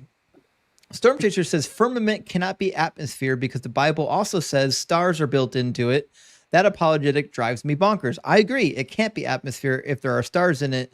And it also can't be atmosphere because the book of Job, chapter 37, says it's hard like a cast metal mirror, which is not the atmosphere. Miko says, for cultural reference about the shape of the world, how about Imago Mundi, the Babylonian map of the world? Actually, I know about the map. It's on my back wall right now. You can see it. I did a large rendering of it myself with my own bare hands. Did you really? Yeah, it's amazing. Look at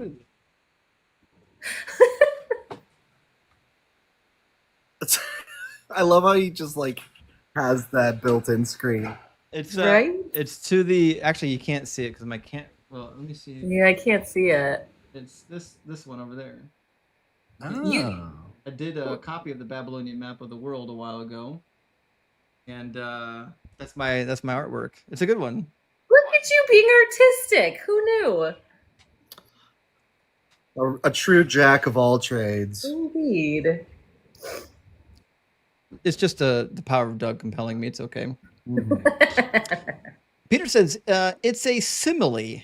It's already not literal. What is it? Doubly figurative? A metaphor wrapped in a simile?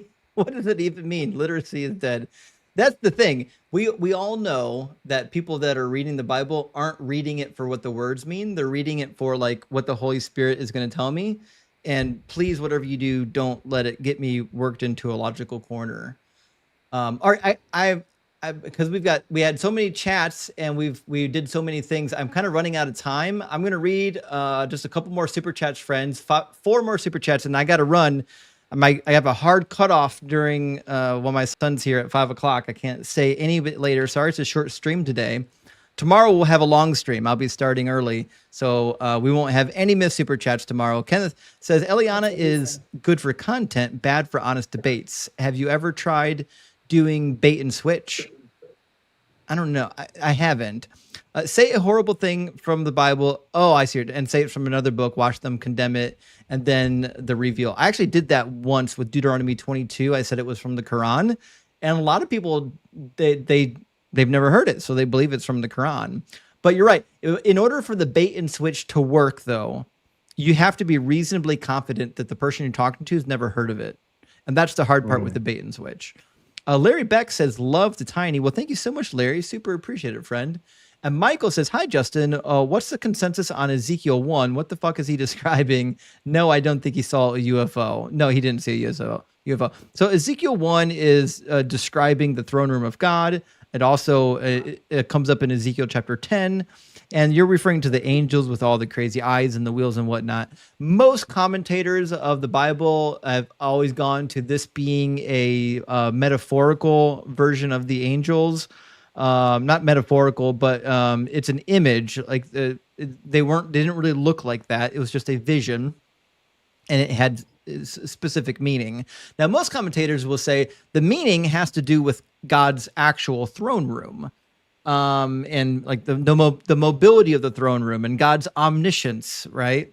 So like I would definitely recommend reading a good commentary on Ezekiel if you want to know deep into the symbolism, because a lot of scholars at this point have pretty good opinions on what's happening there. But the reality is we can't know for sure what was in the mind of a guy who had a crazy vision, who was probably on mushrooms, if I had to guess. Yeah, he was like tripping out hard, and I think he was just describing the Wonka Vader, like before the Wonka Vader was a thing. Dude was tripping balls, for sure. Goddess of Rebels, last super chat. Thank you for the $9.99. Says, any other deconstructed person really want to go find everyone you tried to evangelize to as a Christian and apologize profusely. So I don't do that. So in fact, even with atheism, like I don't go out trying to convince people of atheism. I have like a firm rule. Like I let people believe what they believe unless they're like in my vicinity and they're saying hurtful and harmful things. People come to my stage to have these discussions. I don't go to their stage. Like I don't go looking for Christians to deconvert. That's not really my thing. In fact, they're not even receptive to it. The people that are receptive to it are the people who are coming to you typically. So yeah, I do understand what you're saying though. Like when I was a Christian, I was in ministry for a long time and I drug a lot of people into the faith. And now it's weird because I'm on the other side of it. I'm like, oh, it turns out I was wrong, right? And like, how do you address that with them? I don't know. But it certainly is a problem. But listen, guys, it is 2 minutes till 5. I've got to run.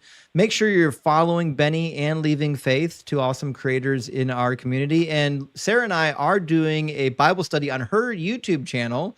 We just dropped an episode Monday. We should be doing another one hopefully this week or next week. We'll get it figured out. Let's do it this week. But right now we're working through Genesis. It's a lot of fun. I think you'll enjoy it. And also, are you guys going to be live later today? You two? I will be live on YouTube tonight, probably around 9 p.m. Around 9 p.m. Okay, perfect.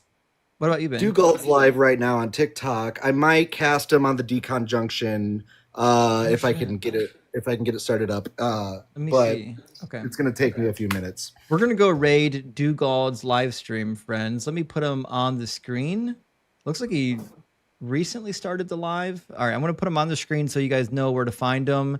He'll also be on the Deconstruction Junction, it sounds like, but it's the Atheist Bulldog is his handle on YouTube. That's his icon. He's live right now. So let's go all raid Dugald's live stream. Let's go say hi from Sarah, Benny, and Justin and Doug. And I'll pop over here in just a minute. Thank you so much, guys, for being here. Thank you for all the mods. Thank you for everyone who supported and subscribed and all the members and everyone who shared the stream and everyone chatting up in the comments.